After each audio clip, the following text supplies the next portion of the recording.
Adventures of Huckleberry Finn. Part 2. Chapter 21. Sword Exercise. Hamlet's Soliloquy. They loafed around town. A lazy town. Old bogs. Dead. It was after sun up now, but we went right on and didn't tie up. The king and the duke turned out by and by looking pretty rusty, but after they'd jumped overboard and took a swim it chippered them up a good deal. After breakfast the king he took a seat on the corner of the raft, and pulled off his boots and rolled up his breeches, and let his legs dangle in the water, so as to be comfortable, and lit his pipe, and went to getting his Romeo and Juliet by heart. When he had got it pretty good him and the duke begun to practice it together. The duke had to learn him over and over again how to say every speech, and he made him sigh, and put his hand on his heart, and after a while he said he done it pretty well. Only he says, you mustn't bellow out Romeo, that way, like a bull.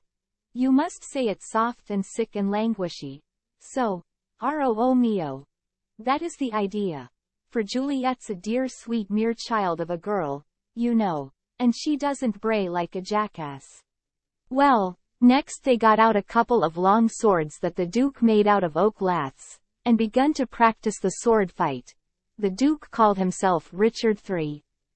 And the way they laid on and pranced around the raft was grand to see.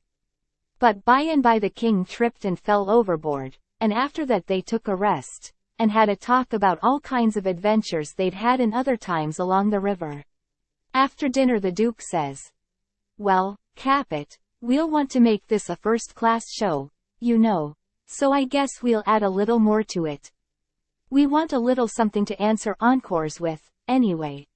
What's encores, Bilgewater? The duke told him, and then says, I'll answer by doing the Highland fling or the sailor's hornpipe, and you, well, let me see. Oh, I've got it. You can do Hamlet's soliloquy. Hamlet's which? Hamlet's soliloquy, you know, the most celebrated thing in Shakespeare.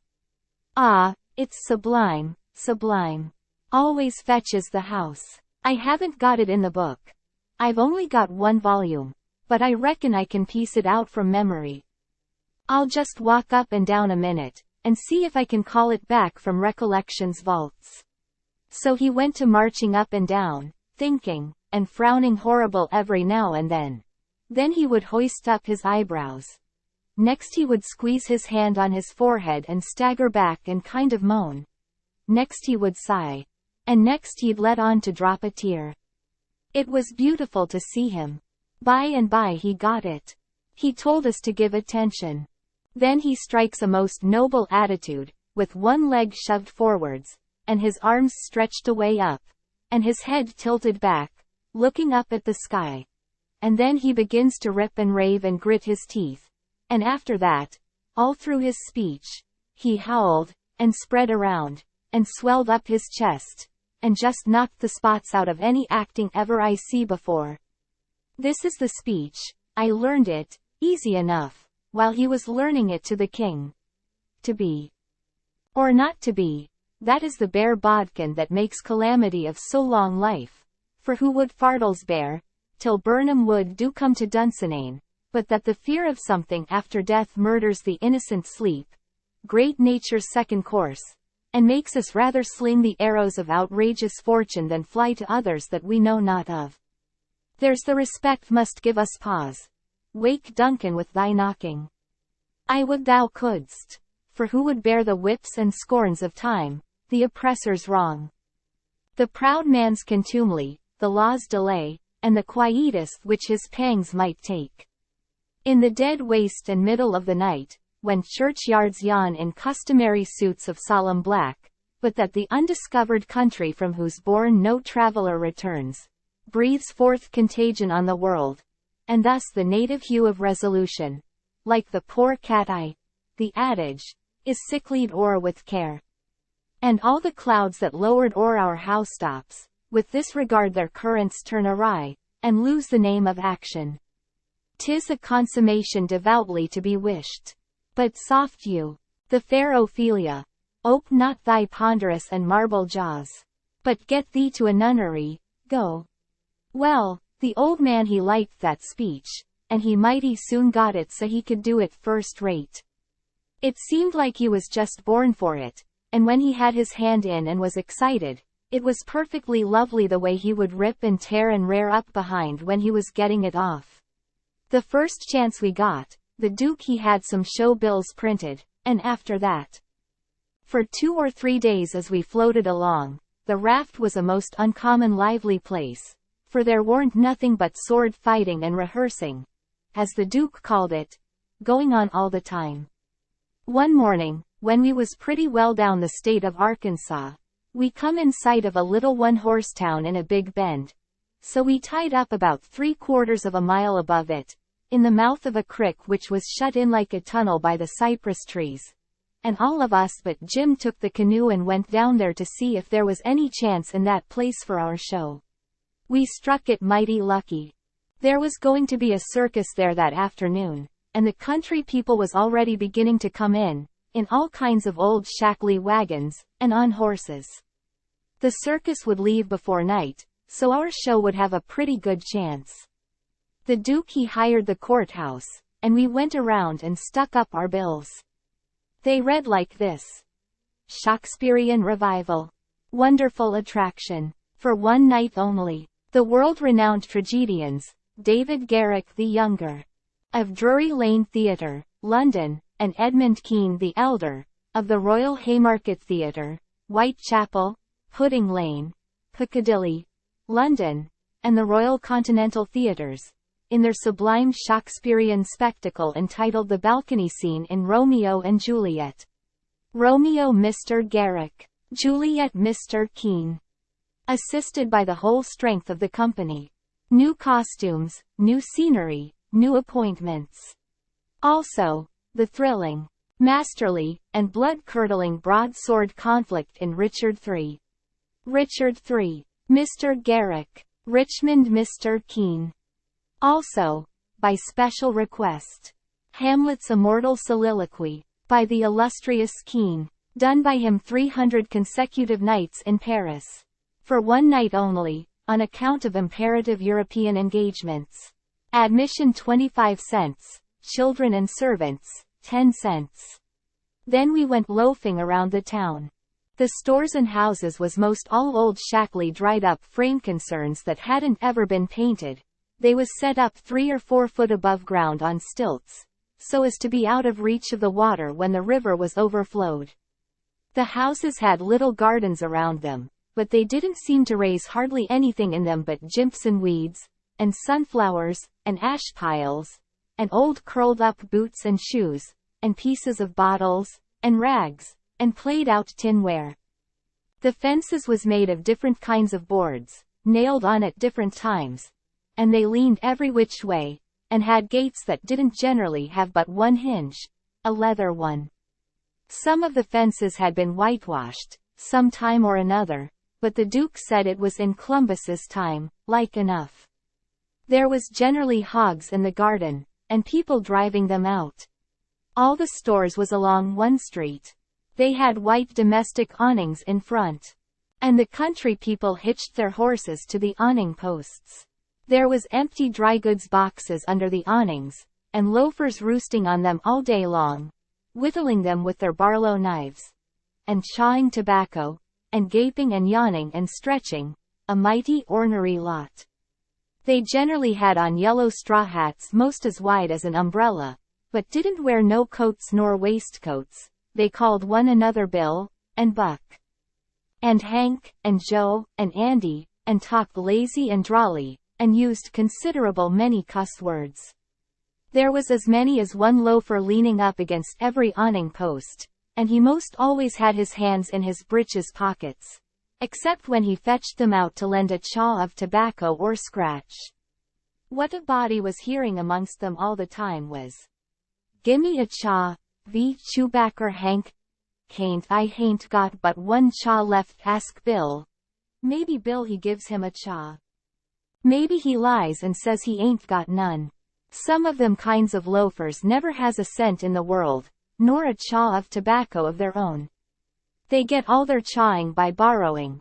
They say to a fellow, I wished you'd lend me a chaw, Jack.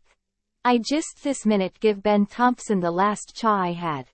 Which is a lie pretty much every time. It don't fool nobody but a stranger.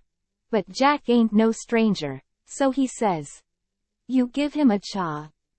Did you? So did your sister's cat's grandmother. You pay me back the chose you've ready borried offen me, Leif Buckner. Then I'll loan you 1 or 2 ton of it, and won't charge you no back interest, nother. Well, I did pay you back some of it onct. Yes, you did. 'Bout 6 chose. You borried store chewbacker and paid back niggerhead. Store tobacco is flat black plug. But these fellows mostly chose the natural leaf twisted. When they borrow a chaw they don't generally cut it off with a knife, but set the plug in between their teeth, and gnaw with their teeth and tug at the plug with their hands till they get it in too. Then sometimes the one that owns the tobacco looks mournful at it when it's handed back, and says, sarcastic, Here gimme the chaw and you take the plug. All the streets and lanes was just mud. They warn't nothing else but mud, mud as black as tar and nigh about a foot deep in some places, and 2 or 3 inches deep in all the places. The hogs loafed and grunted around everywheres. You'd see a muddy sow and a litter of pigs come lazying along the street and hole up herself right down in the way, where folks had to walk around her, and she'd stretch out and shut her eyes and wave her ears whilst the pigs was milking her, and look as happy as if she was on salary. And pretty soon you'd hear a loafer sing out, Hi. So boy. Sick him teach, and away the sow would go, squealing most horrible, with a dog or 2 swinging to each ear, and 3 or 4 dozen more a-coming. And then you would see all the loafers get up and watch the thing out of sight, and laugh at the fun and look grateful for the noise. Then they'd settle back again till there was a dog fight. There couldn't anything wake them up all over, and make them happy all over like a dog fight, unless it might be putting turpentine on a stray dog and setting fire to him, or tying a tin pan to his tail and see him run himself to death. On the riverfront some of the houses was sticking out over the bank, and they was bowed and bent, and about ready to tumble in. The people had moved out of them. The bank was caved away under one corner of some others, and that corner was hanging over. People lived in them yet, but it was dangersome. Because sometimes a strip of land as wide as a house caves in at a time. Sometimes a belt of land 1/4 of a mile deep will start in and cave along till it all caves into the river in one summer.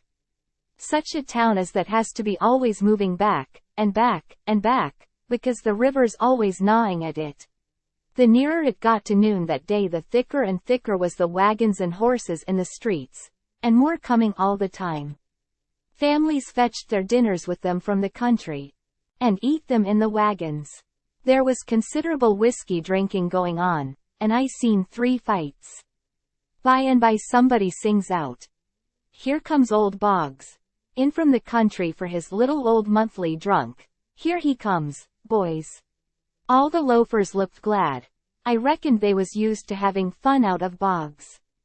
One of them says, Wonder who he's a-gwin to chaw up this time. If he'd a chawed up all the men he's been a-gwin to chaw up in the last 20 year he'd have considerable reputation now. Another one says, I wished old Boggs threatened me, 'cause then I'd know I warn't gwin to die for 1,000 year. Boggs comes a-tearing along on his horse, whooping and yelling like an Injun, and singing out, Clear the track, thar. I'm on the warpath, and the price UV coffins is a-gwin to raise. He was drunk, and weaving about in his saddle. He was over 50-year-old, and had a very red face. Everybody yelled at him and laughed at him and sassed him.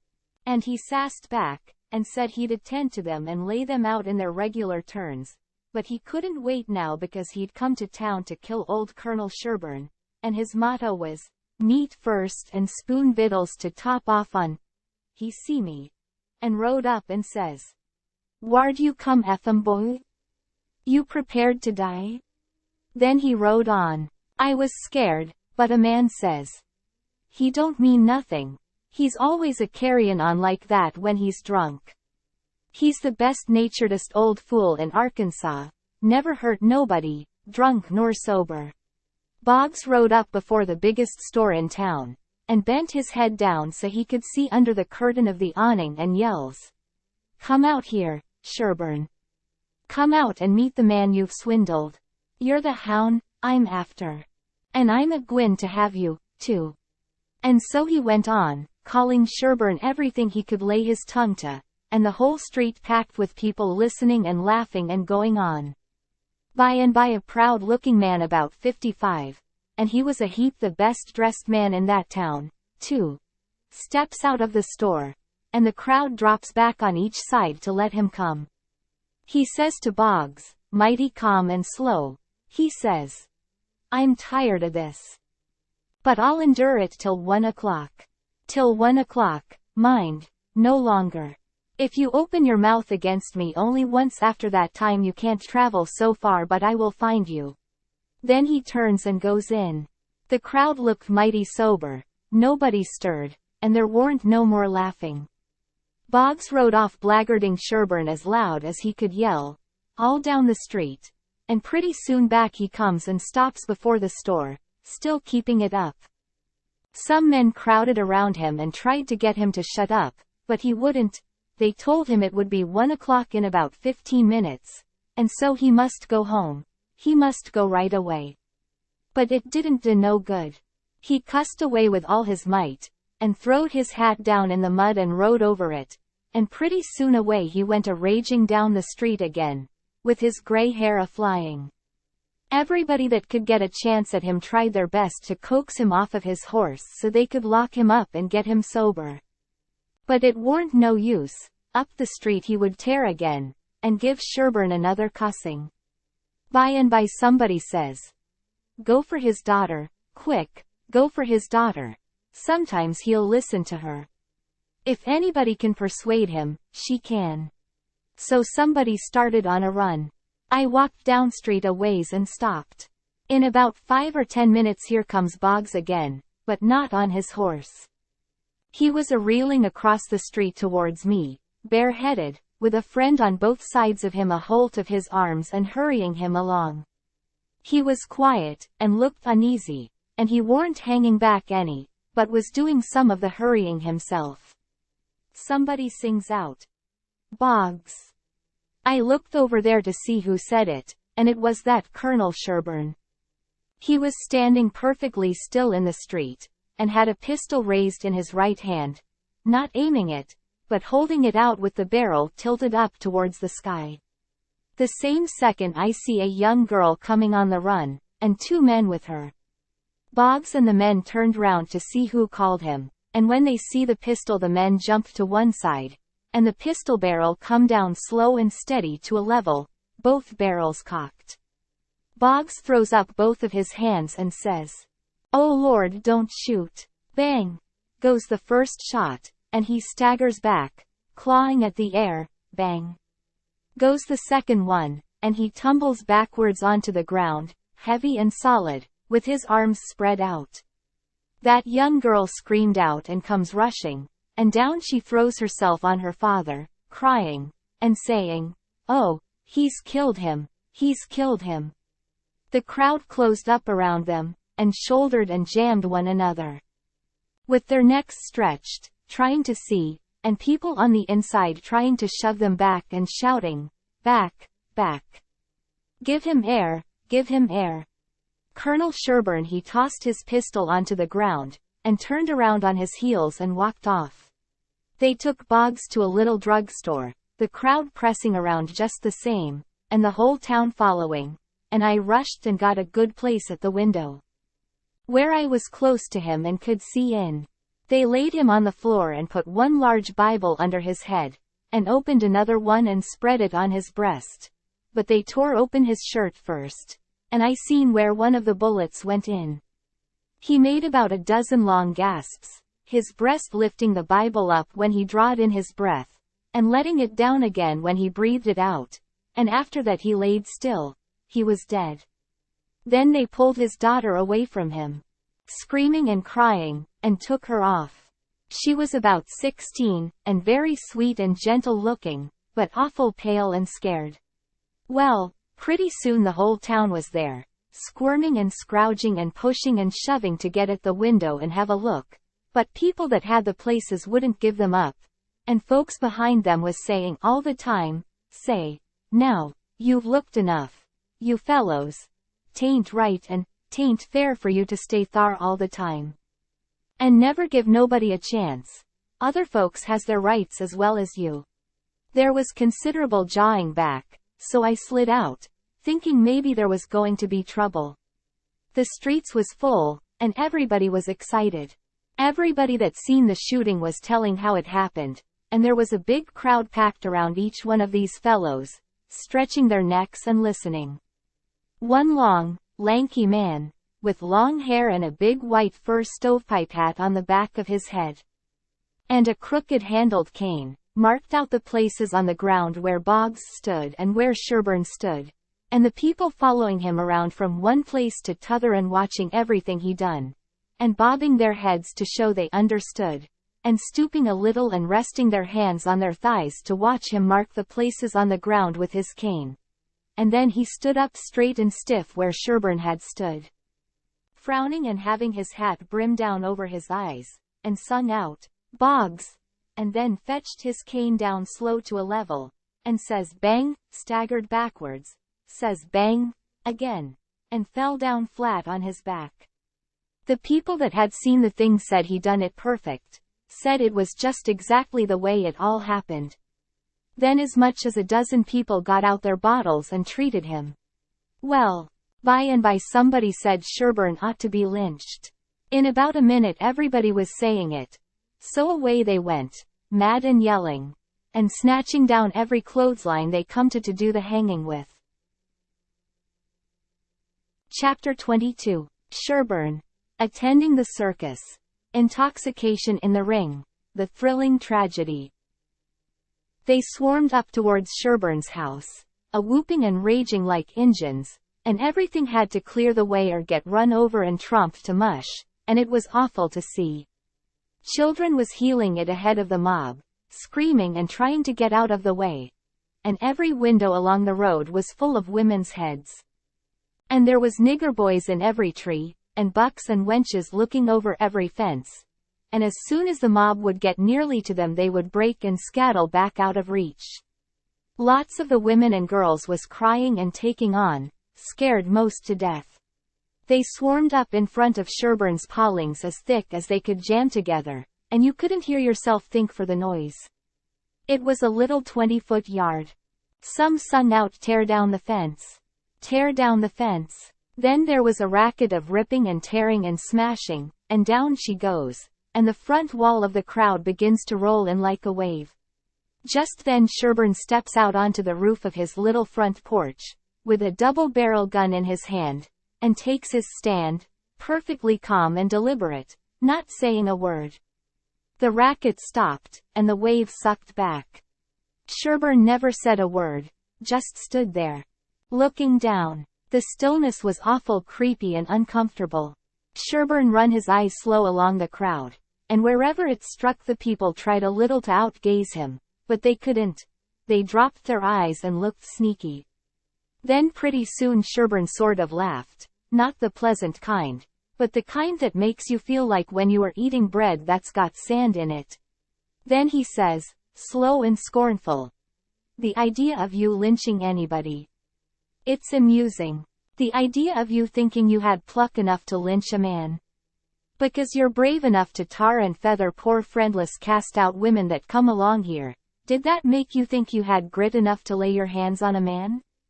Why, a man's safe in the hands of 10,000 of your kind, as long as it's daytime and you're not behind him. Do I know you? I know you clear through. I was born and raised in the South. And I've lived in the North, so I know the average all around. The average man's a coward. In the North he lets anybody walk over him that wants to, and goes home and prays for a humble spirit to bear it. In the South one man all by himself has stopped a stage full of men in the daytime, and robbed the lot. Your newspapers call you a brave people so much that you think you are braver than any other people. Whereas you're just as brave, and no braver. Why don't your juries hang murderers? Because they're afraid the man's friends will shoot them in the back. In the dark, and it's just what they would do. So they always acquit, and then a man goes in the night, with 100 masked cowards at his back and lynches the rascal. Your mistake is, that you didn't bring a man with you. That's one mistake, and the other is that you didn't come in the dark and fetch your masks. You brought part of a man, Buck Harkness, there, and if you hadn't had him to start you, you'd have taken it out in blowing. You didn't want to come. The average man don't like trouble and danger. You don't like trouble and danger. But if only half a man, like Buck Harkness, there, shouts, lynch him. Lynch him. You're afraid to back down, afraid you'll be found out to be what you are, cowards. And so you raise a yell, and hang yourselves on to that half a man's coattail, and come raging up here, swearing what big things you're going to do. The pitifulest thing out is a mob. That's what an army is, a mob. They don't fight with courage that's born in them, but with courage that's borrowed from their mass, and from their officers. But a mob without any man at the head of it is beneath pitifulness. Now the thing for you to do is to droop your tails and go home and crawl in a hole. If any real lynching's going to be done, it will be done in the dark, Southern fashion, and when they come they'll bring their masks, and fetch a man along. Now leave, and take your half a man with you, tossing his gun up across his left arm and cocking it when he says this. The crowd washed back sudden, and then broke all apart, and went tearing off every which way, and Buck Harkness he heeled it after them, looking tolerable cheap. I could have stayed if I wanted to, but I didn't want to. I went to the circus and loafed around the backside till the watchman went by, and then dived in under the tent. I had my $20 gold piece and some other money, but I reckoned I better save it, because there ain't no telling how soon you are going to need it. Away from home and amongst strangers that way. You can't be too careful. I ain't opposed to spending money on circuses when there ain't no other way, but there ain't no use in wasting it on them. It was a real bully circus. It was the splendidest sight that ever was when they all come riding in, 2 and 2, a gentleman and lady, side by side. The men just in their drawers and undershirts, and no shoes nor stirrups. And resting their hands on their thighs easy and comfortable. There must have been 20 of them, and every lady with a lovely complexion, and perfectly beautiful, and looking just like a gang of real sure enough queens, and dressed in clothes that cost millions of dollars, and just littered with diamonds. It was a powerful fine sight. I never see anything so lovely. And then one by one they got up and stood, and went a-weaving around the ring so gentle and wavy and graceful. The men looking ever so tall and airy and straight, with their heads bobbing and skimming along, away up there under the tent roof, and every lady's rose-leafy dress flapping soft and silky around her hips, and she looking like the most loveliest parasol. And then faster and faster they went, all of them dancing, first one foot out in the air and then the other, the horses leaning more and more, and the ringmaster going round and round the center pole, cracking his whip and shouting "Hi! Hi!" and the clown cracking jokes behind him. And by all hands dropped the reins, and every lady put her knuckles on her hips and every gentleman folded his arms, and then how the horses did lean over and hump themselves. And so one after the other they all skipped off into the ring, and made the sweetest bow I ever see, and then scampered out, and everybody clapped their hands and went just about wild. Well, all through the circus they done the most astonishing things, and all the time that clown carried on so it most killed the people. The ringmaster couldn't ever say a word to him, but he was back at him quick as a wink with the funniest things a body ever said. And how he ever could think of so many of them, and so sudden and so pat, was what I couldn't no way understand. Why, I couldn't have thought of them in a year. And by a drunk man tried to get into the ring, said he wanted to ride, said he could ride as well as anybody that ever was. They argued and tried to keep him out. But he wouldn't listen, and the whole show come to a standstill. Then the people begun to holler at him and make fun of him, and that made him mad, and he begun to rip and tear.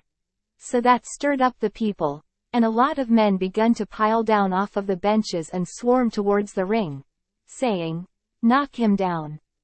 Throw him out." And one or two women begun to scream. So, then, the ringmaster he made a little speech, and said he hoped there wouldn't be no disturbance. And if the man would promise he wouldn't make no more trouble, he would let him ride if he thought he could stay on the horse. So everybody laughed and said all right, and the man got on. The minute he was on, the horse begun to rip and tear and jump and cavort around, with two circus men hanging on to his bridle trying to hold him, and the drunk man hanging onto his neck, and his heels flying in the air every jump, and the whole crowd of people standing up shouting and laughing till tears rolled down.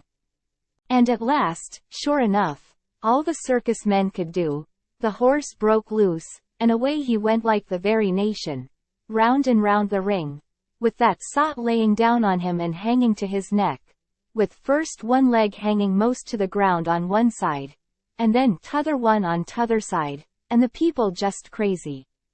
It warn't funny to me, though. I was all of a tremble to see his danger. But pretty soon he struggled up a straddle and grabbed the bridle, a-reeling this way and that, and the next minute he sprung up and dropped the bridle and stood. And the horse a-going like a house afire too. He just stood up there, a-sailing around as easy and comfortable as if he warn't ever drunk in his life. And then he begun to pull off his clothes and sling them. He shed them so thick they kind of clogged up the air, and altogether he shed 17 suits. And, then, there he was, slim and handsome, and dressed the gaudiest and prettiest you ever saw. And he lit into that horse with his whip and made him fairly hum, and finally skipped off, and made his bow and danced off to the dressing room, and everybody just a-howling with pleasure and astonishment. Then the ringmaster he see how he had been fooled, and he was the sickest ringmaster you ever see, I reckon. Why, it was one of his own men. He had got up that joke all out of his own head, and never let on to nobody. Well, I felt sheepish enough to be took in so, but I wouldn't have been in that ringmaster's place, not for $1,000. I don't know, there may be bullier circuses than what that one was, but I never struck them yet. Anyways, it was plenty good enough for me, and wherever I run across it, it can have all of my custom every time. Well, that night we had our show, but there weren't only about 12 people there, just enough to pay expenses. And they laughed all the time, and that made the Duke mad, and everybody left, anyway, before the show was over, but one boy which was asleep. So the Duke said these Arkansas lunkheads couldn't come up to Shakespeare. What they wanted was low comedy, and maybe something ruther worse than low comedy, he reckoned. He said he could size their style.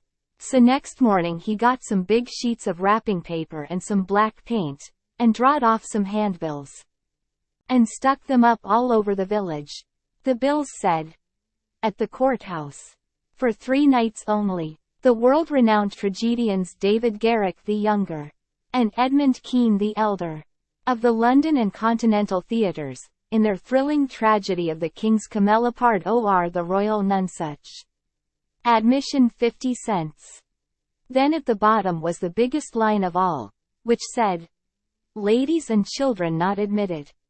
There says he. If that line don't fetch them, I don't know Arkansas.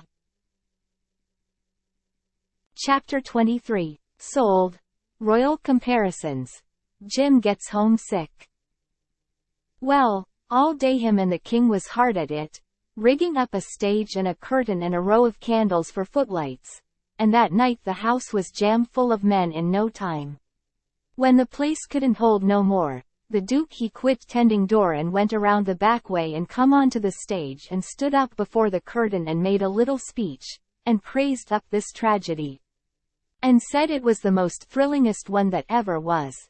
And so he went on a bragging about the tragedy, and about Edmund Kean the Elder, which was to play the main principal part in it. And at last, when he'd got everybody's expectations up high enough, he rolled up the curtain, and the next minute the king come a-prancing out on all fours, naked. And he was painted all over, ring-streaked and striped, all sorts of colors, as splendid as a rainbow. But never mind the rest of his outfit, it was just wild, but it was awful funny. The people most killed themselves laughing, and when the king got done capering and capered off behind the scenes, they roared and clapped and stormed and ha-ha'd till he come back and done it over again, and after that they made him do it another time. Well, it would make a cow laugh to see the shines that old idiot cut. Then the Duke he lets the curtain down, and bows to the people, and says the great tragedy will be performed only 2 nights more, on accounts of pressing London engagements, where the seats is all sold already for it in Drury Lane. And then he makes them another bow, and says if he has succeeded in pleasing them and instructing them, he will be deeply obliged if they will mention it to their friends and get them to come and see it. 20 people sings out. What is it over? Is that all? The Duke says yes. Then there was a fine time. Everybody sings out, sold, and rose up mad, and was a-going for that stage and them tragedians. But a big, fine-looking man jumps up on a bench and shouts, "Hold on. Just a word, gentlemen." They stop to listen. "We are sold, mighty badly sold. But we don't want to be the laughing stock of this whole town, I reckon, and never hear the last of this thing as long as we live. No, what we want is to go out of here quiet, and talk this show up, and sell the rest of the town. Then we'll all be in the same boat. Ain't that sensible?" "You bet it is. The J-Edge is right." Everybody sings out, "All right, then, not a word about any sell. Go along home, and advise everybody to come and see the tragedy." Next day you couldn't hear nothing around that town but how splendid that show was. House was jammed again that night, and we sold this crowd the same way.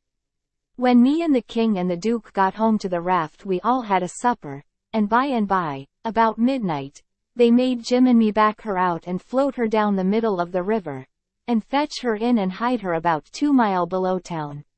The third night the house was crammed again, and they weren't newcomers this time, but people that was at the show the other 2 nights. I stood by the Duke at the door, and I see that every man that went in had his pockets bulging, or something muffled up under his coat, and I see it warn't no perfumery, neither, not by a long sight. I smelt sickly eggs by the barrel, and rotten cabbages, and such things. And if I know the signs of a dead cat being around, and I bet I do, there was 64 of them went in. I shoved in there for a minute, but it was too various for me. I couldn't stand it. Well, when the place couldn't hold no more people the Duke he give a fellow a quarter and told him to tend door for him a minute. And then he started around for the stage door, I after him. But the minute we turned the corner and was in the dark he says, "Walk fast now till you get away from the houses, and then shin for the raft like the Dickens was after you." I done it, and he done the same. We struck the raft at the same time, and in less than 2 seconds we was gliding downstream, all dark and still, and edging towards the middle of the river, nobody saying a word. I reckoned the poor king was in for a gaudy time of it with the audience, but nothing of the sort. Pretty soon he crawls out from under the wigwam, and says, "Well, how'd the old thing pan out this time, Duke?" He hadn't been uptown at all. We never showed a light till we was about 10 mile below the village. Then we lit up and had a supper, and the king and the Duke fairly laughed their bones loose over the way they'd served them people. The Duke says, "Greenhorns, flatheads. I knew the first house would keep mum and let the rest of the town get roped in, and I knew they'd lay for us the third night, and consider it was their turn now. Well, it is their turn, and I'd give something to know how much they'd take for it. I would just like to know how they're putting in their opportunity. They can turn it into a picnic if they want to. They brought plenty provisions." Them rapscallions took in $465 in that 3 nights. I never see money hauled in by the wagon load like that before. By and by, when they was asleep and snoring, Jim says, "Don't it s'prise you de way dem kings carries on, Huck?" "No," I says, "it don't." "Why don't it, Huck?" "Well, it don't, because it's in the breed. I reckon they're all alike." "But, Huck, dessay kings o' orn is reg'lar rapscallions. Dat's just what dey is. Dey's reg'lar rapscallions." "Well, that's what I'm a-saying. All kings is mostly rapscallions, as fur as I can make out." "Is dat so?" "You read about them once, you'll see. Look at Henry VIII, this in S.A. Sunday school superintendent to him. And look at Charles II, and Louis XIV, and Louis XV, and James II, and Edward II, and Richard III, and 40 more.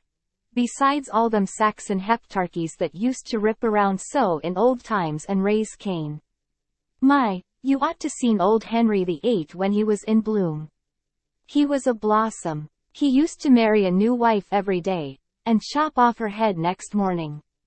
And he would do it just as indifferent as if he was ordering up eggs.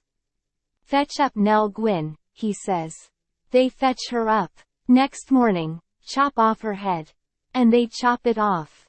"Fetch up Jane Shore," he says.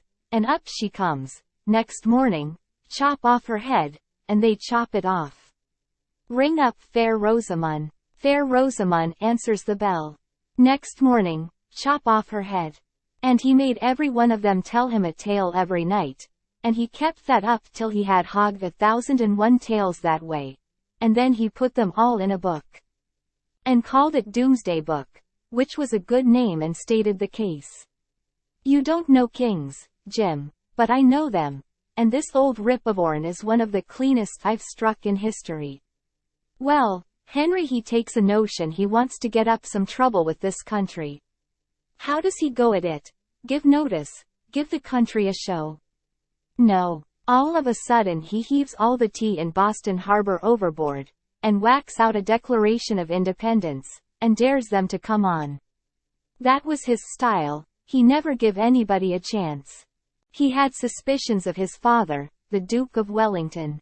Well, what did he do? Ask him to show up? No, drowned him in a butt of Mamsie, like a cat. Suppose people left money laying around where he was. What did he do? He collared it. Suppose he contracted to do a thing, and you paid him, and didn't set down there and see that he done it. What did he do? He always done the other thing. Suppose he opened his mouth. What then? If he didn't shut it up powerful quick he'd lose a lie every time. That's the kind of a bug Henry was, and if we'd a had him along, 'stead of our kings he'd a fooled that town a heap worse than orn done. I don't say that orn is lambs, because they ain't, when you come right down to the cold facts, but they ain't nothing to that old ram, anyway. All I say is, kings is kings, and you got to make allowances. Take them all around, they're a mighty ornery lot. It's the way they're raised. But dis one do smell so like de nation, Huck. Well, they all do, Jim. We can't help the way a king smells. History don't tell no way. Now de Duke he's a tolerable likely man in some ways. Yes, a duke's different. But not very different. This one's a middling hard lot for a duke. When he's drunk there ain't no nearsighted man could tell him from a king. Well, anyways, I don't hanker for no mo, Huck. Dessay is all I kin stan. It's the way I feel. Too, Jim. But we've got them on our hands, and we got to remember what they are, and make allowances. Sometimes I wish we could hear of a country that's out of kings.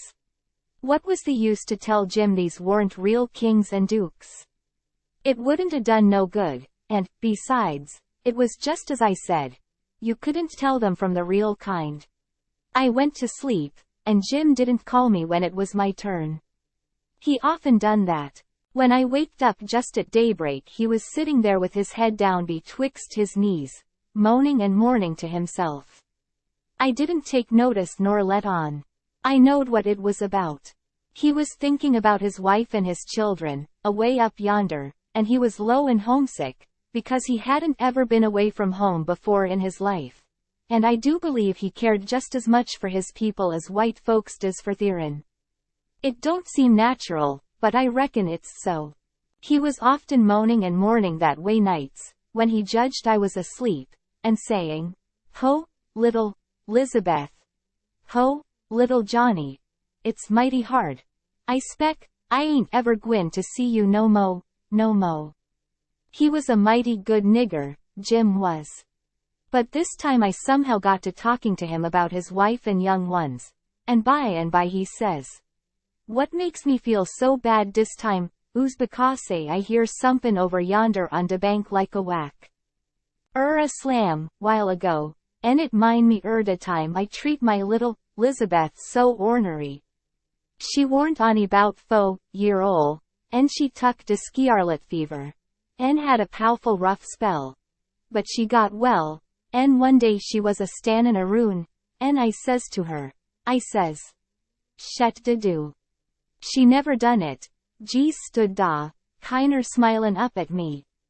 It make me mad, and I says again, mighty loud, I says, 'Don't you hear me? Shet de do.' She jees stood de same way, kinder smilin' up. I was a billin', I says, 'I lay I make you mine.' And wid dat I fetch her a slap side de head dat sont her a sprawlin'. Den I went into de yother room, and oo's gone 'bout 10 minutes. And when I come back da was dat do, a standin' open yit. And dat chilly standin' mos right in it. A lookin' down and mournin', and de tears runnin' down. My, but I was mad. I was a gwin for de chilly, but geez den. It was a do, dat open innards, geez den. Long come de wind and slam it to, behind de chilly, kerblam. And my lan, de chilly never move. My breath mos hop outer me. And I feel so, I don't know how I feel. I crope out, all a tremblin', and crope aroon, and open de do, easy and slow, and poke my head in behind de chilly, soft, and still, and all a sudden I says pow. Jeez as loud as I could yell. She never budge. Oh, Huck. I bust out a cryin' and grab her up in my arms, and say, "Oh, de po, little thing. De Lord God Almighty forgive po, old Jim. Case he never gwine to forgive hisself as long's he live." Oh, she was plumb deef and dumb, Huck, plumb deef and dumb. And I'd been a treatin' her so. Chapter 24. Jim in royal robes. They take a passenger. Getting information. Family grief. Next day, towards night, we laid up under a little willow towhead out in the middle, where there was a village on each side of the river, and the Duke and the King begun to lay out a plan for working them towns. Jim he spoke to the Duke, and said he hoped it wouldn't take but a few hours, because it got mighty heavy and tiresome to him when he had to lay all day in the wigwam tied with the rope. You see, when we left him all alone we had to tie him, because if anybody happened onto him all by himself and not tied it wouldn't look much like he was a runaway nigger, you know. So the Duke said it was kind of hard to have to lay rope all day, and he'd cipher out some way to get around it. He was uncommon bright. The Duke was, and he soon struck it. He dressed Jim up in King Lear's outfit. It was a long curtain calico gown, and a white horsehair wig and whiskers. And then he took his theater paint and painted Jim's face and hands and ears and neck all over a dead, dull, solid blue, like a man that's been drowned 9 days. Blamed if he warn't the horriblest looking outrage I ever see. Then the Duke took and wrote out a sign on a shingle so sick Arab, but harmless when not out of his head.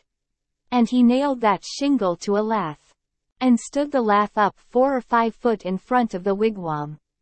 Jim was satisfied. He said it was a sight better than lying tied a couple of years every day, and trembling all over every time there was a sound. The Duke told him to make himself free and easy, and if anybody ever come meddling around, he must hop out of the wigwam, and carry on a little, and fetch a howl or two like a wild beast. And he reckoned they would light out and leave him alone. Which was sound enough judgment, but you take the average man, and he wouldn't wait for him to howl. Why, he didn't only look like he was dead, he looked considerable more than that. These rapscallions wanted to try the nunsuch again, because there was so much money in it, but they judged it wouldn't be safe, because maybe the news might-a worked along down by this time. They couldn't hit no project that suited exactly. So at last the Duke said he reckoned he'd lay off and work his brains an hour or two and see if he couldn't put up something on the Arkansas village. And the king he allowed he would drop over to t'other village without any plan, but just trust in Providence to lead him the profitable way. Meaning the devil, I reckon. We had all bought store clothes where we stopped last, and now the king put hyson on, and he told me to put mine on. I done it, of course. The king's duds was all black. And he did look real swell and starchy. I never knowed how clothes could change a body before. Why, before, he looked like the orneriest old rip that ever was.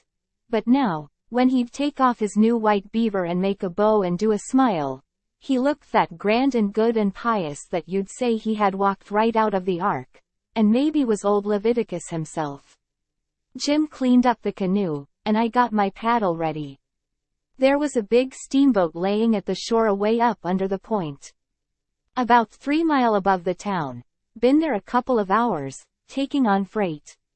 Says the king. Seein' how I'm dressed, I reckon maybe I better arrive down from St. Louis or Cincinnati, or some other big place. Go for the steamboat, Huckleberry. We'll come down to the village on her. I didn't have to be ordered twice to go and take a steamboat ride. I fetched the shore a half a mile above the village, and then went scooting along the bluff bank in the easy water.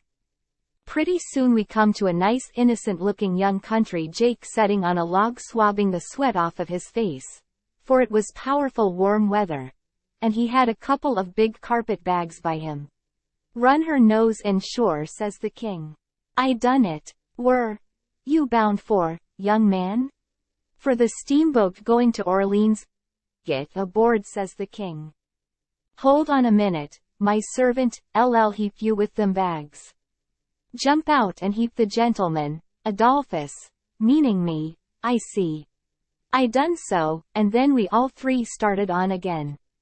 The young chap was mighty thankful, said it was tough work toting his baggage such weather. He asked the king where he was going, and the king told him he'd come down the river and landed at the other village this morning, and now he was going up a few miles to see an old friend on a farm up there. The young fellow says, when I first see you I says to myself, it's Mr. Wilkes, sure, and he come mighty near getting here in time. But then I says again, no, I reckon it ain't him, or else he wouldn't be paddling up the river. You ain't him, are you? No, my name's Blodgett, Alexander Blodgett, Reverend Alexander Blodgett, I suppose I must say, as I'm one o' the Lord's poor servants. But still I'm just as able to be sorry for Mr. Wilkes for not arriving in time, all the same, if he's missed anything by it, which I hope he hasn't. Well, he don't miss any property by it, because he'll get that all right, but he's missed seeing his brother Peter die, which he mayn't mind. Nobody can tell as to that, but his brother would-a give anything in this world to see him before he died. Never talked about nothing else all these 3 weeks. Hadn't seen him since they was boys together. And hadn't ever seen his brother William at all. That's the deaf and dumb one. William ain't more than 30 or 35. Peter and George were the only ones that come out here. George was the married brother. Him and his wife both died last year. Harvey and William's the only ones that's left now, and, as I was saying, they haven't got here in time. Did anybody send him word? Oh, yes. A month or 2 ago, when Peter was first took. because Peter said then that he sorter felt like he weren't going to get well this time. You see, he was pretty old, and George's girls was too young to be much company for him, except Mary Jane, the red-headed one. And so he was kinder lonesome after George and his wife died, and didn't seem to care much to live. He most desperately wanted to see Harvey, and William, too, for that matter, because he was one of them kind that can't bear to make a will. He left a letter behind for Harvey, and said he'd told in it where his money was hid, and how he wanted the rest of the property divided up so George's girls would be all right, for George didn't leave nothing. And that letter was all they could get him to put a pen to. Why do you reckon Harvey don't come? Where does he live? Oh, he lives in England, Sheffield, preaches there, hasn't ever been in this country. He hasn't had any too much time, and besides he mightn't 'a got the letter at all. You know. Too bad he couldn't 'a lived to see his brothers, poor soul. You going to Orleans, you say? Yes, but that ain't only a part of it. I'm going in a ship, next Wednesday, for Rio de Janeiro, where my uncle lives. It's a pretty long journey. But it'll be lovely. Wished I was a-going. Is Mary Jane the oldest? How old is the others? Mary Jane's 19. Susan's 15, and Joanna's about 14. That's the one that gives herself to good works and has a hare lip. Poor things. To be left alone in the cold world so... well, they could be worse off. Old Peter had friends, and they ain't going to let them come to no harm. There's Hobson, the Baptist's preacher, and Deacon Lot Hovey, and Ben Rucker, and Abner Shackleford, and Levi Bell, the lawyer, and Dr. Robinson, and their wives, and the widow Bartley, and, well, there's a lot of them. But these are the ones that Peter was thickest with, and used to write about sometimes, when he wrote home. So Harvey, LL know where to look for friends when he gets here. Well, the old man went on asking questions till he just fairly emptied that young fellow. Blamed if he didn't inquire about everybody and everything in that blessed town. And all about the Wilkses, and about Peter's business, which was a tanner, and about George's, which was a carpenter, and about Harvey's, which was a dissentering minister, and so on, and so on. Then he says, "What did you want to walk all the way up to the steamboat for?" "Because she's a big Orleans boat, and I was afeard she mightn't stop there. When they're deep they won't stop for a hail. A Cincinnati boat will, but this is a St. Louis one." Was Peter Wilkes well off? Oh, yes, pretty well off. He had houses and land, and it's reckoned he left 3 or 4 thousand in cash hid up somers. When did you say he died? I didn't say, but it was last night. Funeral tomorrow likely? Yes, 'bout the middle of the day. Well, it's all terrible sad, but we've all got to go, one time or another. So what we want to do is to be prepared, then we're all right. Yes, sir, it's the best way. Ma used to always say that. When we struck the boat she was about done loading, and pretty soon she got off. The king never said nothing about going aboard, so I lost my ride, after all. When the boat was gone the king made me paddle up another mile to a lonesome place. And then he got ashore and says, "Now hustle back, right off, and fetch the Duke up here, and the new carpet bags. And if he's gone over to t'other side, go over there and get him. And tell him to get himself up regardless. Shove along, now." I see what he was up to, but I never said nothing, of course. When I got back with the Duke we hid the canoe, and then they set down on a log. And the king told him everything, just like the young fellow had said it, every last word of it. And all the time he was a-doing it he tried to talk like an Englishman, and he done it pretty well, too, for a slouch. I can't imitate him, and so I ain't a-going to try to. But he really done it pretty good. Then he says, "How are you on the deef and dumb bilgewater?" The Duke said, "Leave him alone for that. said he had played a deaf and dumb person on the histrionic boards. So then they waited for a steamboat. About the middle of the afternoon a couple of little boats come along, but they didn't come from high enough up the river. But at last there was a big one, and they hailed her. She sent out her yawl, and we went aboard, and she was from Cincinnati. And when they found we only wanted to go 4 or 5 miles they was booming mad. And gave us a cussing, and said they wouldn't land us. But the king was calm. He says, if gentlemen can afford to pay $1 a mile apiece to be took on and put off in a yawl, a steamboat can afford to carry 'em, can't it? So they softened down and said it was all right, and when we got to the village they yawled us ashore. About 24 men flocked down when they see the yawl a-coming, and when the king says, can any of you gentlemen tell me where Mr. Peter Wilkes lives? They give a glance at one another and nodded their heads, as much as to say, what I tell you? Then one of them says, kind of soft and gentle, I'm sorry sir, but the best we can do is to tell you where he did live yesterday evening.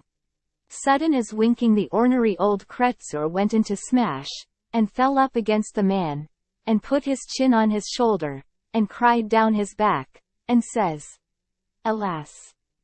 Alas, our poor brother, gone, and we never got to see him. Oh, it's too hard.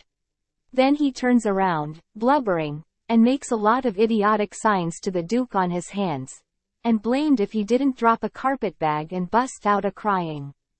If they weren't the Beate nest lot, them 2 frauds, that ever I struck. Well, the men gathered around and sympathized with them, and said all sorts of kind things to them, and carried their carpet-bags up the hill for them, and let them lean on them and cry, and told the king all about his brother's last moments. And the king he told it all over again on his hands to the Duke, and both of them took on about that dead tanner like they'd lost the 12 disciples. Well, if ever I struck anything like it, I'm a nigger. It was enough to make a body ashamed of the human race. Chapter 25. Is it them? Singing the doxologer, awful square, funeral orgies, a bad investment? The news was all over town in 2 minutes, and you could see the people tearing down on the run from every which way, some of them putting on their coats as they come. Pretty soon we was in the middle of a crowd, and the noise of the tramping was like a soldier march. The windows and dooryards was full, and every minute somebody would say, over a fence, is it them? And somebody trotting along with the gang would answer back and say, you bet it is. When we got to the house the street in front of it was packed, and the 3 girls was standing in the door. Mary Jane was red-headed, but that don't make no difference, she was most awful beautiful, and her face and her eyes was all lit up like glory, she was so glad her uncles was come. The king he spread his arms, and Mary Jane she jumped for them, and the hare lip jumped for the Duke, and there they had it. Everybody most, leastways women, cried for joy to see them meet again at last and have such good times. Then the king he hunched the Duke private, I see him do it, and then he looked around and see the coffin over in the corner on 2 chairs. So then him and the Duke, with a hand across each other's shoulder, and t'other hand to their eyes, walked slow and solemn over there, everybody dropping back to give them room, and all the talk and noise stopping, people saying shush, and all the men taking their hats off and drooping their heads, so you could 'a heard a pin fall. And when they got there they bent over and looked in the coffin, and took one sight, and then they bust out a-crying so you could 'a heard them to Orleans, most, and then they put their arms around each other's necks, and hung their chins over each other's shoulders, and then for 3 minutes, or maybe 4, I never see 2 men leak the way they done.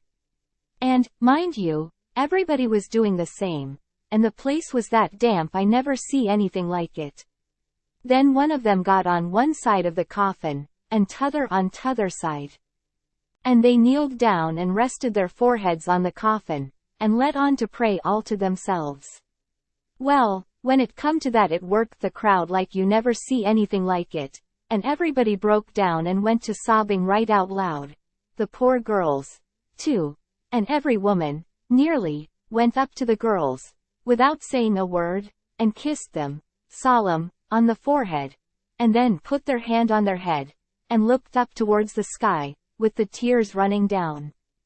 And then busted out and went off sobbing and swabbing, and give the next woman a show. I never see anything so disgusting.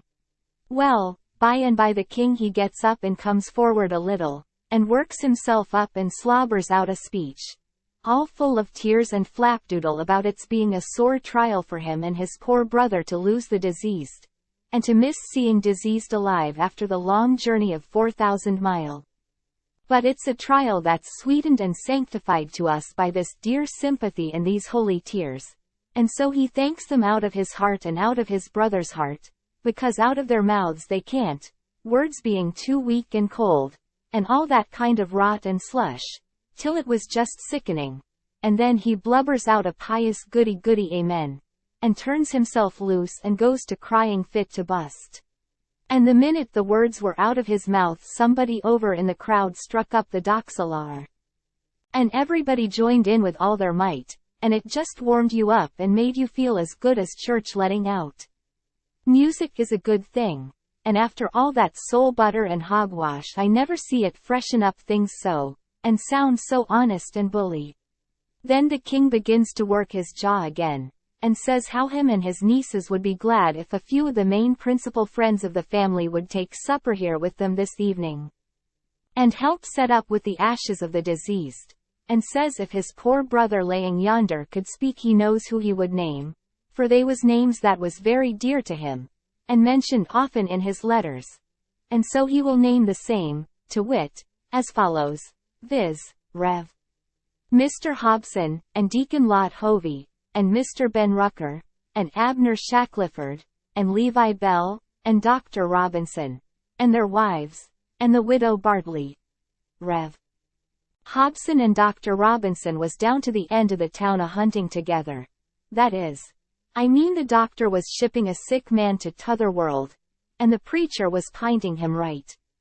Lawyer Bell was away up to Louisville on business, but the rest was on hand, and so they all come and shook hands with the king and thanked him and talked to him. And then they shook hands with the duke and didn't say nothing, but just kept a-smiling and bobbing their heads like a passel of sapheads, whilst he made all sorts of signs with his hands and said goo goo, goo goo goo all the time, like a baby that can't talk. So the king he blattered along, and managed to inquire about pretty much everybody and dog in town, by his name, and mentioned all sorts of little things that happened one time or another in the town, or to George's family, or to Peter. And he always let on that Peter wrote him the things, but that was a lie.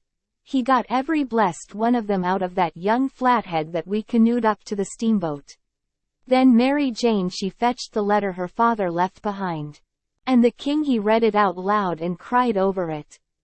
It give the dwelling house and $3,000, gold, to the girls, and it give the tanyard, which was doing a good business, along with some other houses and land, worth about $7,000, and $3,000 in gold to Harvey and William, and told where the $6,000 cash was hid down cellar.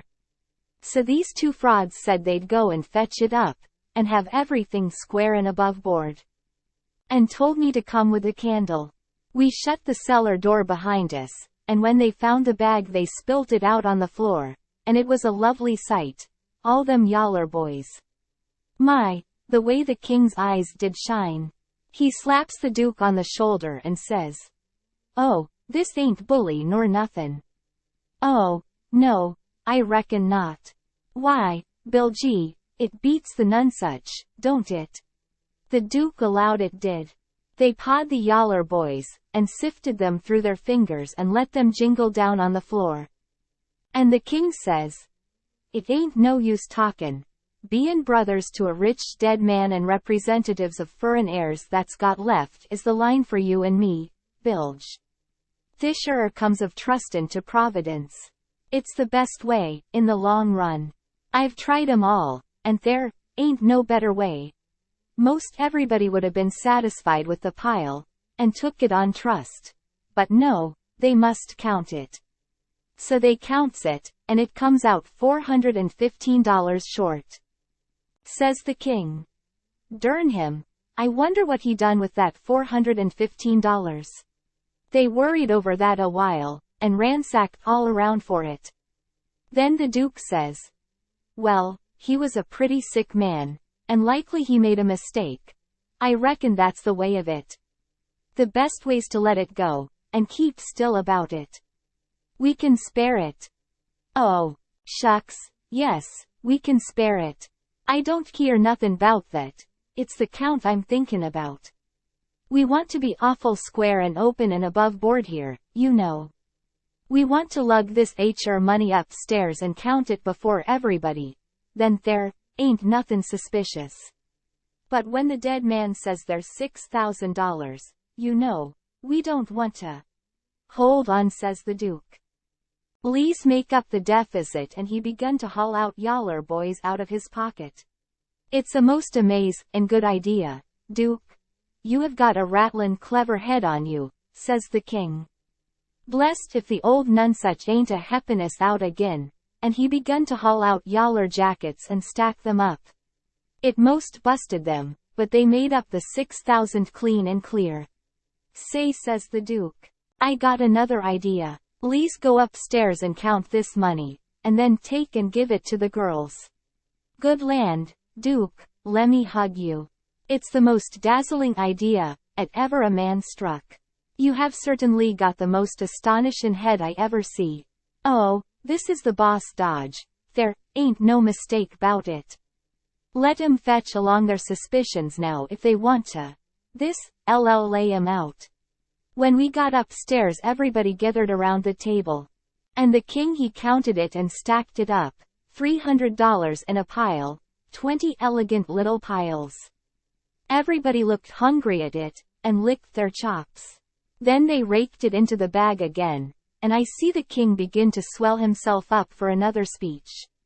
He says, friends all, my poor brother that lays yonder has done generous by them that's left behind in the Vale of Sorrers.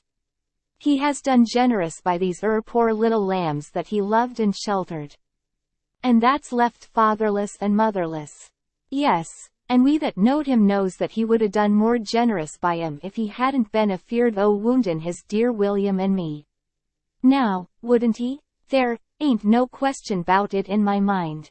Well, then, what kind o' brothers would it be that stand in his way at such a time? And what kind o' uncles would it be that rob, yes, rob, sec poor sweet lambs as these, at he loved so at such a time? If I know William, and first think first do, well, I'll just ask him. He turns around and begins to make a lot of signs to the Duke with his hands. And the Duke he looks at him stupid and leather-headed a while. Then all of a sudden he seems to catch his meaning, and jumps for the king, goo-gooing with all his might for joy, and hugs him about 15 times before he lets up. Then the king says, I knowed it.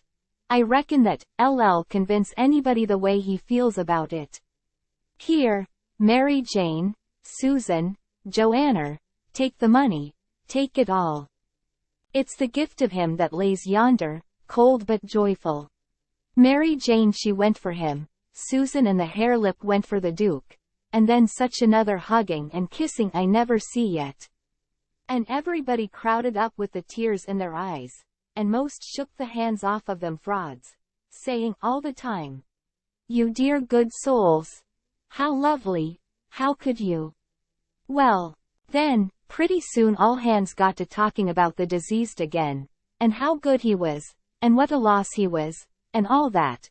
And before long a big iron-jawed man worked himself in there from outside, and stood a-listening and looking, and not saying anything, and nobody saying anything to him either, because the king was talking and they was all busy listening.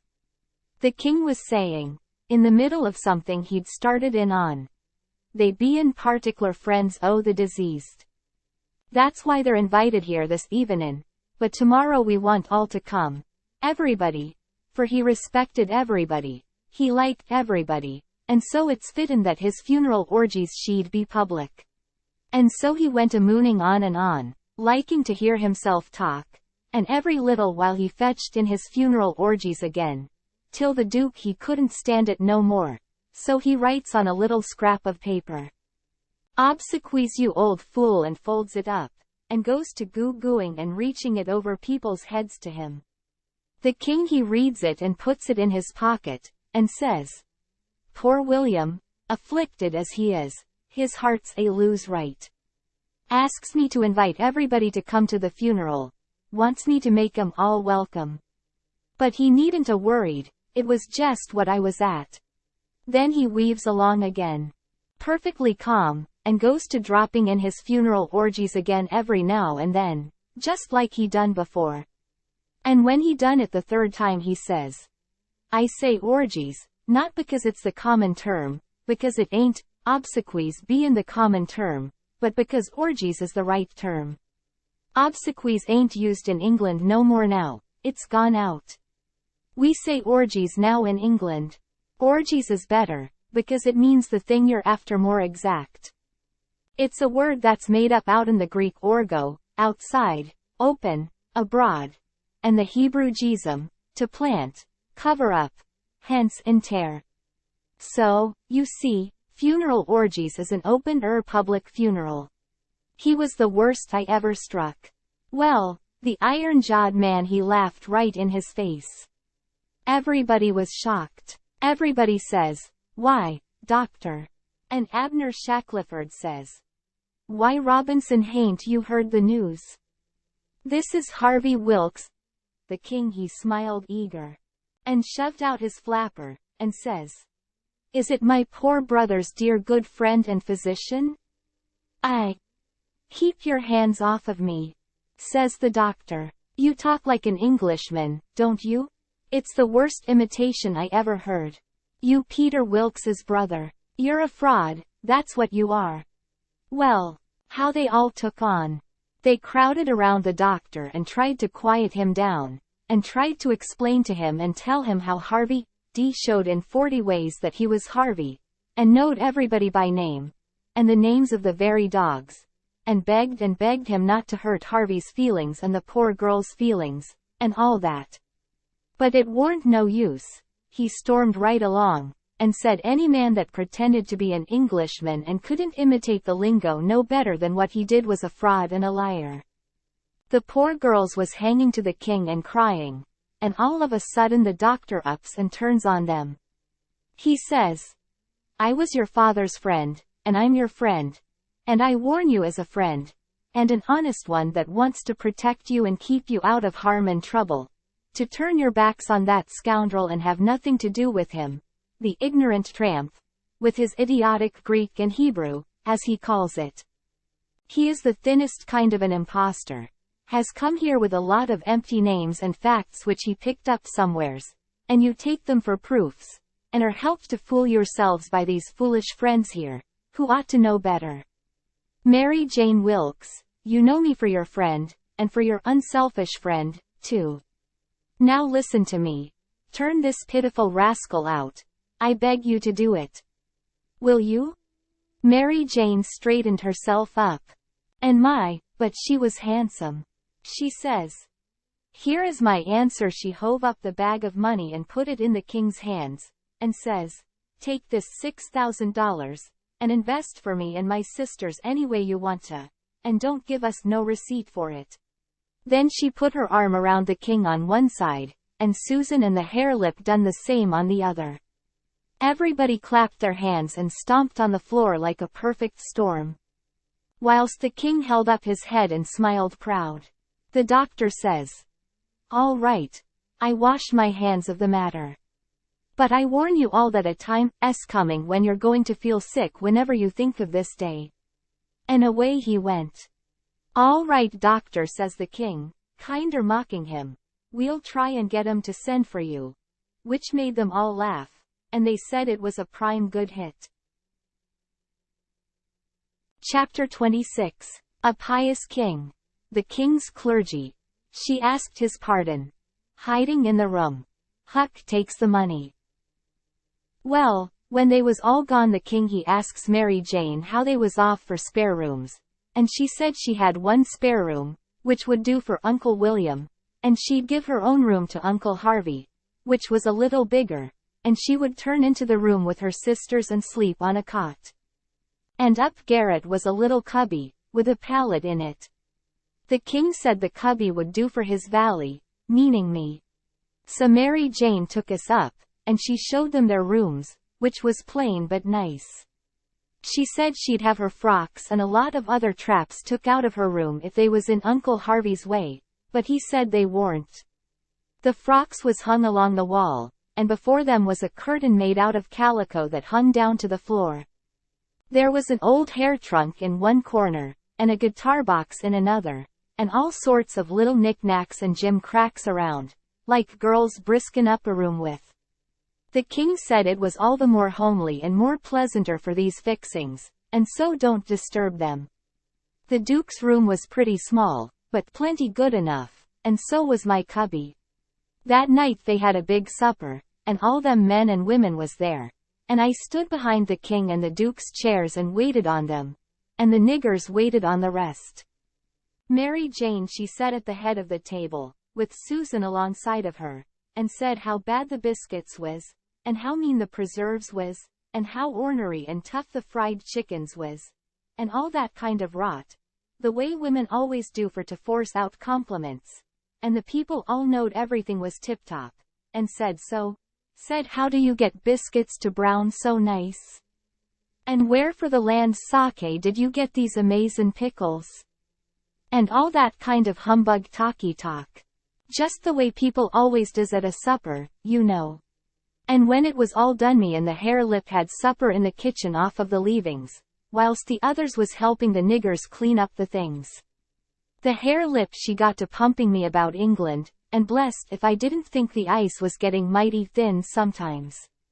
She says, "Did you ever see the king?" "Who? William IV? Well, I bet I have. He goes to our church. I knowed he was dead years ago. But I never let on. So when I says he goes to our church, she says, "What, regular?" "Yes, regular. His pew's right over opposite orn, on t'other side the pulpit." "I thought he lived in London?" "Well, he does. Where would he live?" "But I thought you lived in Sheffield?" "I see. I was up a stump. I had to let on to get choked with a chicken bone, so as to get time to think how to get down again. Then I says, I mean he goes to our church regular when he's in Sheffield. That's only in the summertime, when he comes there to take the sea baths." "Why, how you talk. Sheffield ain't on the sea." "Well, who said it was?" "Why, you did." "I didn't nother." "You did." "I didn't." "You did." "I never said nothing of the kind." "Well, what did you say then?" "Said he come to take the sea baths. That's what I said." "Well, then, how's he going to take the sea baths if it ain't on the sea?" "Looky here," I says. "Did you ever see any Congress water?" "Yes." "Well, did you have to go to Congress to get it?" "Why, no." "Well, neither does William IV have to go to the sea to get a sea bath." "How does he get it then?" "Gets it the way people down here gets Congress water, in barrels. They're in the palace at Sheffield. They've got furnaces, and he wants his water hot. They can't bile that amount of water away off there at the sea. They haven't got no conveniences for it." "Oh, I see, now. You might have said that in the first place and saved time." When she said that, I see I was out of the woods again, and so I was comfortable and glad. Next, she says, "Do you go to church too?" "Yes. Regular." "Where do you set?" "Why, in our pew." "Whose pew?" "Why, orn, your Uncle Harvey's." "Hyson. What does he want with a pew?" "Wants it to set in." "What did you reckon he wanted with it?" "Why, I thought he'd be in the pulpit." "Rot him. I forgot he was a preacher." I see I was up a stump again, so I played another chicken bone and got another think. Then I says, Blame it, do you suppose there ain't but one preacher to a church? Why, what do they want with more? What, to preach before a king? I never did see such a girl as you. They don't have no less than 17. 17. My land. Why, I wouldn't set out such a string as that, not if I never got to glory. It must take 'em a week. Shucks, they don't all of 'em preach the same day, only one of 'em. Well then, what does the rest of 'em do? Oh, nothing much. Loll around, pass the plate, and one thing or another. But mainly they don't do nothing. Well then, what are they for? Why, they're for style, don't you know nothing? Well, I don't want to know no such foolishness as that. How is servants treated in England? Do they treat 'em better'n we treat our niggers? No. A servant ain't nobody there, they treat them worse than dogs. Don't they give 'em holidays, the way we do? Christmas and New Year's week, and 4th of July? Oh, just listen. A body could tell you hain't ever been to England by that. Why, Herr L., why, Joanna, they never see a holiday from year's end to year's end. Never go to the circus, nor theater, nor nigger shows, nor nowheres. Nor church? Nor church. But you always went to church. Well, I was gone up again. I forgot I was the old man's servant.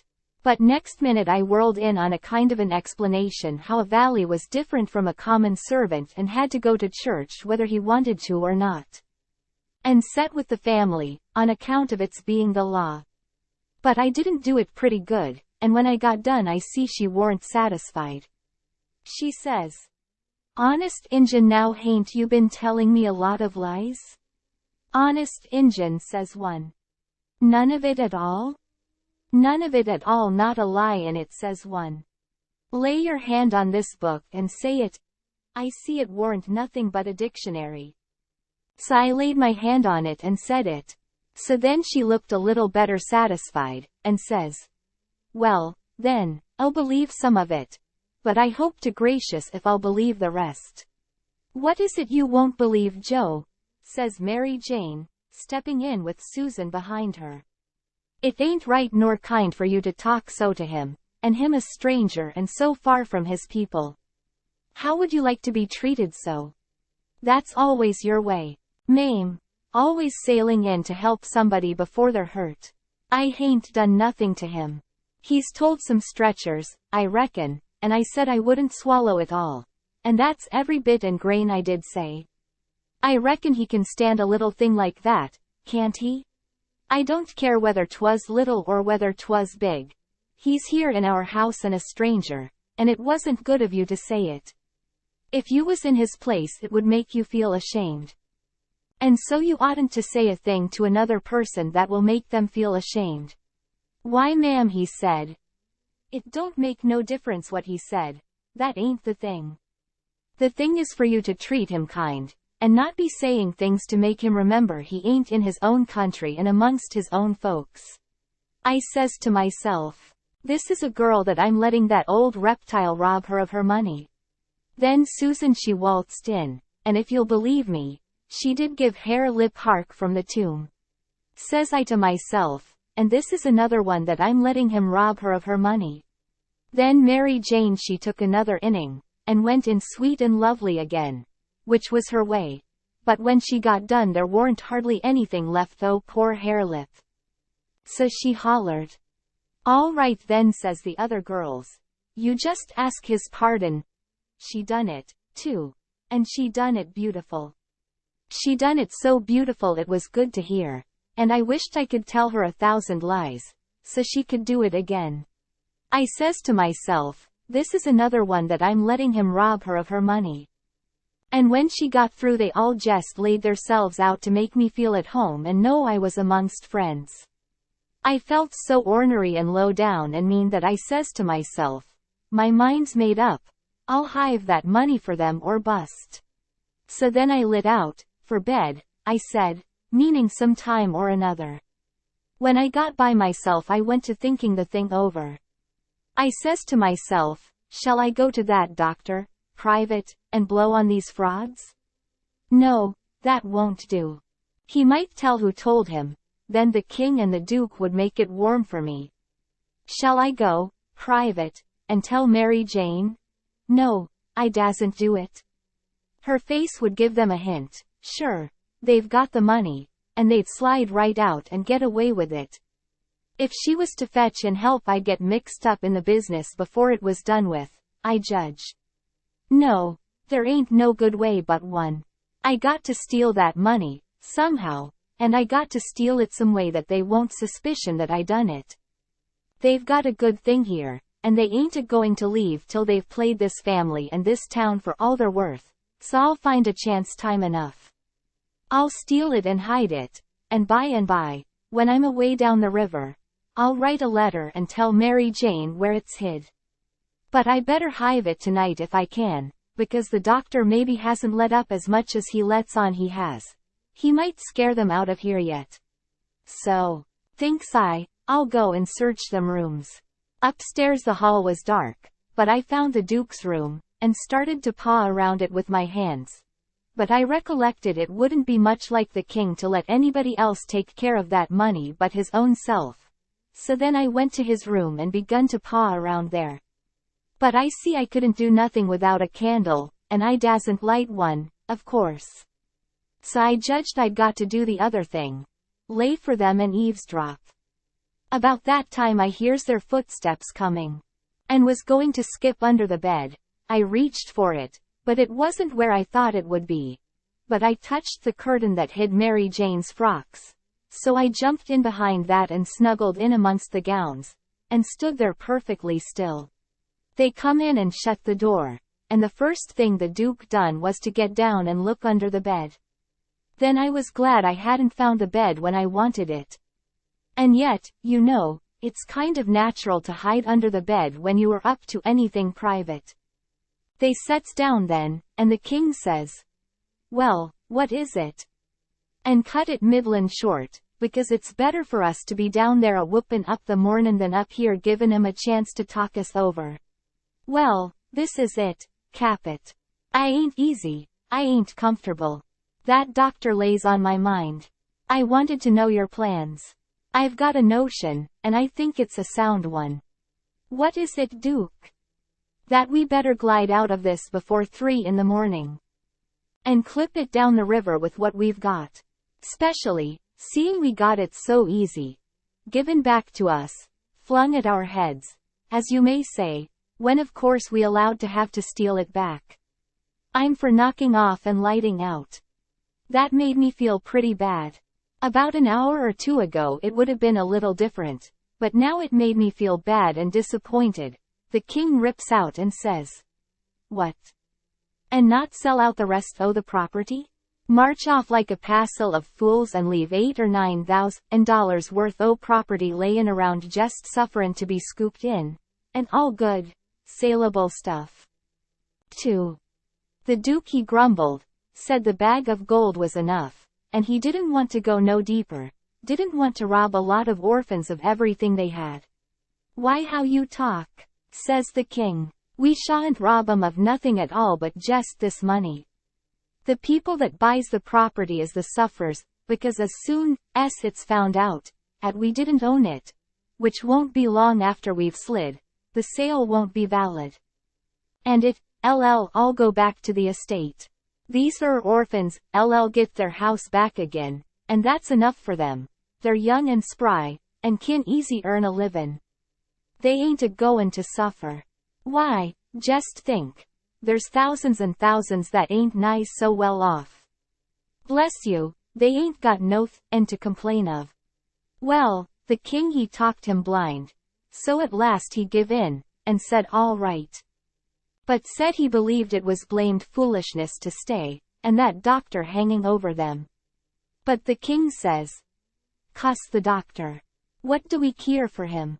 Hain't we got all the fools in town on our side? And ain't that a big enough majority in any town?" So they got ready to go downstairs again. The Duke says, "I don't think we put that money in a good place." That cheered me up. I'd begun to think I weren't going to get a hint of no kind to help me. The king says, Why? Because Mary Jane, LL be in mourning from this out. And first you know the nigger that does up the rooms will get an order to box these duds up and put 'em away. And do you reckon a nigger can run across money and not borrow some of it? Your head's level agin, Duke, says the king. And he comes a fumbling under the curtain 2 or 3 foot from where I was. I stuck tight to the wall and kept mighty still, though quivery, and I wondered what them fellows would say to me if they catched me. And I tried to think what I'd better do if they did catch me. But the king he got the bag before I could think more than about a half a thought, and he never suspicioned I was around. They took and shoved the bag through a rip in the straw tick that was under the feather bed, and crammed it in a foot or 2 amongst the straw and said it was all right now, because a nigger only makes up the feather bed, and don't turn over the straw tick only about twice a year, and so it warn't in no danger of getting stole now. But I knowed better. I had it out of there before they was halfway downstairs. I groped along up to my cubby, and hid it there till I could get a chance to do better. I judged I better hide it outside of the house somewheres, because if they missed it they would give the house a good ransacking. I knowed that very well. Then I turned in, with my clothes all on, but I couldn't a gone to sleep if I'd a wanted to. I was in such a sweat to get through with the business. By and by I heard the king and the duke come up, so I rolled off my pallet and laid with my chin at the top of my ladder, and waited to see if anything was going to happen. But nothing did. So I held on till all the late sounds had quit and the early ones hadn't begun yet. And then I slipped down the ladder. Chapter 27. The Funeral. Satisfying curiosity. Suspicious of Huck, quick sales and small. I crept to their doors and listened, they was snoring. So I tiptoed along, and got downstairs all right. There warn't a sound anywheres. I peeped through a crack of the dining room door, and see the men that was watching the corpse all sound asleep on their chairs. The door was open into the parlor, where the corpse was laying, and there was a candle in both rooms. I passed along, and the parlor door was open, but I see there warn't nobody in there but the remainders of Peter. So I shoved on by. But the front door was locked, and the key wasn't there. Just then I heard somebody coming down the stairs, back behind me. I run in the parlor and took a swift look around, and the only place I see to hide the bag was in the coffin. The lid was shoved along about a foot, showing the dead man's face down in there, with a wet cloth over it, and his shroud on. I tucked the money bag in under the lid, just down beyond where his hands was crossed, which made me creep. They was so cold. And then I run back across the room and in behind the door. The person coming was Mary Jane. She went to the coffin, very soft, and kneeled down and looked in.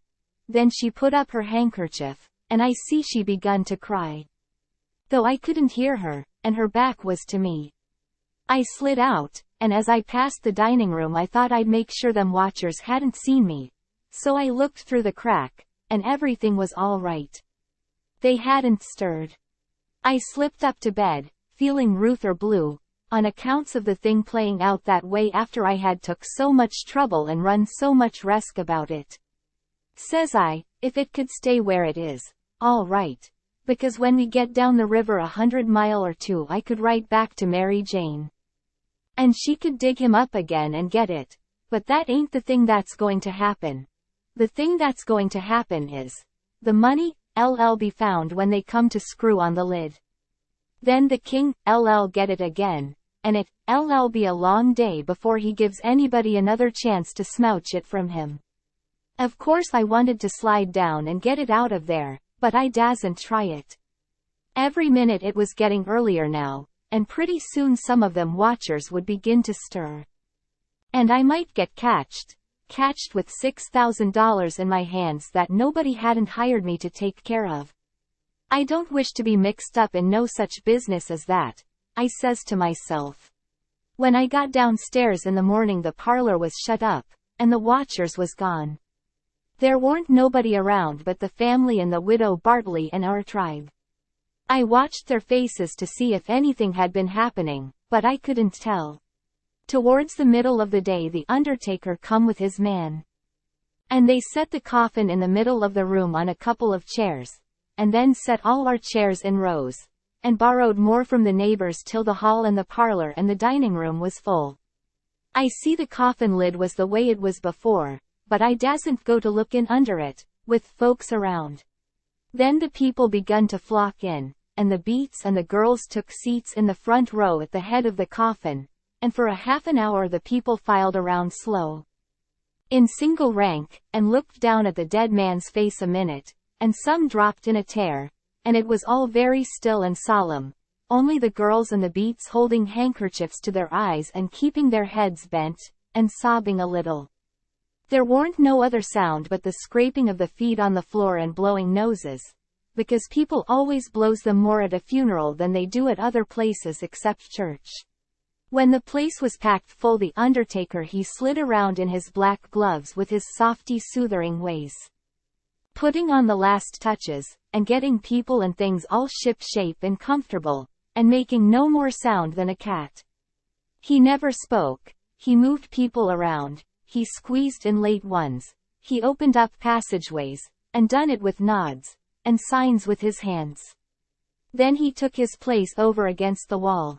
He was the softest, glidingest, stealthiest man I ever see, and there warn't no more smile to him than there is to a ham. They had borrowed a melodeum, a sick one. And when everything was ready a young woman sat down and worked it, and it was pretty squeaky and colicky, and everybody joined in and sung. And Peter was the only one that had a good thing, according to my notion. Then the Reverend Hobson opened up, slow and solemn, and begun to talk, and straight off the most outrageous row busted out in the cellar a body ever heard. It was only one dog, but he made a most powerful racket, and he kept it up right along.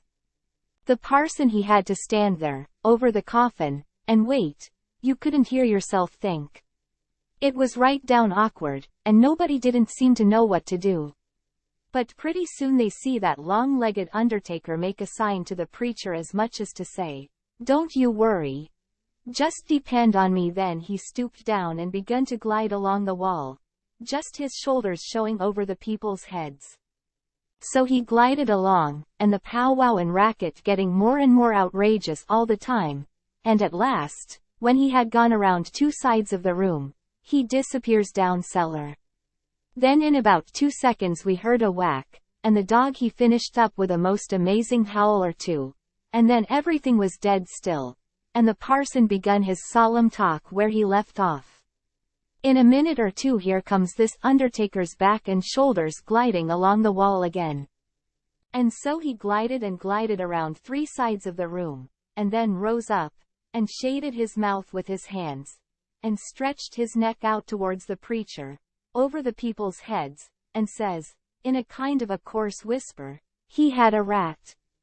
Then he drooped down and glided along the wall again to his place. You could see it was a great satisfaction to the people, because naturally they wanted to know. A little thing like that don't cost nothing. And it's just the little things that makes a man to be looked up to and liked. There warn't no more popular man in town than what that undertaker was. Well, the funeral sermon was very good, but pissin' long and tiresome. And then the king he shoved in and got off some of his usual rubbish, and at last the job was through. And the undertaker begun to sneak up on the coffin with his screwdriver. I was in a sweat then, and watched him pretty keen. But he never meddled at all, just slid the lid along as soft as mush, and screwed it down tight and fast. So there I was. I didn't know whether the money was in there or not. So, says I, suppose somebody has hogged that bag on the sly. Now how do I know whether to write to Mary Jane or not? Suppose she dug him up and didn't find nothing, what would she think of me? Blame it, I says, I might get hunted up and jailed. I'd better lay low and keep dark, and not write at all. The thing's awful mixed now, trying to better it, I've worsened it 100 times, and I wish to goodness I'd just let it alone. Dad fetched the whole business. They buried him, and we come back home, and I went to watching faces again. I couldn't help it, and I couldn't rest easy. But nothing come of it. The faces didn't tell me nothing. The king he visited around in the evening, and sweetened everybody up, and made himself ever so friendly. And he give out the idea that his congregation over in England would be in a sweat about him, so he must hurry and settle up the estate right away and leave for home. He was very sorry he was so pushed, and so was everybody. They wished he could stay longer, but they said they could see it couldn't be done. And he said of course him and William would take the girls home with them, and that pleased everybody too, because then the girls would be well fixed and amongst their own relations. And it pleased the girls, too, tickled them so they clean forgot they ever had a trouble in the world, and told him to sell out as quick as he wanted to, they would be ready. Them poor things was that glad and happy it made my heart ache to see them getting fooled and lied to so, but I didn't see no safe way for me to chip in and change the general tune. Well, blamed if the king didn't build a house and the niggers and all the property for auction straight off. Sale 2 days after the funeral. But anybody could buy private beforehand if they wanted to. So the next day after the funeral, along about noontime, the girls' joy got the first jolt. A couple of nigger traders come along, and the king sold them the niggers reasonable, for 3-day drafts as they called it, and away they went. The 2 sons up the river to Memphis, and their mother down the river to Orleans. I thought them poor girls and them niggers would break their hearts for grief. They cried around each other, and took on so it most made me down sick to see it. The girls said they hadn't ever dreamed of seeing the family separated or sold away from the town. I can't ever get it out of my memory, the sight of them poor miserable girls and niggers hanging around each other's necks and crying. And I reckon I couldn't a stood it all, but would a had to bust out and tell on our gang if I hadn't knowed the sale warn't no account and the niggers would be back home in a week or 2.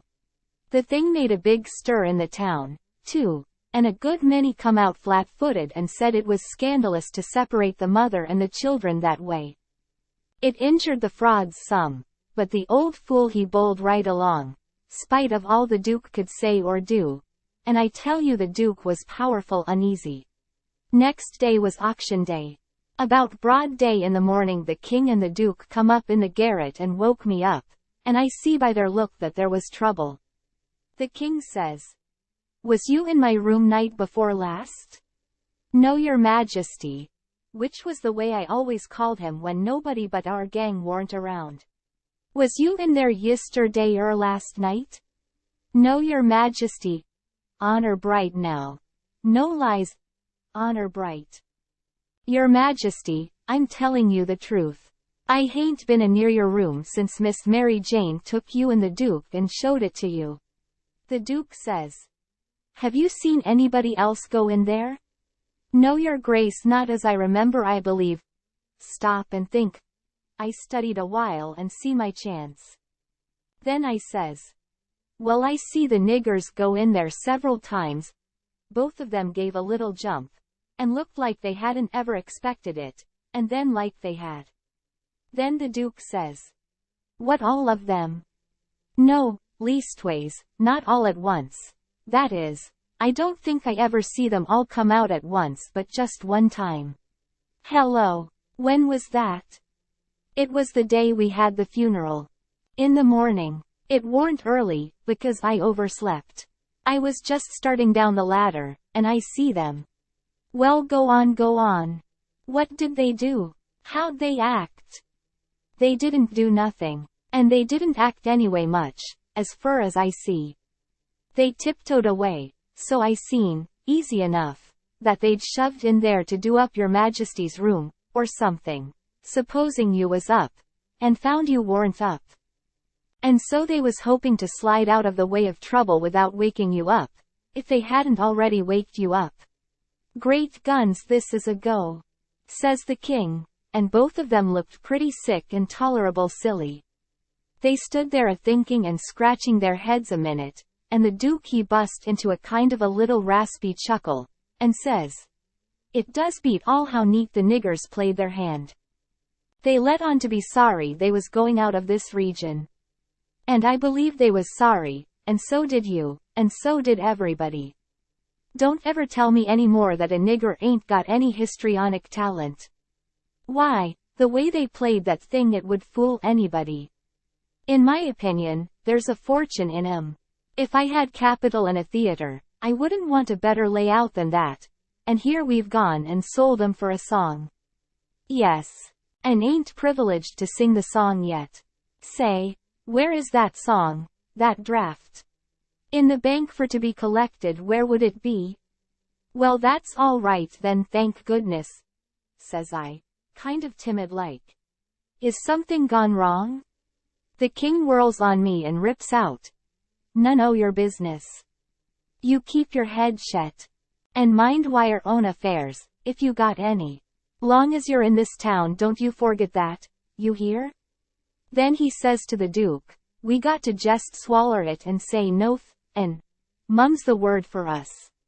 As they was starting down the ladder, the Duke he chuckles again, and says, quick sales and small profits. It's a good business. Yes? The king snarls around on him and says, I was trying to do for the best in sellin' 'em out so quick. If the profits has turned out to be none, lackin' considerable, and none to carry, is it my fault any more'n it's yourn? Well, they'd be in this house yet, and we wouldn't if I coulda got my advice listened to. The king sassed back as much as was safe for him, and then swapped around and lit into me again. He give me down the banks for not coming and telling him I see the niggers come out of his room acting that way. Said any fool woulda knowed something was up. And then waltzed in and cussed himself a while, and said it all come of him not laying late and taking his natural rest that morning, and he'd be blamed if he'd ever do it again. So they went off a-jawing, and I felt dreadful glad I'd worked it all off onto the niggers, and yet hadn't done the niggers no harm by it.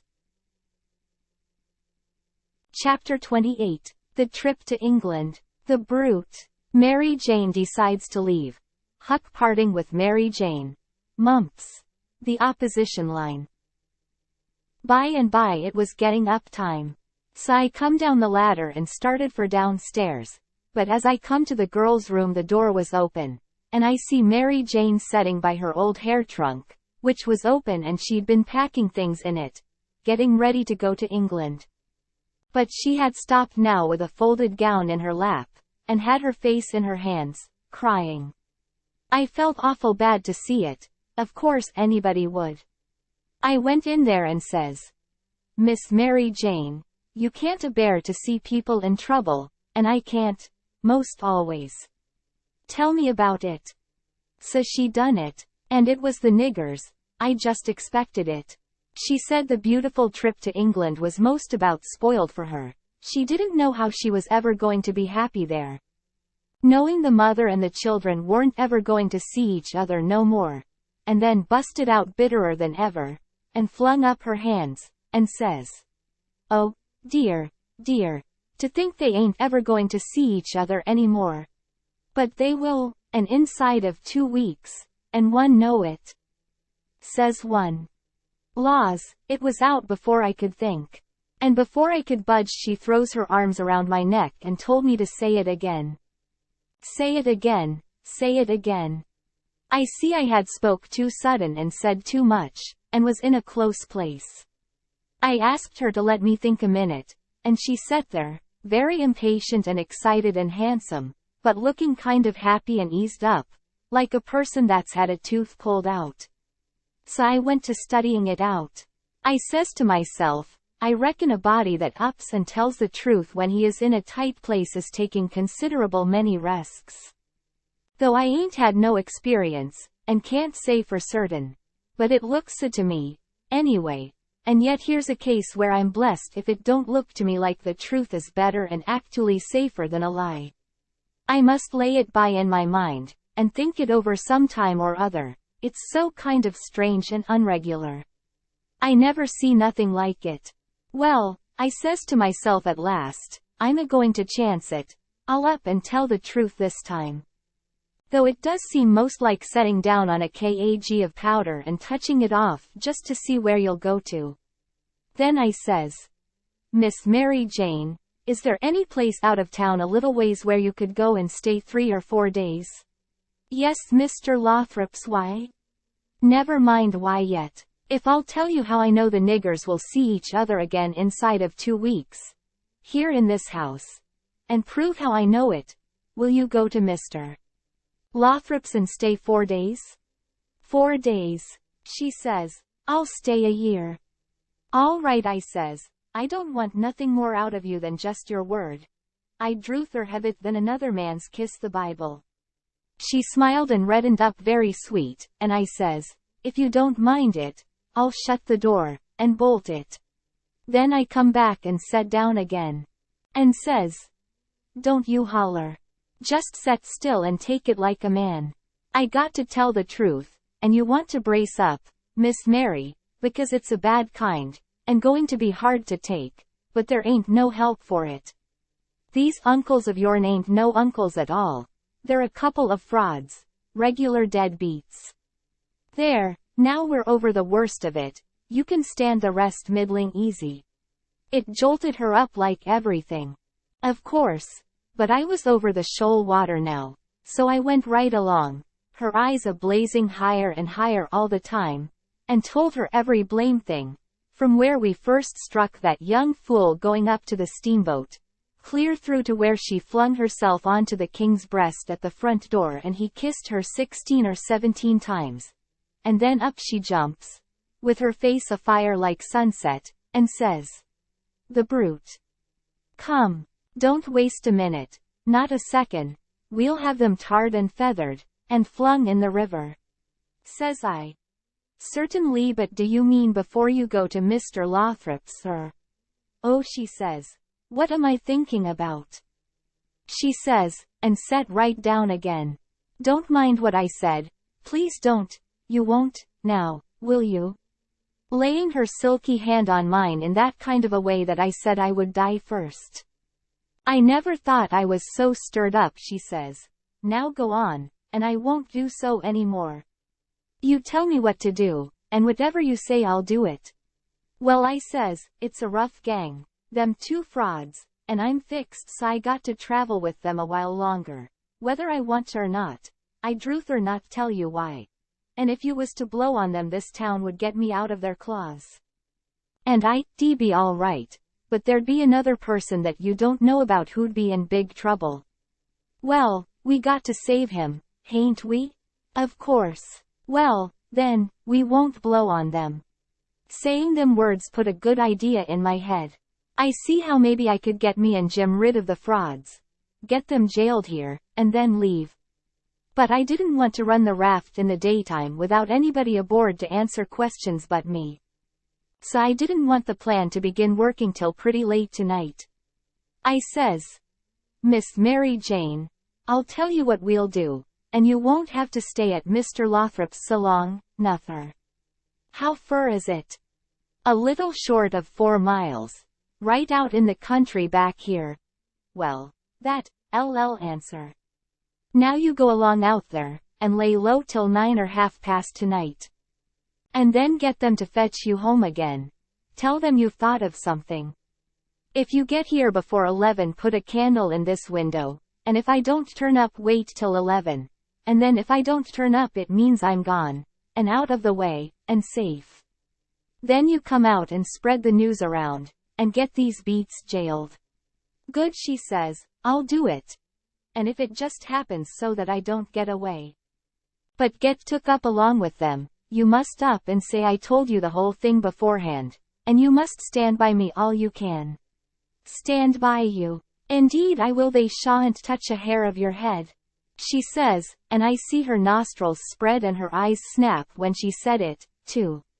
If I get away I shan't be here, I says, to prove these rapscallions ain't your uncles.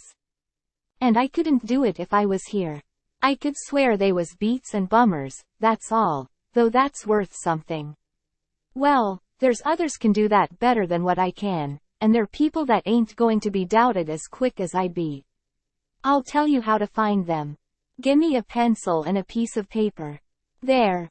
Royal Nonsuch, Bricksville. Put it away, and don't lose it.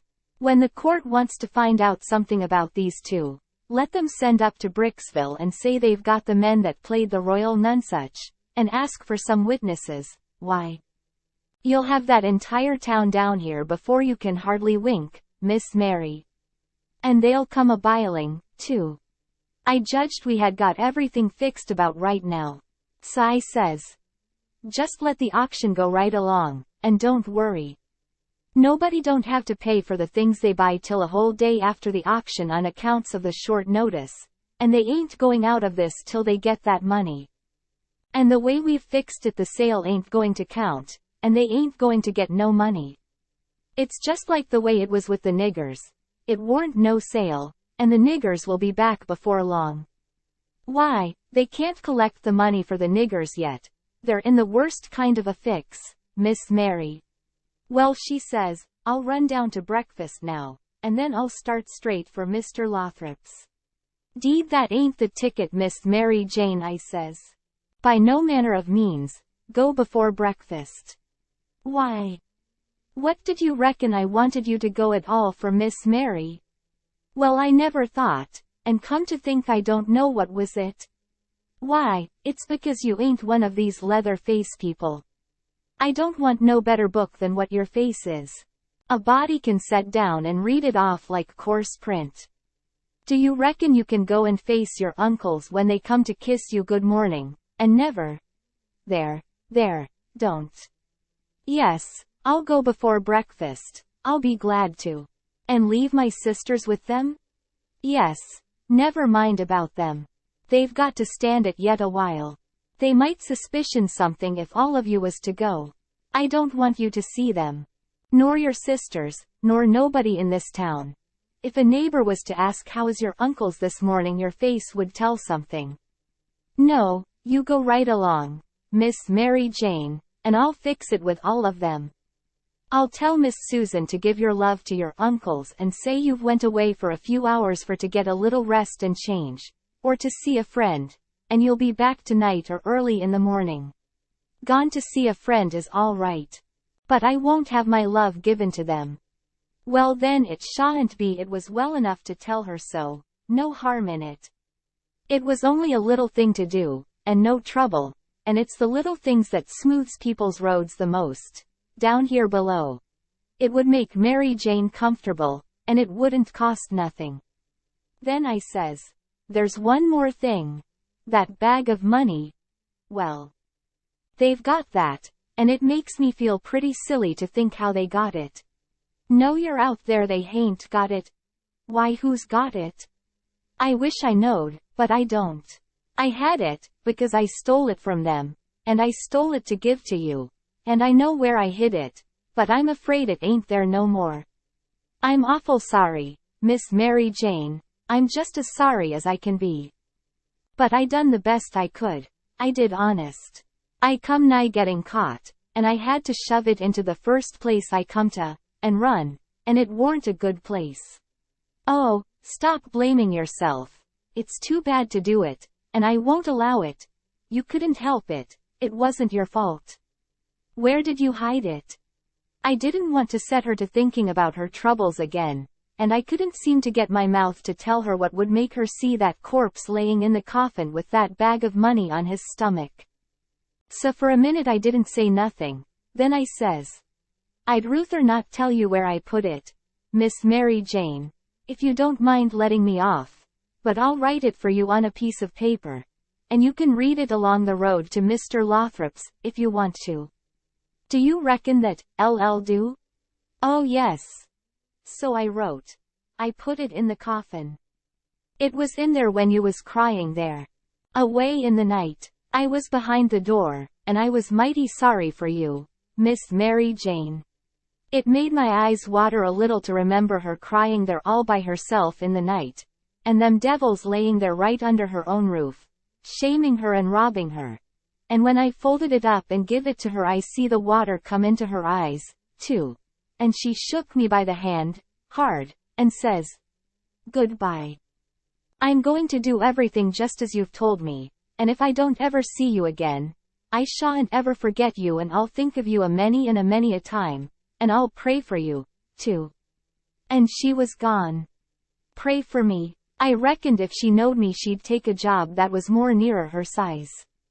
But I bet she done it, just the same, she was just that kind. She had the grit to pray for Judas if she took the notion. There warn't no back down to her. I judge. You may say what you want to, but in my opinion she had more sand in her than any girl I ever see. In my opinion she was just full of sand. It sounds like flattery, but it ain't no flattery. And when it comes to beauty, and goodness, too, she lays over them all. I hain't ever seen her since that time that I see her go out of that door. No, I hain't ever seen her since. But I reckon I've thought of her a many and a many a million times, and of her saying she would pray for me. And if ever I'd a thought it would do any good for me to pray for her, blamed if I wouldn't a done it or bust. Well, Mary Jane she lit out the back way, I reckon, because nobody see her go. When I struck Susan in the hare lip, I says, "What's the name of them people over on t'other side of the river that you all goes to see sometimes?" They says, "There's several but it's the Proctors mainly." That's the name, I says. I most forgot it. Well, Miss Mary Jane she told me to tell you she's gone over there in a dreadful hurry. One of them's sick. Which one? I don't know, leastways I kinder forget, but I thinks it's... Sakes alive, I hope it ain't Hanner? I'm sorry to say it, I says. But Hanner's the very one. My goodness, and she's so well only last week. Is she took bad? It ain't no name for it. They set up with her all night, Miss Mary Jane said, and they don't think she'll last many hours. Only think of that now. What's the matter with her?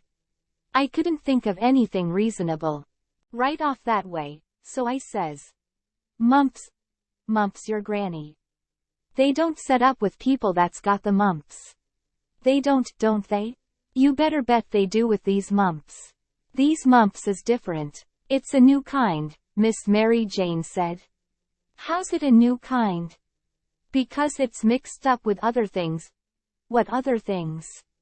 Well, measles, and whooping cough, and erysipelas, and consumption, and yaller janders, and brain fever, and I don't know what all. My land. And they call it the mumps? That's what Miss Mary Jane said. Well, what in the nation do they call it the mumps for? Why, because it is the mumps, that's what it starts with. Well, there ain't no sense in it. A body might stump his toe, and take pissin', and fall down the well, and break his neck, and bust his brains out, and somebody come along and ask what killed him, and some numbskull up and say, "Why, he stumped his toe."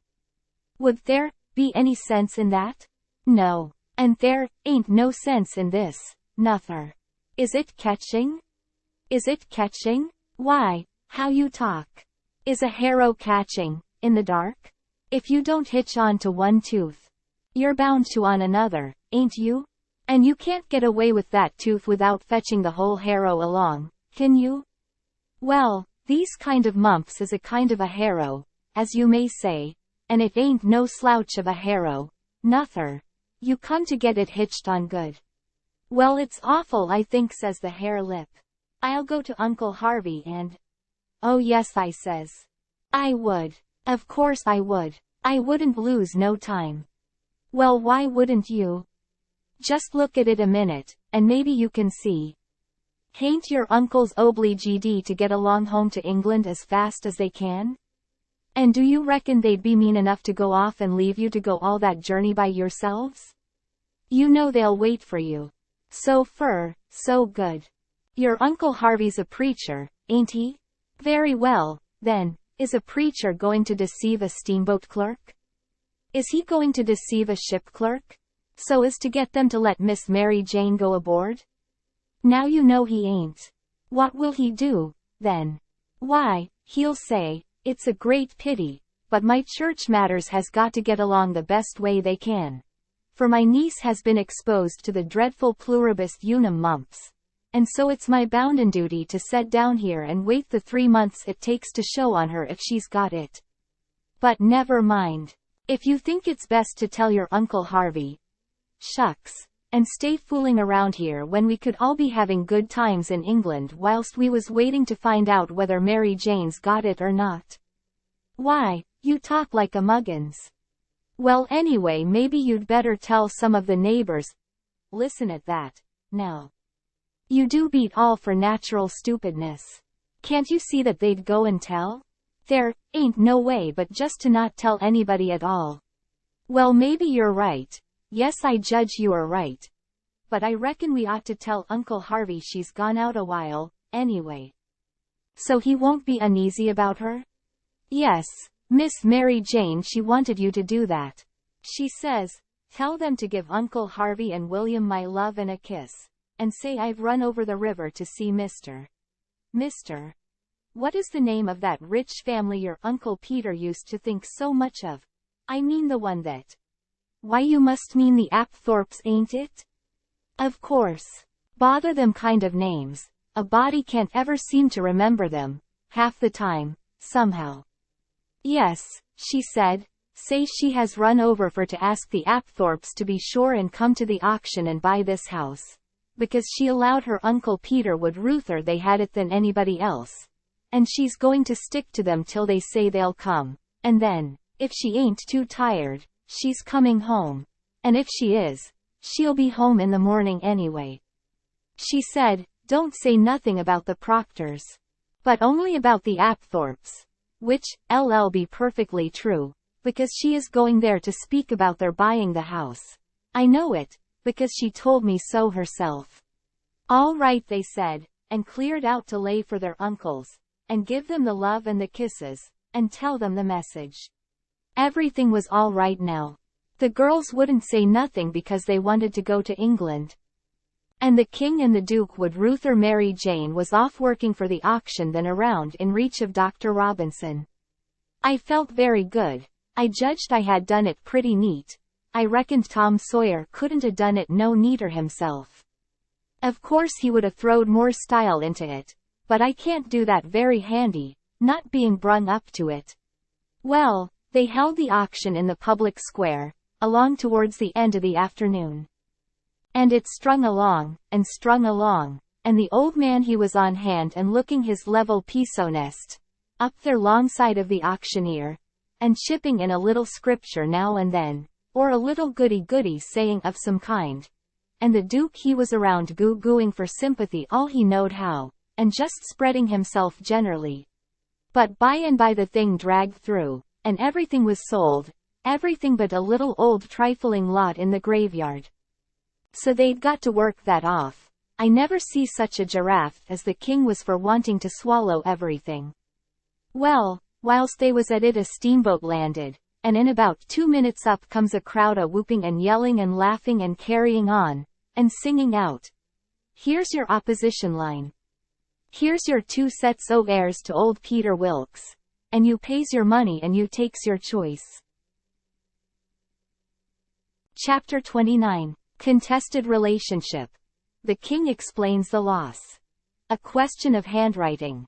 Digging up the corpse. Huck escapes.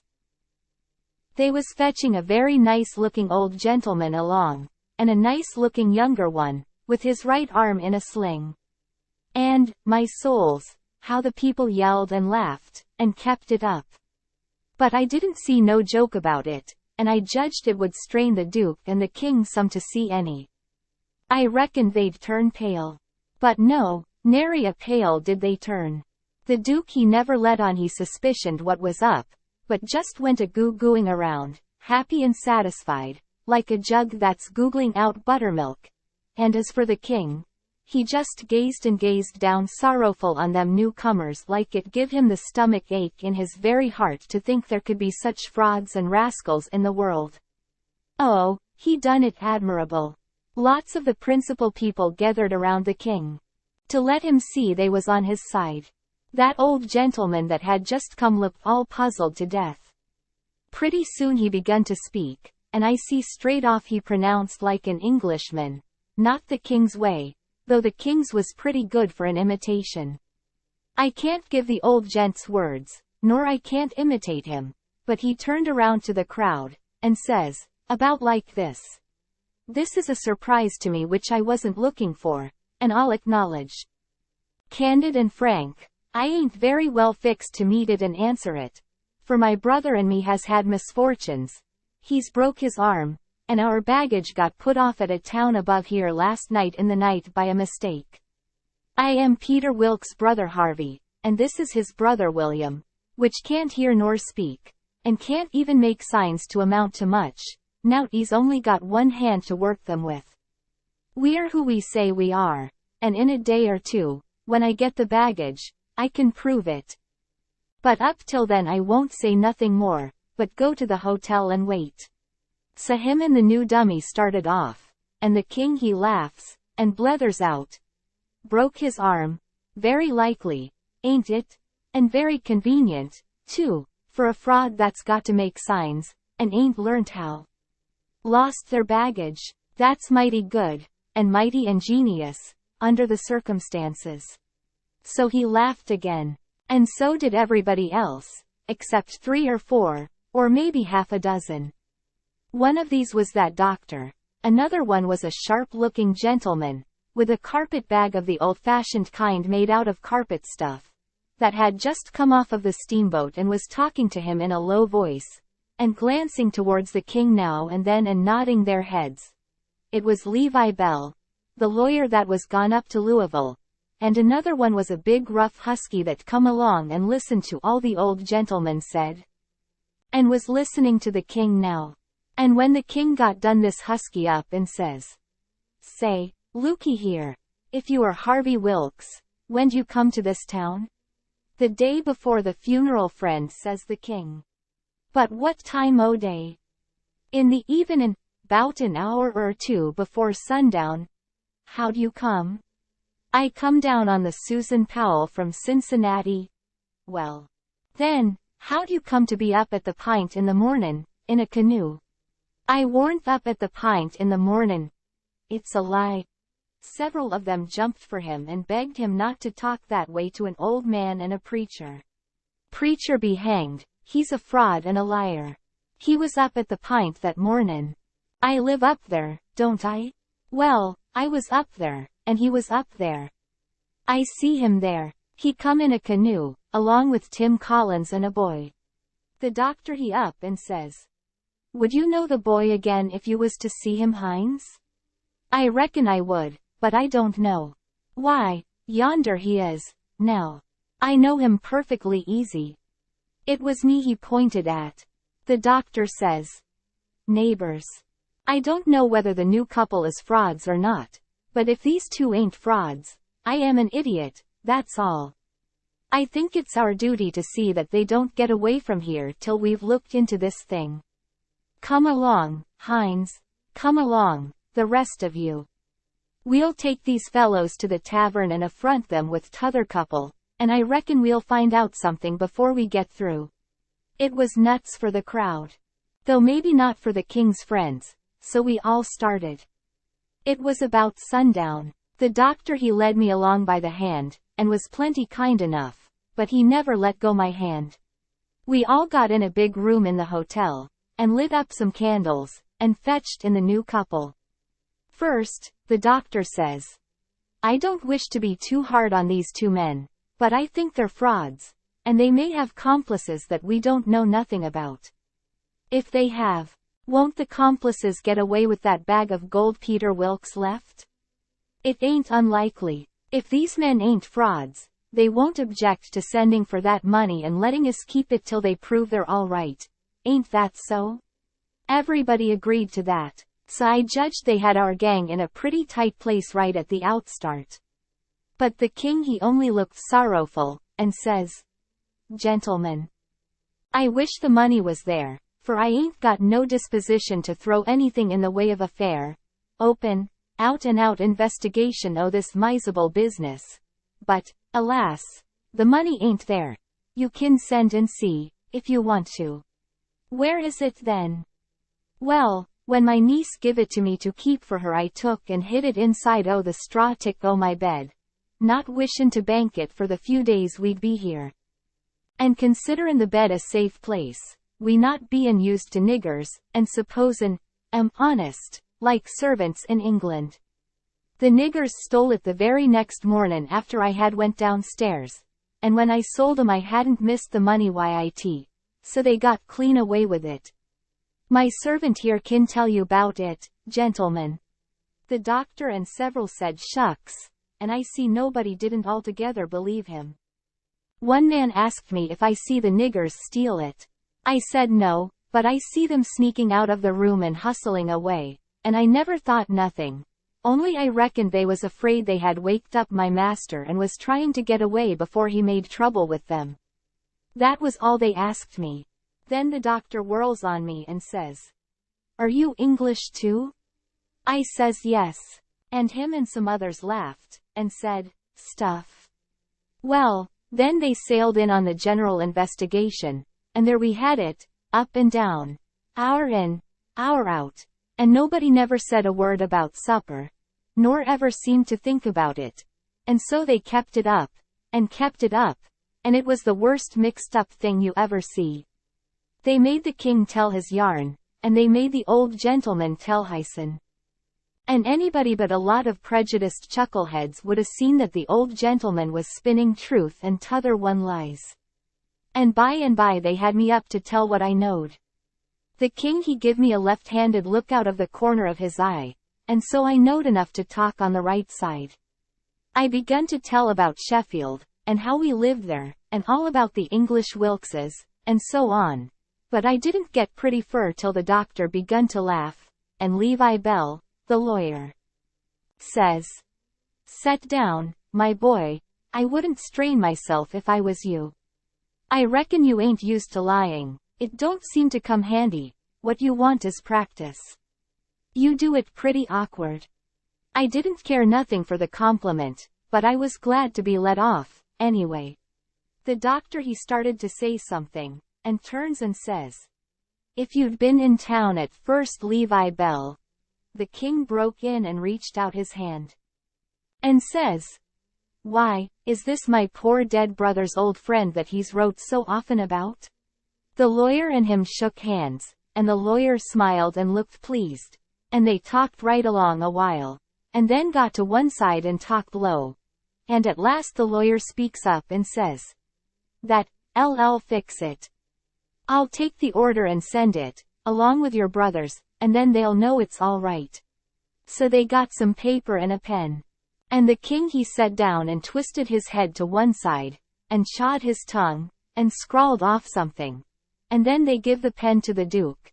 And then for the first time the duke looked sick. But he took the pen and wrote. So then the lawyer turns to the new old gentleman and says, "You and your brother please write a line or two and sign your names." The old gentleman wrote, but nobody couldn't read it. The lawyer looked powerful astonished, and says, "Well, it beats me," and snaked a lot of old letters out of his pocket, and examined them, and then examined the old man's writing, and then them again, and then says, "These old letters is from Harvey Wilkes. And here's these two handwritings, and anybody can see they didn't write them." The king and the duke looked sold and foolish, I tell you, to see how the lawyer had took them in. And here's this old gentleman's handwriting, and anybody can tell, easy enough, he didn't write them. Fact is, the scratches he makes ain't properly writing at all. Now, here's some letters from. The new old gentleman says, "If you please, let me explain. Nobody can read my hand but my brother there, so he copies for me. It's his hand you've got there, not mine." "Well," says the lawyer, "this is a state of things. I've got some of William's letters, too, so if you'll get him to write a line or so we can calm." "He can't write with his left hand," says the old gentleman. "If he could use his right hand, you would see that he wrote his own letters and mine too. Look at both, please, they're by the same hand." The lawyer done it, and says, "I believe it's so, and if it ain't so, there's a heap stronger resemblance than I'd noticed before, anyway. Well, I thought we was right on the track of a solution, but it's gone to grass, partly. But anyway, one thing is proved. These two ain't either of 'em Wilkses," and he wagged his head towards the king and the duke. "Well, what do you think? That mule-headed old fool wouldn't give in then." "Indeed he wouldn't. Said it warn't no fair test. Said his brother William was the custest joker in the world. And hadn't tried to write. He see William was going to play one of his jokes the minute he put the pen to paper. And so he warmed up and went warbling and warbling right along till he was actually beginning to believe what he was saying himself. But pretty soon the new gentleman broke in, and says, 'I've thought of something. Is there anybody here that helped to lay out my BR? Helped to lay out the late Peter Wilkes for burying?' 'Yes,' says somebody. 'Me and A. Flat Turner done it, we're both here.' Then the old man turns towards the king, and says, 'Perhaps this gentleman can tell me what was tattooed on his breast.' Blamed if the king didn't have to brace up mighty quick, or he'd a squashed down like a bluff bank that the river has cut under. It took him so sudden. And, mind you, it was a thing that was calculated to make most anybody escuche to get fetched such a solid one as that without any notice, because how was he going to know what was tattooed on the man? He whitened a little, he couldn't help it, and it was mighty still in there, and everybody bending a little forwards and gazing at him.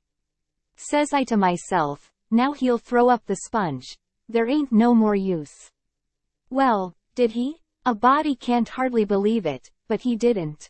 I reckon he thought he'd keep the thing up till he tired them people out, so they'd thin out, and him and the duke could break loose and get away. Anyway, he sat there, and pretty soon he begun to smile, and says, "MF. It's a very tough question, ain't it?" "Yes, sir, I can tell you what's tattooed on his breast.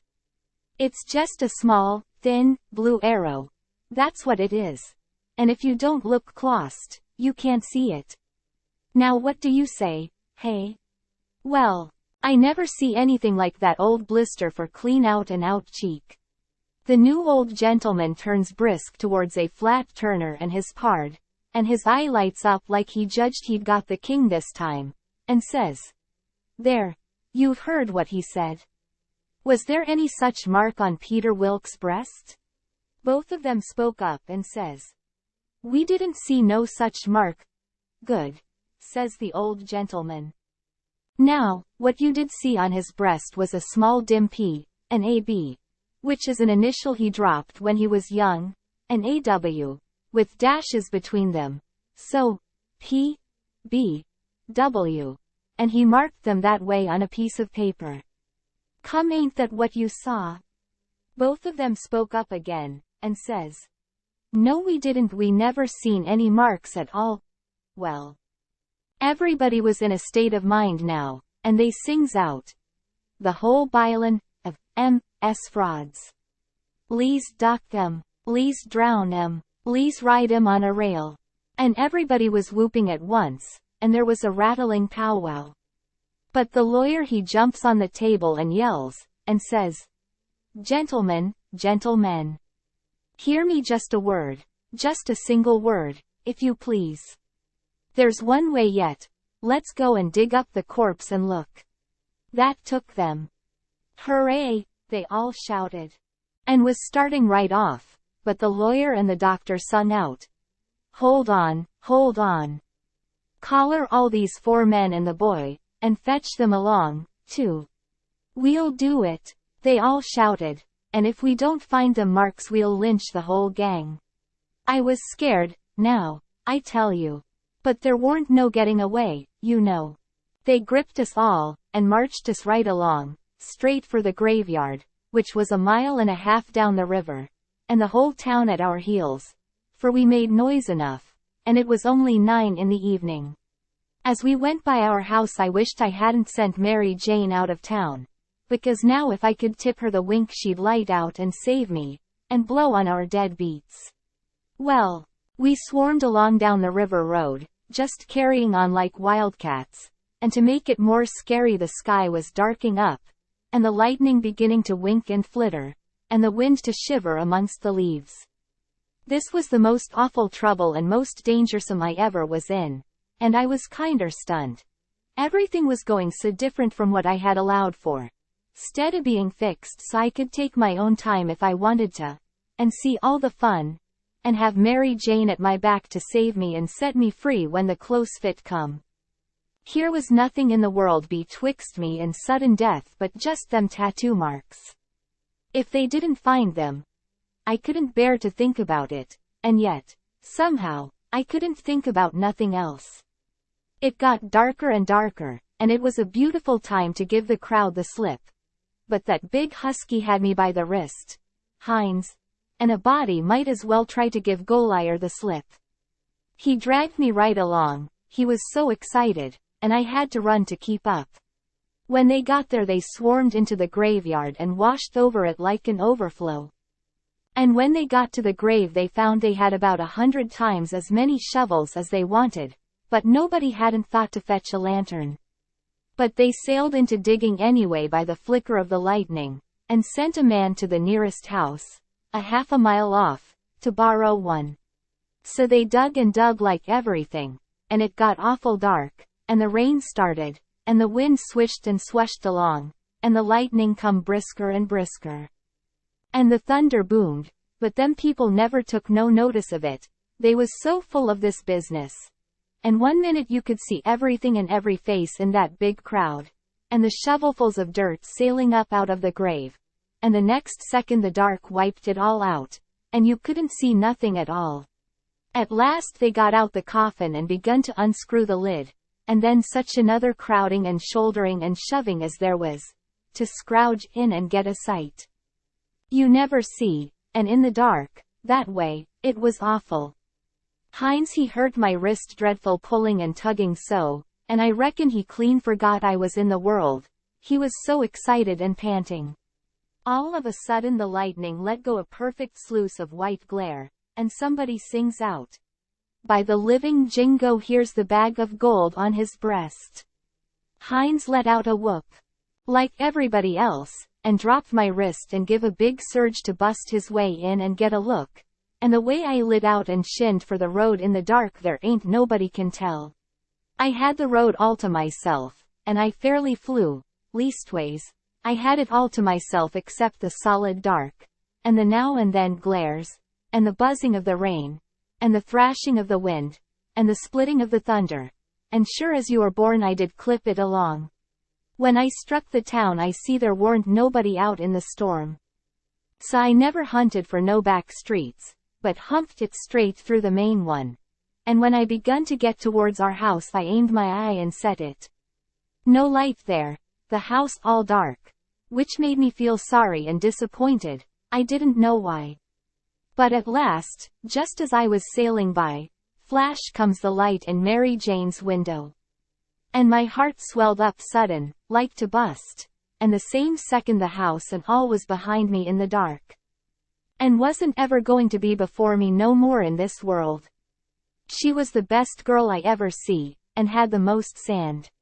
The minute I was far enough above the town to see I could make the towhead, I begun to look sharp for a boat to borrow, and the first time the lightning showed me one that wasn't chained I snatched it and shoved. It was a canoe, and warn't fastened with nothing but a rope. The towhead was a rattling big distance off, away out there in the middle of the river. But I didn't lose no time, and when I struck the raft at last I was so fagged I would 'a just laid down to blow and gasp if I could afforded it. But I didn't. As I sprung aboard I sung out, "Out with you, Jim," and set her loose. Glory be to goodness, we're shut of them. Jim lit out, and was a-coming for me with both arms spread, he was so full of joy.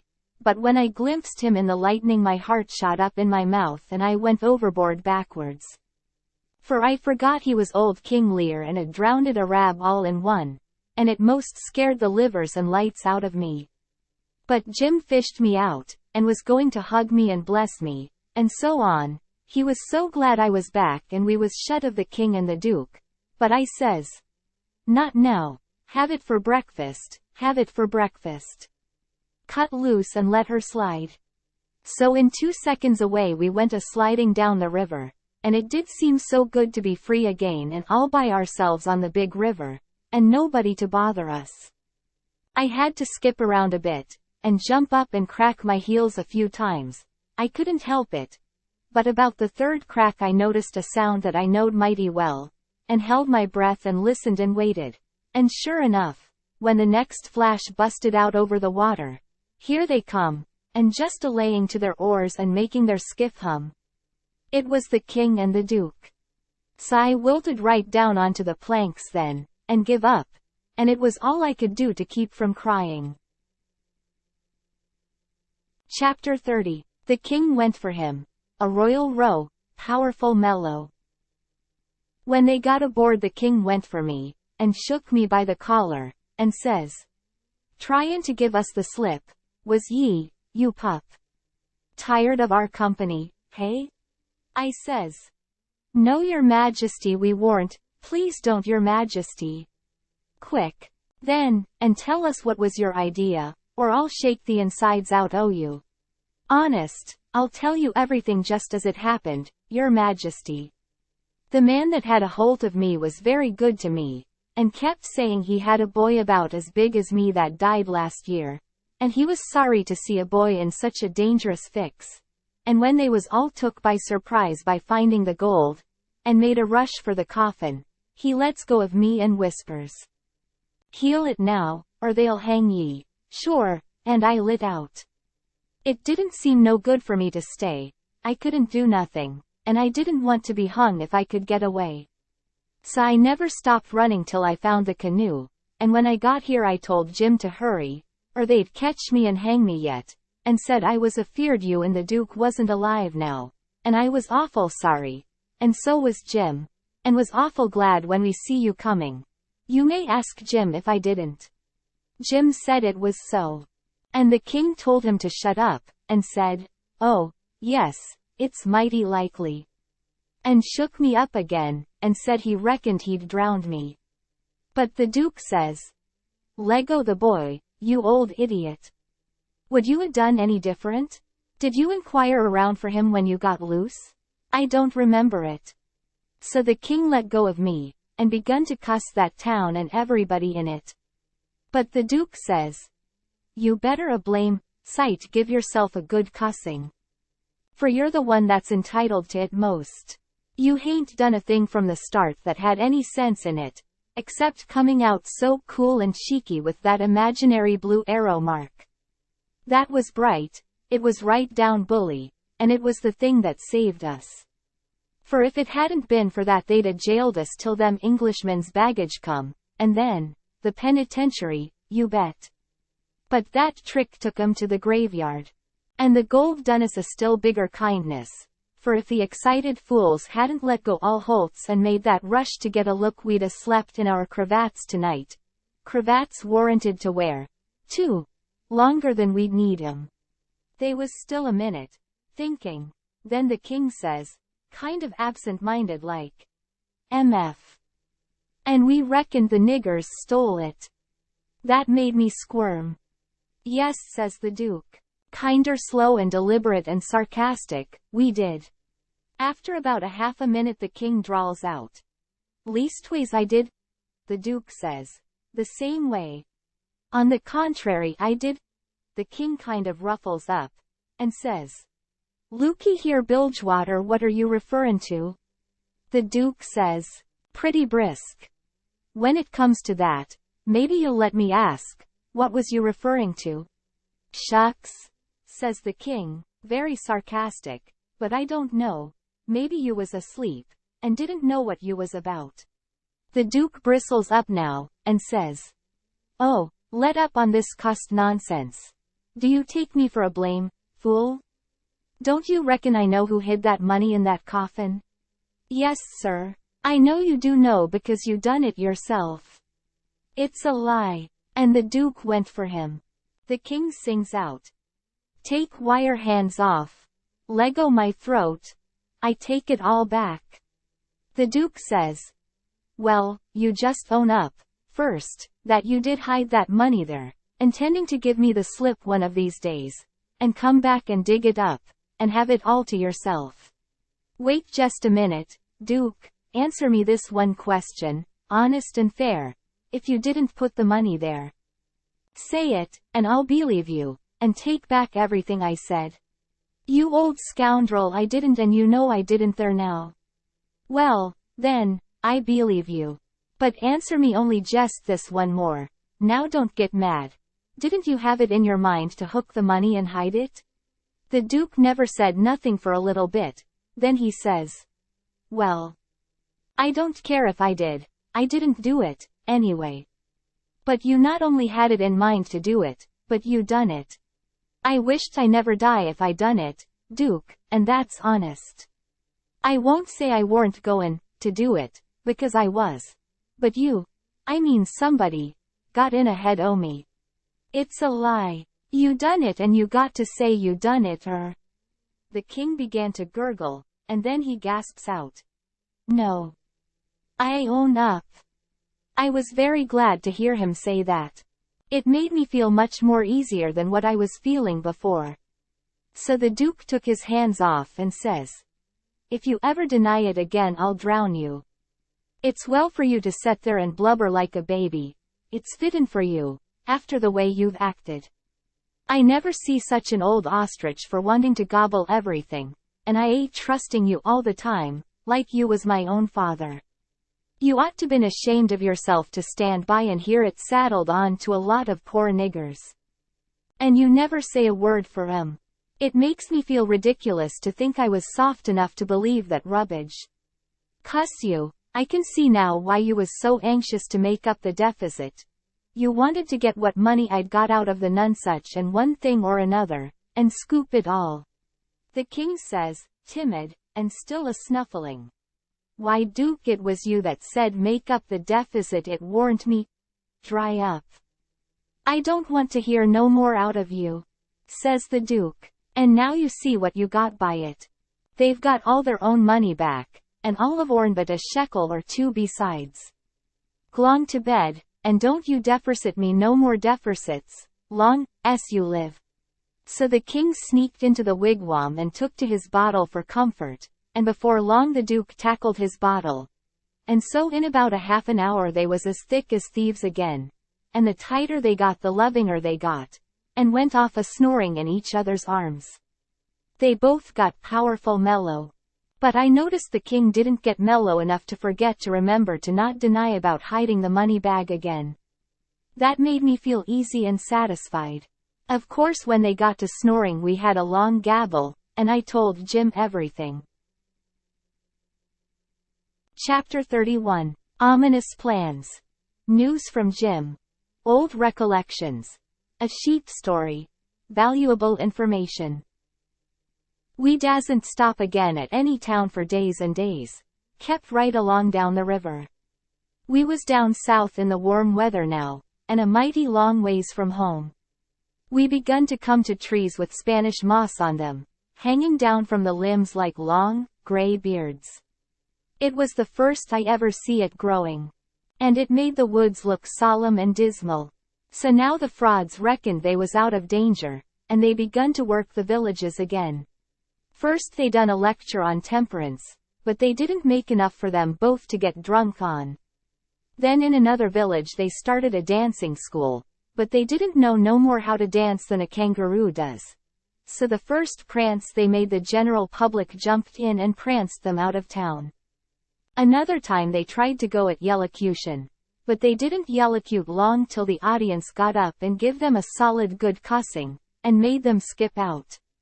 They tackled missionarying, and mesmerizing, and doctoring, and telling fortunes, and a little of everything, but they couldn't seem to have no luck. So at last they got just about dead broke, and laid around the raft as she floated along, thinking, and never saying nothing. By the half a day at a time, and dreadful blue and desperate. And at last they took a change and begun to lay their heads together in the wigwam and talk low and confidential 2 or 3 hours at a time. Jim and me got uneasy. We didn't like the look of it. We judged they was studying up some kind of worse deviltry than ever. We turned it over and over, and at last we made up our minds they was going to break into somebody's house or store. Or was going into the counterfeit money business, or something. So then we was pretty scared, and made up an agreement that we wouldn't have nothing in the world to do with such actions, and if we ever got the least show we would give them the cold shake and clear out and leave them behind. Well, early one morning we hid the raft in a good, safe place about 2 miles below a little bit of a shabby village named Pikesville, and the king he went ashore and told us all to stay hid whilst he went up to town and smelt around to see if anybody had got any wind of the royal nonesuch there yet. House to rob, you mean, says I to myself, and when you get through robbing it you'll come back here and wonder what has become of me and Jim and the raft. And you'll have to take it out in wondering.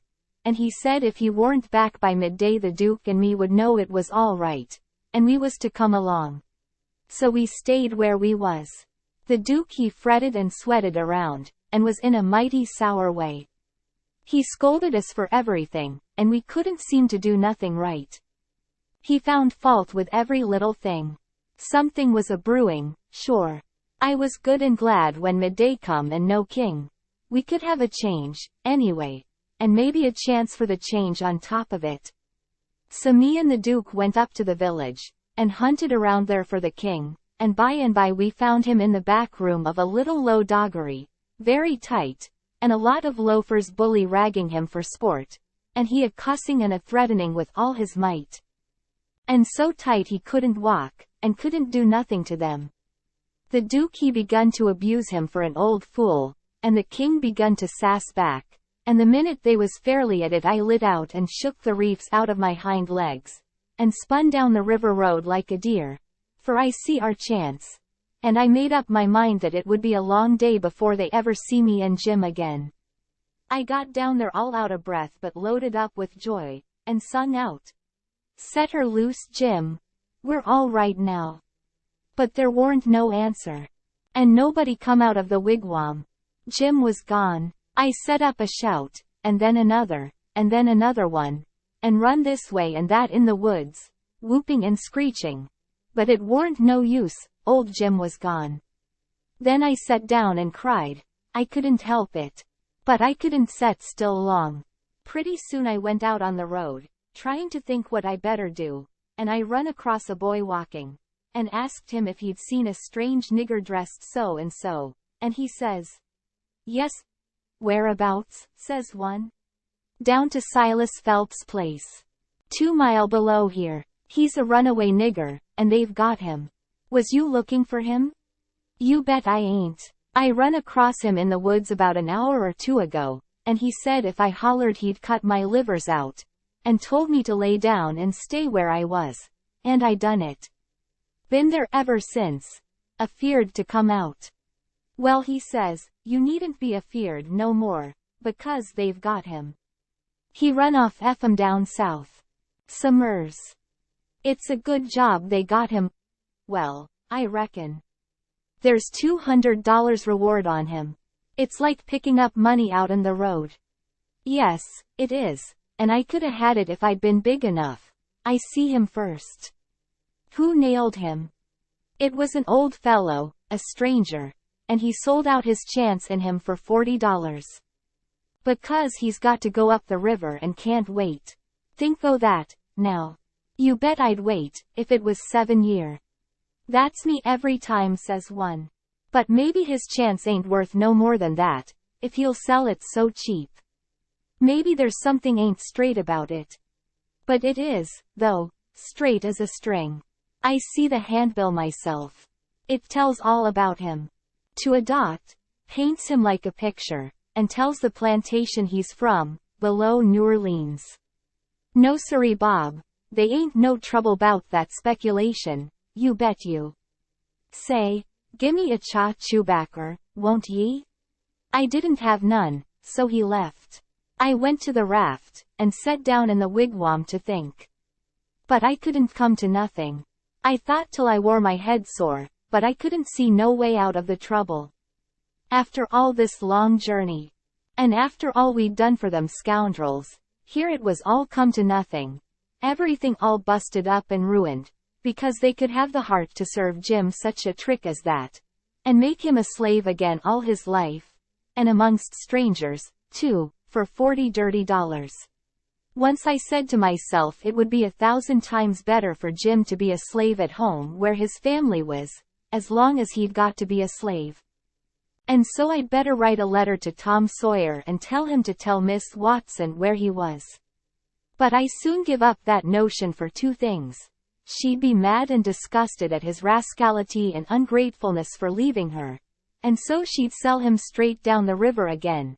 And if she didn't, everybody naturally despises an ungrateful nigger, and they'd make Jim feel it all the time, and so he'd feel ornery and disgraced. And then think of me. It would get all around that Huck Finn helped a nigger to get his freedom, and if I was ever to see anybody from that town again I'd be ready to get down and lick his boots for shame. That's just the way a person does a low-down thing, and then he don't want to take no consequences of it. Thinks as long as he can hide it, it ain't no disgrace. That was my fix exactly. The more I studied about this the more my conscience went to grinding me, and the more wicked and low-down and ornery I got to feeling. And at last, when it hit me all of a sudden that here was the plain hand of Providence slapping me in the face and letting me know my wickedness was being watched all the time from up there in heaven, whilst I was stealing a poor old woman's nigger that hadn't ever done me no harm, and now was showing me there's one that's always on the lookout, and ain't a-going to allow no such miserable doings to go only just so fur and no further. I most dropped in my tracks. I was so scared. Well, I tried the best I could to kinder soften it up somehow for myself by saying I was brung up wicked, and so I warn't so much to blame. But something inside of me kept saying, there was the Sunday school, you could a gone to it, and if you'd a done it they'd a learnt you there that people that acts as I'd been acting about that nigger goes to everlasting fire. It made me shiver, and I about made up my mind to pray, and see if I couldn't try to quit being the kind of a boy I was and be better. So I kneeled down. But the words wouldn't come. Why wouldn't they? It warn't no use to try and hide it from him. Nor from me, neither. I knowed very well why they wouldn't come. It was because my heart warn't right. It was because I warn't square. It was because I was playing double. I was letting on to give up sin, but away inside of me I was holding on to the biggest one of all. I was trying to make my mouth say I would do the right thing and the clean thing, and go and write to that nigger's owner and tell where he was. But deep down in me I knowed it was a lie, and he knowed it. You can't pray a lie. I found that out. So I was full of trouble, full as I could be, and didn't know what to do. At last I had an idea, and I says, I'll go and write the letter, and then see if I can pray. Why, it was astonishing, the way I felt as light as a feather right straight off. And my troubles all gone. So I got a piece of paper and a pencil, all glad and excited, and sat down and wrote, Miss Watson, your runaway nigger Jim is down here 2 miles below Pikesville, and Mr. Phelps has got him and he will give him up for the reward if you send. Huck Finn. I felt good and all washed clean of sin for the first time I had ever felt so in my life, and I knowed I could pray now. But I didn't do it straight off, but laid the paper down and sat there thinking how good it was all this happened so, and how near I come to being lost and going to hell. And went on thinking, and got to thinking over our trip down the river, and I see Jim before me all the time, in the day and in the night time, sometimes moonlight, sometimes storms, and we floating along, talking and singing and laughing. But somehow I couldn't seem to strike no places to harden me against him, but only the other kind. I'd see him standing my watch on top of Hyson, stead of calling me, so I could go on sleeping. And see him how glad he was when I come back out of the fog. And when I come to him again in the swamp, up there where the feud was. And such like times, and would always call me honey, and pet me and do everything he could think of for me, and how good he always was. And at last I struck the time I saved him by telling the men we had smallpox aboard, and he was so grateful. And said I was the best friend old Jim ever had in the world, and the only one he's got now. And then I happened to look around and see that paper. It was a close place. I took it up, and held it in my hand. I was a-trembling, because I'd got to decide, forever, betwixt two things, and I knowed it. I studied a minute, sort of holding my breath, and then says to myself, all right then, I'll go to hell, and tore it up. It was awful thoughts and awful words. But they was said, and I let them stay said, and never thought no more about reforming. I shoved the whole thing out of my head, and said I would take up wickedness again, which was in my line, being brung up to it, and the other warn't. And for a starter I would go to work and steal Jim out of slavery again. And if I could think up anything worse, I would do that, too. Because as long as I was in, and in for good, I might as well go the whole hog. Then I set to thinking over how to get at it. And turned over some considerable many ways in my mind, and at last fixed up a plan that suited me. So then I took the bearings of a woody island that was down the river a piece, and as soon as it was fairly dark I crept out with my raft and went for it, and hid it there, and then turned in. I slept the night through, and got up before it was light, and had my breakfast, and put on my store clothes, and tied up some others and one thing or another in a bundle, and took the canoe and cleared for shore. I landed below where I judged was Phelps's place, and hid my bundle in the woods, and then filled up the canoe with water, and loaded rocks into her and sunk her where I could find her again when I wanted her, about 1/4 of a mile below a little steam sawmill that was on the bank. Then I struck up the road, and when I passed the mill I see a sign on it, Phelps's sawmill, and when I come to the farmhouses, 200 or 300 yards further along, I kept my eyes peeled, but didn't see nobody around, though it was good daylight now. But I didn't mind, because I didn't want to see nobody just yet. I only wanted to get the lay of the land. According to my plan, I was going to turn up there from the village, not from below. So I just took a look, and shoved along. Straight for town. Well, the very first man I see when I got there was the Duke. He was sticking up a bill for the Royal Nonsuch, free night performance, like that other time. They had the cheek, them frauds. I was right on him before I could shirk. He looked astonished, and says, hello. Where'd you come from? Then he says, kind of glad and eager, where's the raft? Got her in a good place? I says, why, that's just what I was going to ask your grace. Then he didn't look so joyful, and says, what was your idea for asking me? He says, well, I says, when I see the king in that doggery yesterday, I says to myself, we can't get him home for hours, till he's soberer. So I went a-loafing around town to put in the time and wait. A man up and offered me 10 cents to help him pull a skiff over the river and back to fetch a sheep, and so I went along. But when we was dragging him to the boat, and the man left me a holt of the rope and went behind him to shove him along, he was too strong for me and jerked loose and run, and we after him. We didn't have no dog, and so we had to chase him all over the country till we tired him out. We never got him till dark. Then we fetched him over, and I started down for the raft. When I got there and see it was gone, I says to myself, they've got into trouble and had to leave, and they've took my nigger, which is the only nigger I've got in the world, and now I'm in a strange country, and ain't got no property no more, nor nothing, and no way to make my living. So I sat down and cried. I slept in the woods all night. But what did become of the raft, then, and Jim, poor Jim? Blamed if I know, that is, what's become of the raft.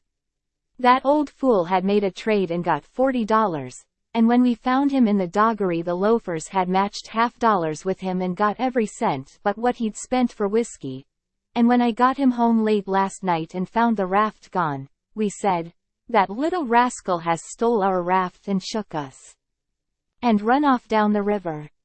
I wouldn't shake my nigger, would I? The only nigger I had in the world, and the only property. We never thought of that. Fact is, I reckon we'd come to consider him our nigger. Yes, we did consider him so. Goodness knows we had trouble enough for him. So when we see the raft was gone and we flat broke, There weren't anything for it but to try the Royal Nunsuch another shake. And I've pegged along ever since, dry as a powder horn. Where's that 10 cents? Give it here. I had considerable money, so I give him 10 cents, but begged him to spend it for something to eat, and give me some, because it was all the money I had, and I hadn't had nothing to eat since yesterday.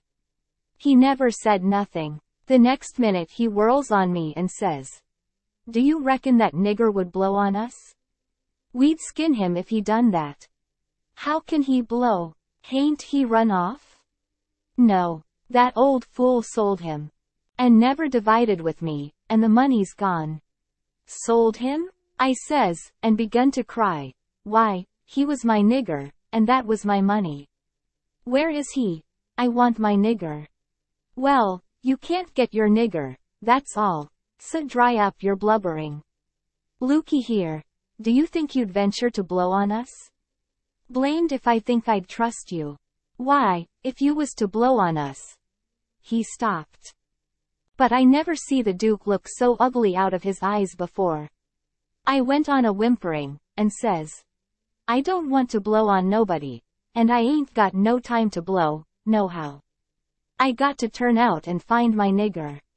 He looked kinder bothered, and stood there with his bills fluttering on his arm, thinking, and wrinkling up his forehead.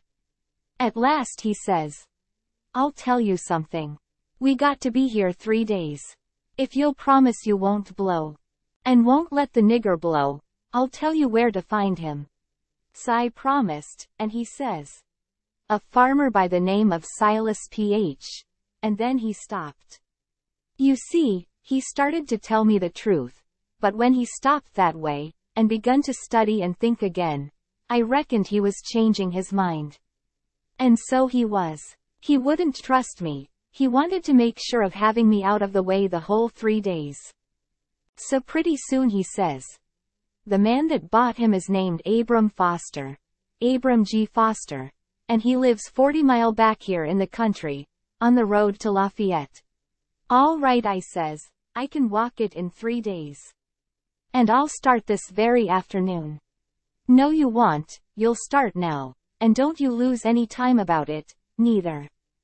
Nor do any gabbling by the way. Just keep a tight tongue in your head and move right along, and then you won't get into trouble with us, d'ye hear?" That was the order I wanted, and that was the one I played for. I wanted to be left free to work my plans. "So clear out," he says, "and you can tell Mr. Foster whatever you want to. Maybe you can get him to believe that Jim is your nigger. Some idiots don't require documents. Leastways I've heard there's such down south here. And when you tell him the handbill and the reward's bogus, maybe he'll believe you when you explain to him what the idea was for getting him out. Go, long now, and tell him anything you want to. But mind you don't work your jaw any between here and there." So I left, and struck for the back country. I didn't look around, but I kinder felt like he was watching me. But I knowed I could tire him out at that.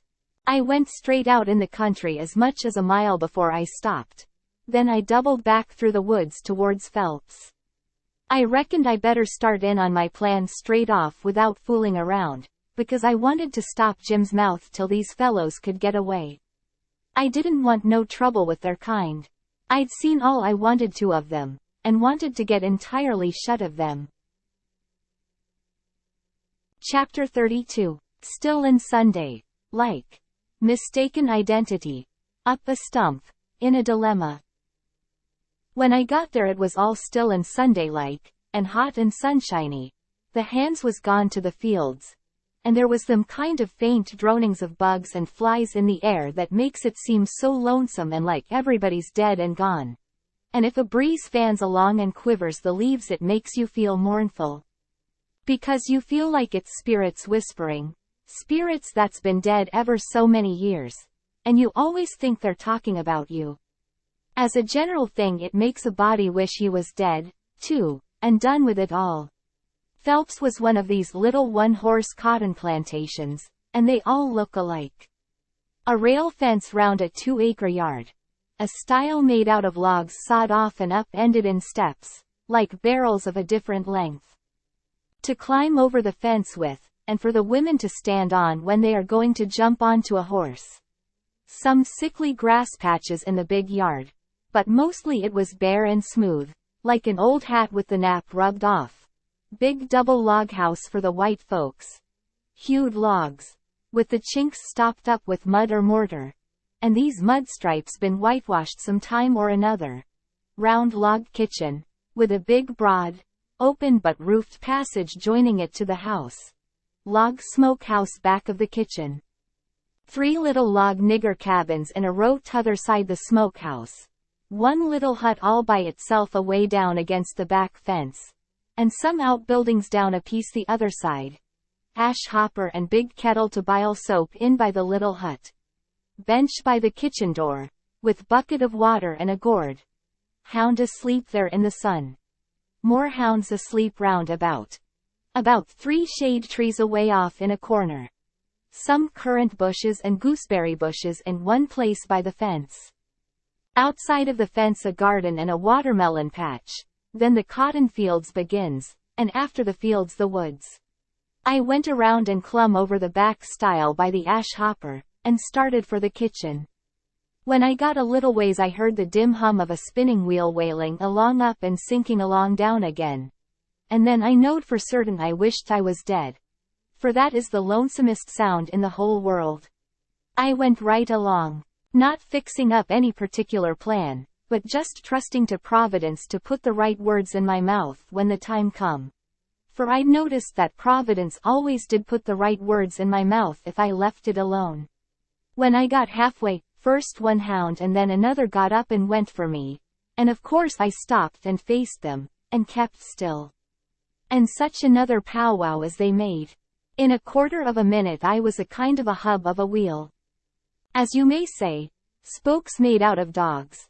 Circle of 15 of them packed together around me, with their necks and noses stretched up towards me, a barking and howling. And more a coming. You could see them sailing over fences and around corners from everywheres. A nigger woman come tearing out of the kitchen with a rolling pin in her hand, singing out, "Begone you Tej, you Spot, begone saw." And she fetched first one and then another of them a clip and sent them howling. And then the rest followed, and the next second half of them come back, wagging their tails around me, and making friends with me. There ain't no harm in a hound, nohow. And behind the woman comes a little nigger girl and 2 little nigger boys without anything on but tow linen shirts. And they hung on to their mother's gown, and peeped out from behind her at me, bashful, the way they always do. And here comes the white woman running from the house. About 45 or 50-year-old, bareheaded, and her spinning stick in her hand. And behind her comes her little white children, acting the same way the little niggers was doing. She was smiling all over so she could hardly stand, and says, "It's you at last, ain't it?" I out with a yes'm before I thought. She grabbed me and hugged me tight, and then gripped me by both hands and shook, and the tears come in her eyes, and run down over. And she couldn't seem to hug and shake enough, and kept saying, "You don't look as much like your mother as I reckoned you would. But law sakes, I don't care for that. I'm so glad to see you. Dear, dear, it does seem like I could eat you up. Children, it's your cousin Tom. Tell him howdy." But they ducked their heads, and put their fingers in their mouths, and hid behind her. So she run on. "Lisa, hurry up and get him a hot breakfast right away. Or did you get your breakfast on the boat?" I said I had got it on the boat. So then she started for the house, leading me by the hand, and the children tagging after. When we got there she set me down in a split-bottomed chair, and set herself down on a little low stool in front of me, holding both of my hands, and says, "Now I can have a good look at you, and, laws a me, I've been hungry for it a many a time, all these long years, and it's come at last. We been expecting you a couple of days and more. What kep, you, boat get aground?" "Yes'm." "She? Don't say yes'm," Say, Aunt Sally, where'd she get aground? I didn't rightly know what to say, because I didn't know whether the boat would be coming up the river or down. But I go a good deal on instinct, and my instinct said she would be coming up, from down towards Orleans. That didn't help me much, though, for I didn't know the names of bars down that way. I see I'd got to invent a bar, or forget the name of the one we got aground on, or, now I struck an idea, and fetched it out. It warn't the grounding. That didn't keep us back but a little. We blowed out a cylinder head. Good gracious. Anybody hurt? No'm killed a nigger. Well, it's lucky, because sometimes people do get hurt. 2 years ago last Christmas your Uncle Silas was coming up from New Orleans on the old Lally Rook, and she blowed out a cylinder head and crippled a man. And I think he died afterwards. He was a Baptist. Your Uncle Silas knowed a family in Baton Rouge that knowed his people very well. Yes, I remember now, he did die. Mortification set in, and they had to amputate him. But it didn't save him. Yes, it was mortification, that was it. He turned blue all over, and died in the hope of a glorious resurrection. They say he was a sight to look at. Your uncle's been up to the town every day to fetch you. And he's gone again, not more'n an hour ago. He'll be back any minute now. You must 'a met him on the road, didn't you, oldish man, with the... No, I didn't see nobody, Aunt Sally. The boat landed just at daylight, and I left my baggage on the wharf boat and went looking around the town and out a piece in the country. To put in the time and not get here too soon, and so I come down the back way. Who'd you give the baggage to? Nobody. Why, child, it'll be stole. Not where I hid it, I reckon it won't, I says. How'd you get your breakfast so early on the boat? It was kinder thin ice. But I says, the captain see me standing around, and told me I'd better have something to eat before I went ashore. So he took me in the Texas to the office's lunch, and give me all I wanted. I was getting so uneasy I couldn't listen good. I had my mind on the children all the time. I wanted to get them out to one side and pump them a little, and find out who I was. But I couldn't get no show. Mrs. Phelps kept it up and run on so. Pretty soon she made the cold chills streak all down my back, because she says, but here we're a-running on this way, and you hain't told me a word about Sis, nor any of them. Now I'll rest my works a little, and you start up yourn. Just tell me everything. Tell me all about, every one of, and how they are, and what they're doing, and what they told you to tell me, and every last thing you can think of. Well, I see I was up a stump, and up it good. Providence had stood by me this fur all right, but I was hard and tight aground now. I see it warn't a bit of use to try to go ahead. I'd got to throw up my hand. So I says to myself, here's another place where I got to resk the truth. I opened my mouth to begin, but she grabbed me and hustled me in behind the bed, and says, here he comes.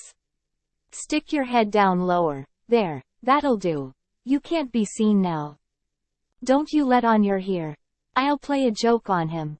Children, don't you say a word. I see I was in a fix now. But it warn't no use to worry. There warn't nothing to do but just hold still, and try and be ready to stand from under when the lightning struck. I had just one little glimpse of the old gentleman when he come in. Then the bed hid him. Mrs. Phelps she jumps for him, and says, has he come? No, says her husband. Goodness gracious, she says. What in the world can have become of him? I can't imagine, says the old gentleman, and I must say it makes me dreadful uneasy. Uneasy, she says, I'm ready to go distracted. He must 'a come, and you've missed him along the road. I know it's so, something tells me so. Why, Sally, I couldn't miss him along the road. You know that. But oh, dear, dear, what will Sis say? He must 'a come. You must 'a missed him. Oh, don't distress me any more, and I'm already distressed. I don't know what in the world to make of it. I'm at my wit's end, and I don't mind acknowledging, I'm right down scared.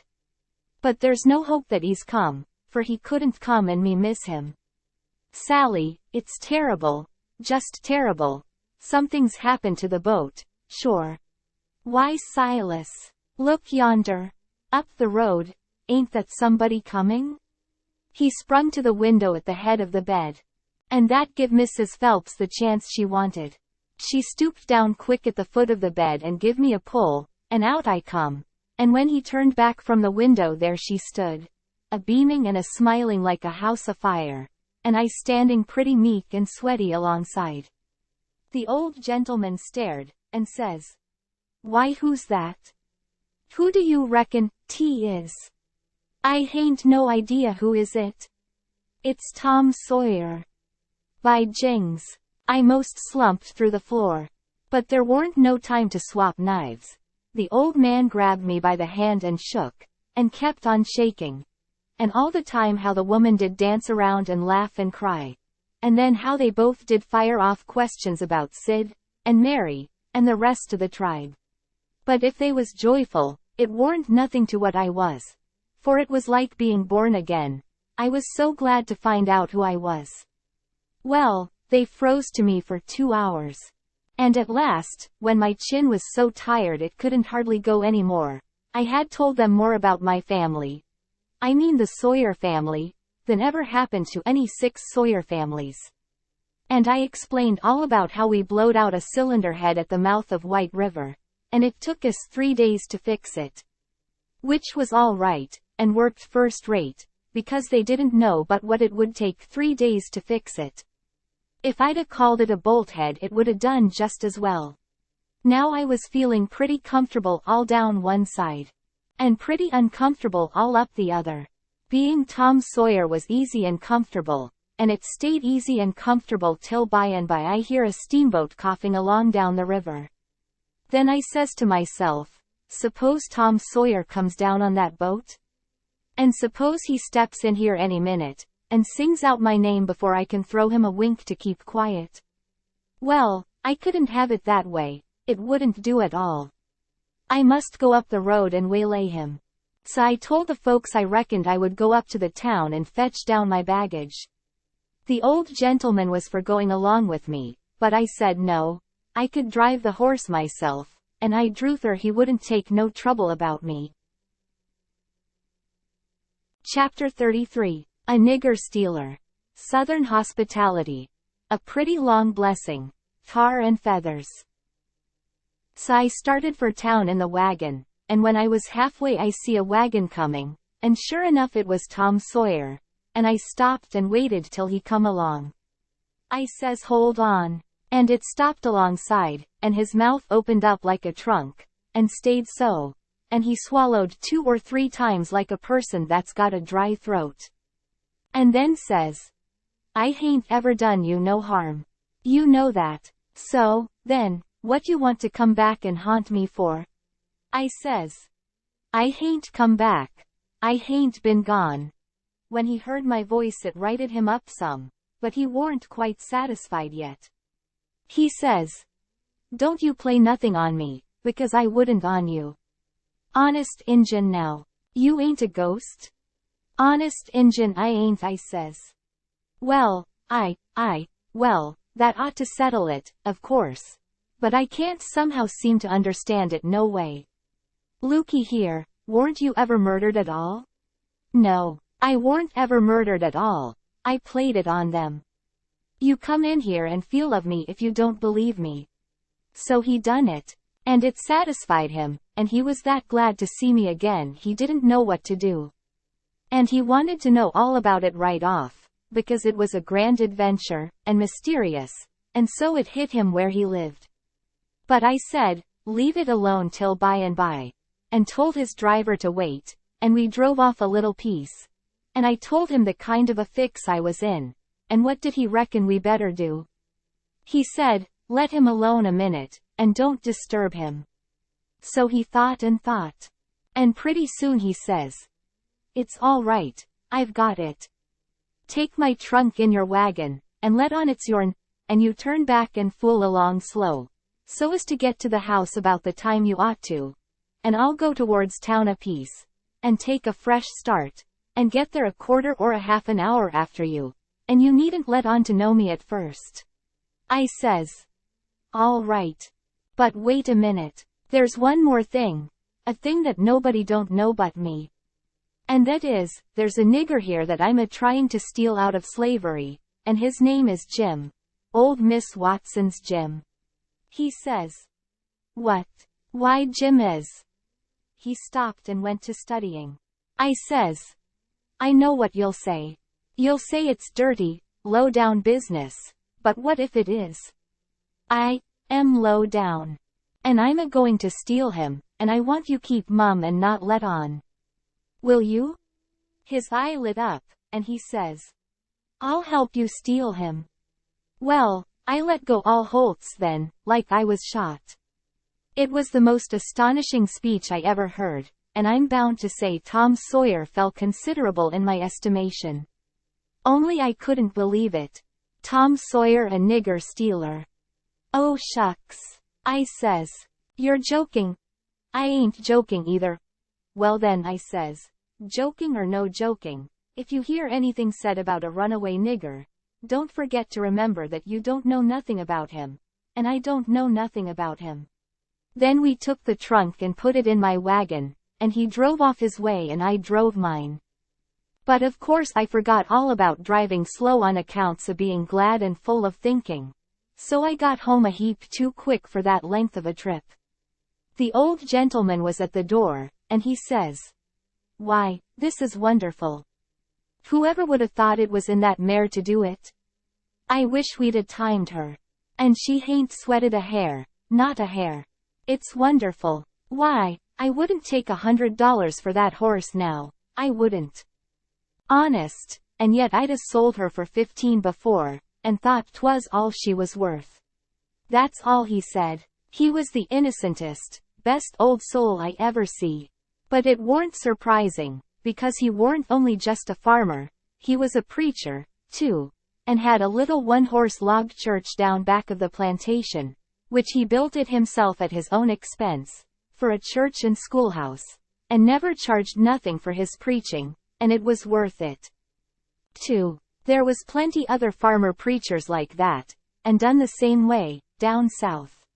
In about half an hour Tom's wagon drove up to the front stile, and Aunt Sally she see it through the window, because it was only about 50 yards, and says, Why, there's somebody come. I wonder who 'tis. Why, I do believe it's a stranger. Jimmy, that's one of the children, run and tell Lisa to put on another plate for dinner. Everybody made a rush for the front door. Because, of course, a stranger don't come every year, and so he lays over the yaller fever, for interest, when he does come. Tom was over the stile and starting for the house. The wagon was spinning up the road for the village, and we was all bunched in the front door. Tom had his store clothes on, and an audience, and that was always nuts for Tom Sawyer. In them circumstances it warn't no trouble to him to throw in an amount of style that was suitable. He warn't a boy to meeky along up that yard like a sheep. No. He come calm and important, like the ram. When he got afront of us he lifts his hat ever so gracious and dainty, like it was the lid of a box that had butterflies asleep in it and he didn't want to disturb them, and says, Mr. Archibald Nichols I presume? No my boy, says the old gentleman. I'm sorry to say, your driver has deceived you. Nichols's place is down a matter of 3 mile more. Come in, come in. Tom he took a look back over his shoulder, and says, Too late, he's out of sight. Yes, he's gone, my son, and you must come in and eat your dinner with us, and then we'll hitch up and take you down to Nichols's. Oh, I can't make you so much trouble, I couldn't think of it. I'll walk. I don't mind the distance. But we won't let you walk, it wouldn't be Southern hospitality to do it. Come right in. Oh do, says Aunt Sally. It ain't a bit of trouble to us. Not a bit in the world. You must stay. It's a long, dusty 3 mile, and we can't let you walk. And, besides, I've already told him to put on another plate when I see you coming, so you mustn't disappoint us. Come right in and make yourself at home," said Tom. He thanked them very hearty and handsome, and let himself be persuaded. And come in, and when he was in he said he was a stranger from Hicksville, Ohio, and his name was William Thompson, and he made another bow. Well, he run on, and on, and on, making up stuff about Hicksville and everybody in it he could invent, and I getting a little nervous, and wondering how this was going to help me out of my scrape. And at last, still talking along, he reached over and kissed Aunt Sally right on the mouth. And then settled back again in his chair comfortable, and was going on talking. But she jumped up and wiped it off with the back of her hand, and says, "You audacious puppy." He looked kind of hurt, and says, "I'm surprised at you, ma'am." "You're surp. Why, what do you reckon I am?" "I've a good notion to take and say. What do you mean by kissing me?" He looked kind of humble, and says, "I didn't mean nothing, ma'am. I didn't mean no harm. I thought you'd like it." "Why, you born fool." She took up the spinning stick, and it looked like it was all she could do to keep from giving him a crack with it. "What made you think I'd like it?" "Well, I don't know, only they told me you would." "They told you I would?" "Whoever told you's another lunatic. I never heard the beat of it." "Who's they?" "Why, everybody. They all said so, ma'am." It was all she could do to hold in, and her eyes snapped, and her fingers worked like she wanted to scratch him, and she says, "Who's everybody? Out with their names, or there'll be an idiot short." He got up and looked distressed, and fumbled his hat, and says, "I'm sorry, and I weren't expecting it. They told me to. They all told me to. They all said, kiss her, and said she'd like it. They all said it. Every one of them. But I'm sorry, ma'am, and I won't do it no more. I won't, honest." "You won't you? Well, I she'd reckon you won't." "No, I'm honest about it. I won't ever do it again. Till you ask me. Till I ask you." "Well, I never see the beat of it in my born days. I lay you'll be the Methusalem numbskull of creation before ever I ask you, or the likes of you." "Well," he says, "it does surprise me so. I can't make it out, somehow. They said you would, and I thought you would." But, he stopped and looked around slow, like he wished he could run across a friendly eye somewheres, and fetched up on the old gentleman's, and says, "Didn't you think she'd like me to kiss her?" "Sir? Why no, well no, I believe I didn't." Then he looks on around the same way to me, and says, "Tom, didn't you think Aunt Sally d open out her arms and say, 'Sid Sawyer? My land?'" She says, breaking in and jumping for him, "You impudent young rascal, to fool a body so," and was going to hug him, but he fended her off, and says, "No, not till you've asked me first."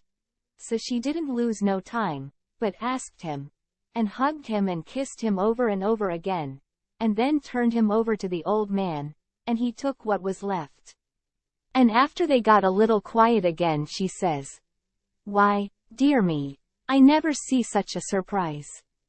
We weren't looking for you at all. But only Tom. Sis never wrote to me about anybody coming but him. It's because it weren't intended for any of us to come but Tom," he says. "But I begged and begged, and at the last minute she let me come, too.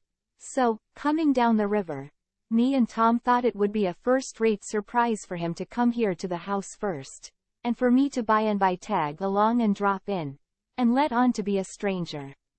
But it was a mistake. Aunt Sally, this ain't no healthy place for a stranger to come. No, not impudent whelps, Sid. You ought to had your jaws boxed. I hain't been so put out since I don't know when. But I don't care, I don't mind the terms. I'd be willing to stand 1,000 such jokes to have you here. Well, to think of that performance. I don't deny it, I was most putrefied with astonishment when you give me that smack. We had dinner out in that broad open passage betwixt the house and the kitchen. And there was things enough on that table for 7 families, and all hot, too. None of your flabby, tough meat that's laid in a cupboard in a damp cellar all night and tastes like a hunk of old cold cannibal in the morning. Uncle Silas he asked a pretty long blessing over it, but it was worth it. And it didn't cool it a bit, neither. The way I've seen them kind of interruptions do lots of times. There was a considerable good deal of talk all the afternoon, and me and Tom was on the lookout all the time. But it warn't no use, they didn't happen to say nothing about any runaway nigger, and we was afraid to try to work up to it. But at supper, at night, one of the little boys says, mayn't Tom and Sid and me go to the show?" "No," says the old man, "I reckon there ain't going to be any. And you couldn't go if there was. Because the runaway nigger told Burton and me all about that scandalous show. And Burton said he would tell the people. So I reckon they've drove the audacious loafers out of town before this time." So there it was. But I couldn't help it. Tom and me was to sleep in the same room and bed. So, being tired, we bid good night and went up to bed right after supper, and clumb out of the window and down the lightning rod, and shoved for the town. For I didn't believe anybody was going to give the king and the duke a hint. And so if I didn't hurry up and give them one they'd get into trouble sure. On the road Tom he told me all about how it was reckoned I was murdered, and how Pap disappeared pretty soon, and didn't come back no more, and what a stir there was when Jim run away. And I told Tom all about our Royal Nonsuch rapscallions, and as much of the raft voyage as I had time to. And as we struck into the town and up through the middle of it, it was as much as 8:30. Then, here comes a raging rush of people with torches, and an awful whooping and yelling, and banging tin pans and blowing horns. And we jumped to one side to let them go by. And as they went by I see they had the king and the duke a-straddle of a rail. That is, I knowed it was the king and the duke, though they was all over tar and feathers, and didn't look like nothing in the world that was human. Just looked like a couple of monstrous big soldier plumes. Well, it made me sick to see it, and I was sorry for them poor pitiful rascals. It seemed like I couldn't ever feel any hardness against them any more in the world. It was a dreadful thing to see. Human beings can be awful cruel to one another. We see we was too late, couldn't do no good. We asked some stragglers about it, and they said everybody went to the show looking very innocent, and laid low and kept dark till the poor old king was in the middle of his cavortings on the stage. Then somebody give a signal, and the house rose up and went for them. So we poked along back home, and I warn't feeling so brash as I was before, but kind of ornery, and humble, and to blame, somehow. Though I hadn't done nothing. But that's always the way. It don't make no difference whether you do right or wrong. A person's conscience ain't got no sense, and just goes for him anyway. If I had a yaller dog that didn't know no more than a person's conscience does I would piss in him. It takes up more room than all the rest of a person's insides, and yet ain't no good, nohow. Tom Sawyer he says the same. Chapter 34. The Hut by the Ash Hopper. Outrageous. Climbing the lightning rod. Troubled with witches. We stopped talking, and got to thinking. By and by Tom says, "Looky here, Huck, what fools we are to not think of it before. I bet I know where Jim is." "No. Where?" "In that hut down by the ash hopper." "Why, looky here, when we was at dinner, didn't you see a nigger man go in there with some victuals?" "Yes." "What did you think the victuals was for?" "For a dog." "So, well, it wasn't for a dog." "Why?" "Because part of it was watermelon." "So it was. I noticed it." "Well, it does beat all that I never thought about a dog not eating watermelon. It shows how a body can see and don't see at the same time."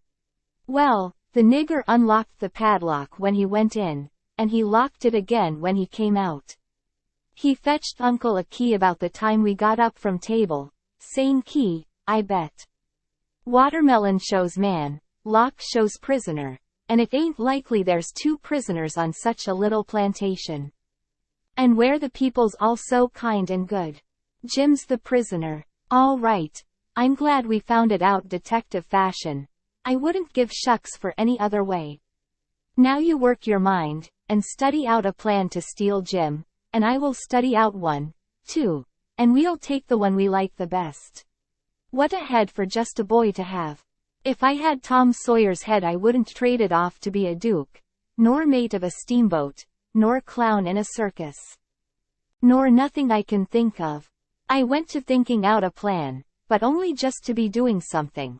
I knowed very well where the right plan was going to come from. Pretty soon Tom says, "Ready?" "Yes," I says. "All right. Bring it out." "My plan is this," I says. "We can easy find out if it's Jim in there. Then get up my canoe tomorrow night, and fetch my raft over from the island. Then the first dark night that comes steal the key out of the old man's breeches after he goes to bed, and shove off down the river on the raft with Jim, hiding daytimes and running nights, the way me and Jim used to do before. Wouldn't that plan work?" "Work? Why, certainly it would work, like rats a-fighting. But it's too blame simple. There ain't nothing to it. What's the good of a plan that ain't no more trouble than that? It's as mild as goose milk. Why, Huck, it wouldn't make no more talk than breaking into a soap factory." I never said nothing, because I warn't expecting nothing different, but I knowed mighty well that whenever he got his plan ready it wouldn't have none of them objections to it. And it didn't. He told me what it was, and I see in a minute it was worth 15 of mine for style, and would make Jim just as free a man as mine would, and maybe get us all killed besides. So I was satisfied, and said we would waltz in on it. I needn't tell what it was here, because I knowed it wouldn't stay the way it was. I knowed he would be changing it around every which way as we went along, and heaving in new bullinesses wherever he got a chance. And that is what he done. Well, one thing was dead sure, and that was that Tom Sawyer was in earnest, and was actually going to help steal that nigger out of slavery. That was the thing that was too many for me. Here was a boy that was respectable and well brung up, and had a character to lose, and folks at home that had characters, and he was bright and not leather-headed, and knowing and not ignorant, and not mean, but kind, and yet here he was, without any more pride, or rightness, or feeling, than to stoop to this business, and make himself a shame, and his family a shame, before everybody. I couldn't understand it no way at all. It was outrageous, and I knowed I ought to just up and tell him so, and so be his true friend, and let him quit the thing right where he was and save himself. And I did start to tell him, but he shut me up, and says, "Don't you reckon I know what I'm about?" "Don't I generally know what I'm about?" "Yes." "Didn't I say I was going to help steal the nigger?" "Yes."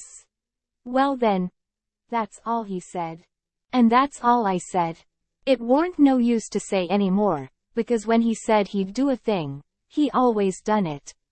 But I couldn't make out how he was willing to go into this thing. So I just let it go, and never bothered no more about it.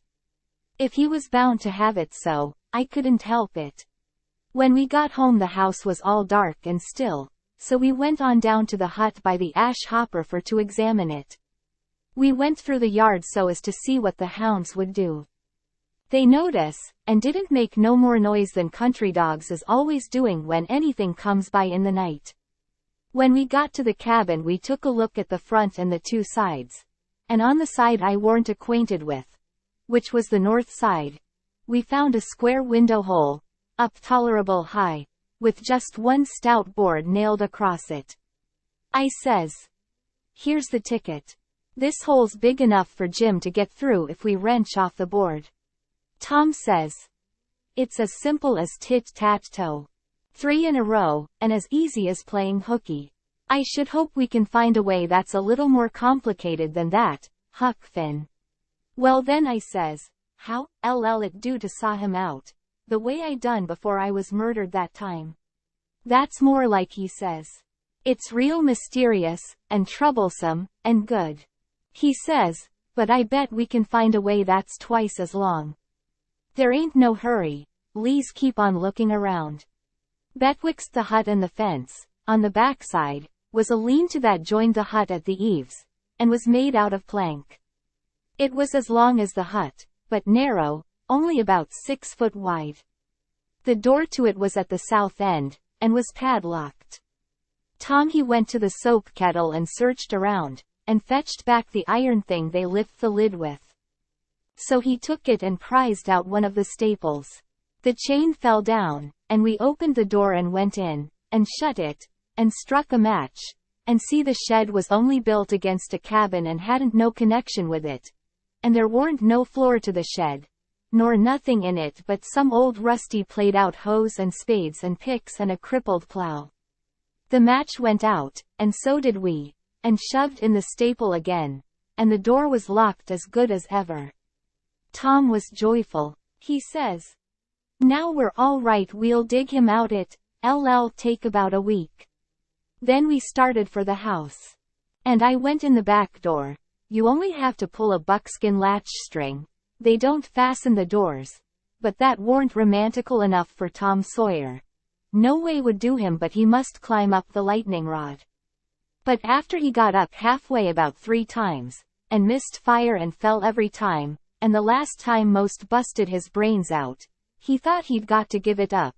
But after he was rested he allowed he would give her one more turn for luck. And this time he made the trip. In the morning we was up at break of day, and down to the nigger cabins to pet the dogs and make friends with the nigger that fed Jim. If it was Jim that was being fed. The niggers was just getting through breakfast and starting for the fields, and Jim's nigger was piling up a tin pan with bread and meat and things.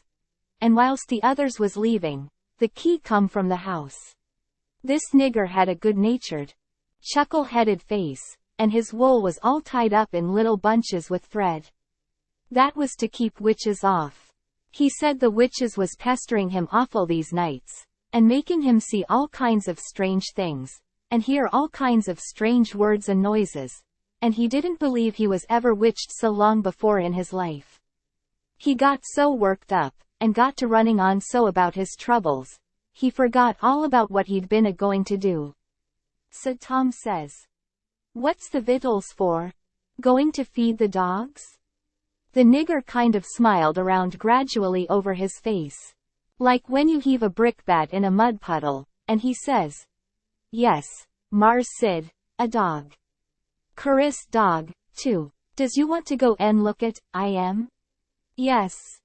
I hunched Tom, and whispers. You going right here in the daybreak? That warn't the plan. No it warn't, but it's the plan now. So. Drat him, we went along, but I didn't like it much. When we got in we couldn't hardly see anything, it was so dark. But Jim was there, sure enough, and could see us, and he sings out. Why Huck. En good lan. Ain dat misto Tom?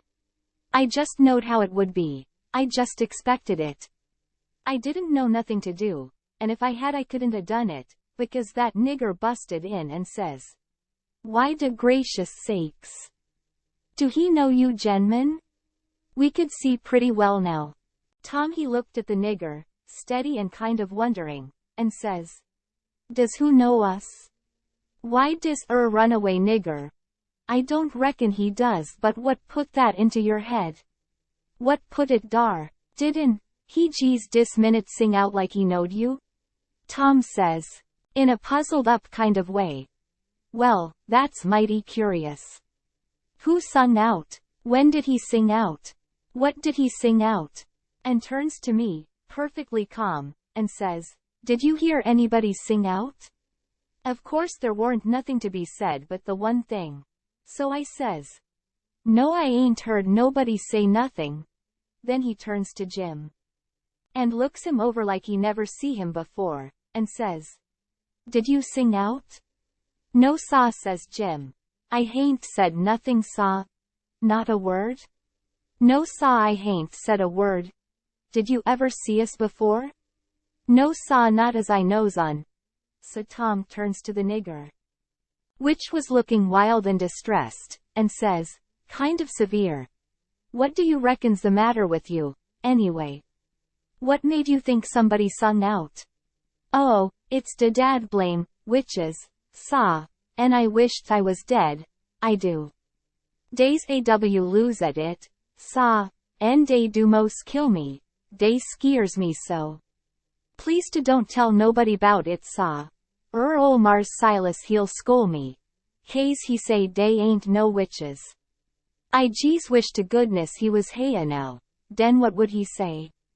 I jeez bet he could find no way to get aroon it dis time. But it's aw lose jeez so, people dat's sot, stays sot. Dey won't look into nothin' and find it out for deyselves, and when you find it out and tell 'em 'bout it, dey don't believe you. Tom give him a dime, and said we wouldn't tell nobody, and told him to buy some more thread to tie up his wool with. And then looks at Jim, and says, I wonder if Uncle Silas is going to hang this nigger. If I was to catch a nigger that was ungrateful enough to run away, I wouldn't give him up, I'd hang him. And whilst the nigger stepped to the door to look at the dime and bite it to see if it was good, he whispers to Jim and says, don't ever let on to know us. And if you hear any digging going on nights, it's us. We're going to set you free. Jim only had time to grab us by the hand and squeeze it. Then the nigger come back, and we said we'd come again sometime if the nigger wanted us to. And he said he would, more particular if it was dark, because the witches went for him mostly in the dark, and it was good to have folks around then. Chapter 35. Escaping properly. Dark schemes. Discrimination in stealing. A deep hole. It would be most an hour yet till breakfast, so we left and struck down into the woods, because Tom said we got to have some light to see how to dig by, and a lantern makes too much, and might get us into trouble. What we must have was a lot of them rotten chunks that's called foxfire, and just makes a soft kind of a glow when you lay them in a dark place. We fetched an armful and hid it in the weeds, and sat down to rest, and Tom says, kind of dissatisfied, blame it, this whole thing is just as easy and awkward as it can be. And so it makes it so rotten difficult to get up a difficult plan. There ain't no watchman to be drugged, now there ought to be a watchman. There ain't even a dog to give a sleeping mixture to.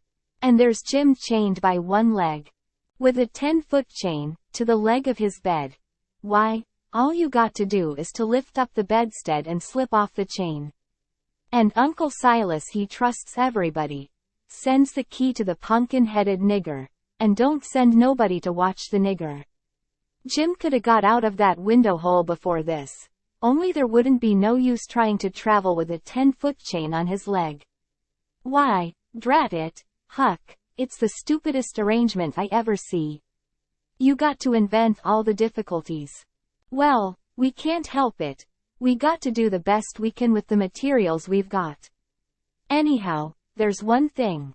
There's more honor in getting him out through a lot of difficulties and dangers, where there weren't one of them furnished to you by the people who it was their duty to furnish them, and you had to contrive them all out of your own head. Now look at just that one thing of the lantern. When you come down to the cold facts, we simply got to let on that a lantern's resky. Why, we could work with a torchlight procession if we wanted to, I believe. Now, whilst I think of it, we got to hunt up something to make a saw out of the first chance we get. What do we want of a saw? What do we want of it?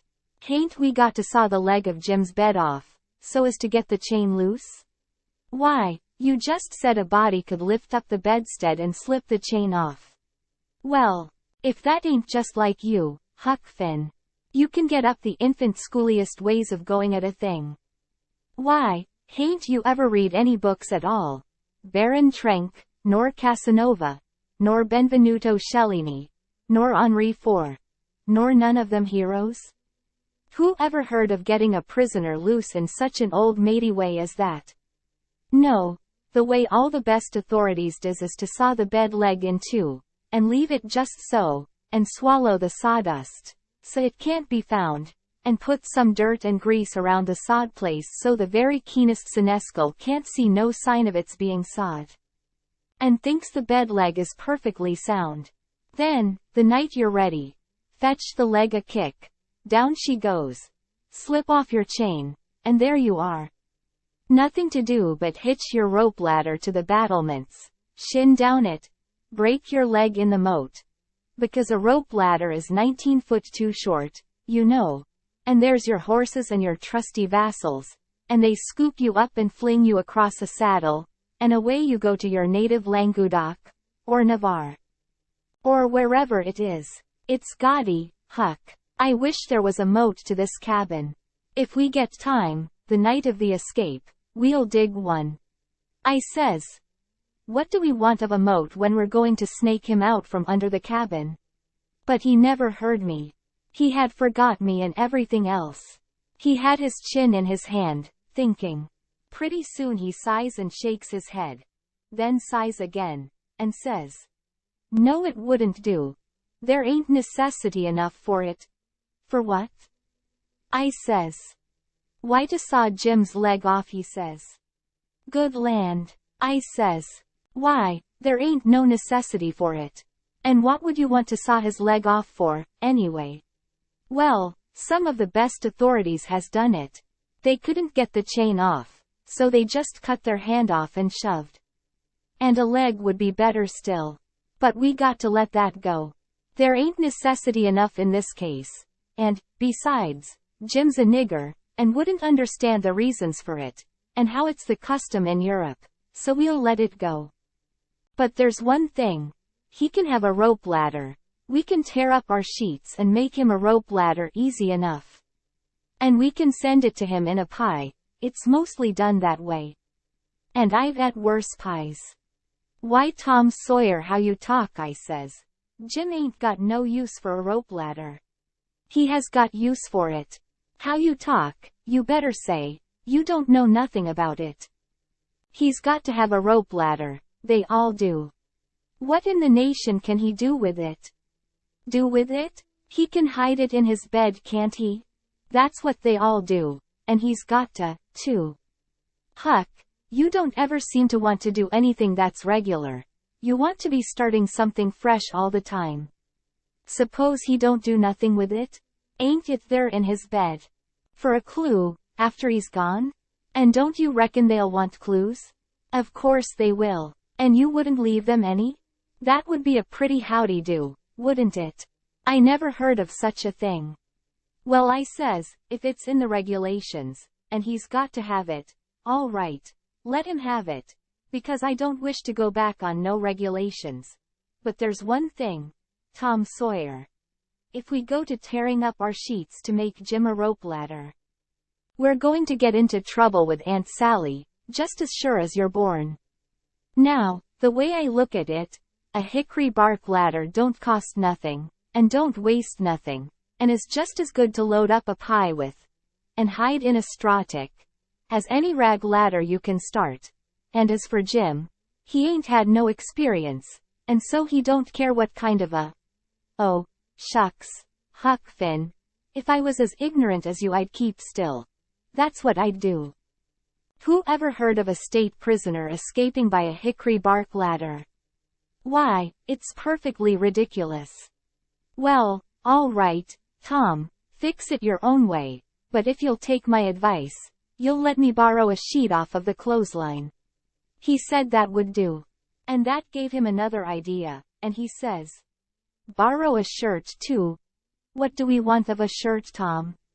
Want it for Jim to keep a journal on. Journal your granny.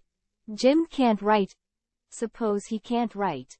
He can make marks on the shirt. Can't he, if we make him a pen out of an old pewter spoon or a piece of an old iron barrel hoop? Why, Tom, we can pull a feather out of a goose and make him a better one, and quicker, too. Prisoners don't have geese running around the donjon keep to pull pens out of, you muggins. They always make their pens out of the hardest, toughest, troublesomest piece of old brass candlestick or something like that they can get their hands on. And it takes them weeks and weeks and months to file it out, too, because they've got to do it by rubbing it on the wall. They wouldn't use a goose quill if they had it. It ain't regular. Well then what'll we make him the ink out of? Many makes it out of iron rust and tears, but that's the common sort, and women, the best authorities, uses their own blood. Jim can do that, and when he wants to send any little common ordinary mysterious message to let the world know where he's captivated, he can write it on the bottom of a tin plate with a fork and throw it out of the window. The Iron Mask always done that, and it's a blame good way, too. Jim ain't got no tin plates, they feed him in a pan. That ain't nothing we can get him some. Can't nobody read his plates. That ain't got anything to do with it. Huck Finn, all he's got to do is to write on the plate and throw it out. You don't have to be able to read it. Why, half the time you can't read anything a prisoner writes on a tin plate, or anywhere else. Well then what's the sense in wasting the plates? Why blame it all, it ain't the prisoner's plates. But it's somebody's plates, ain't it?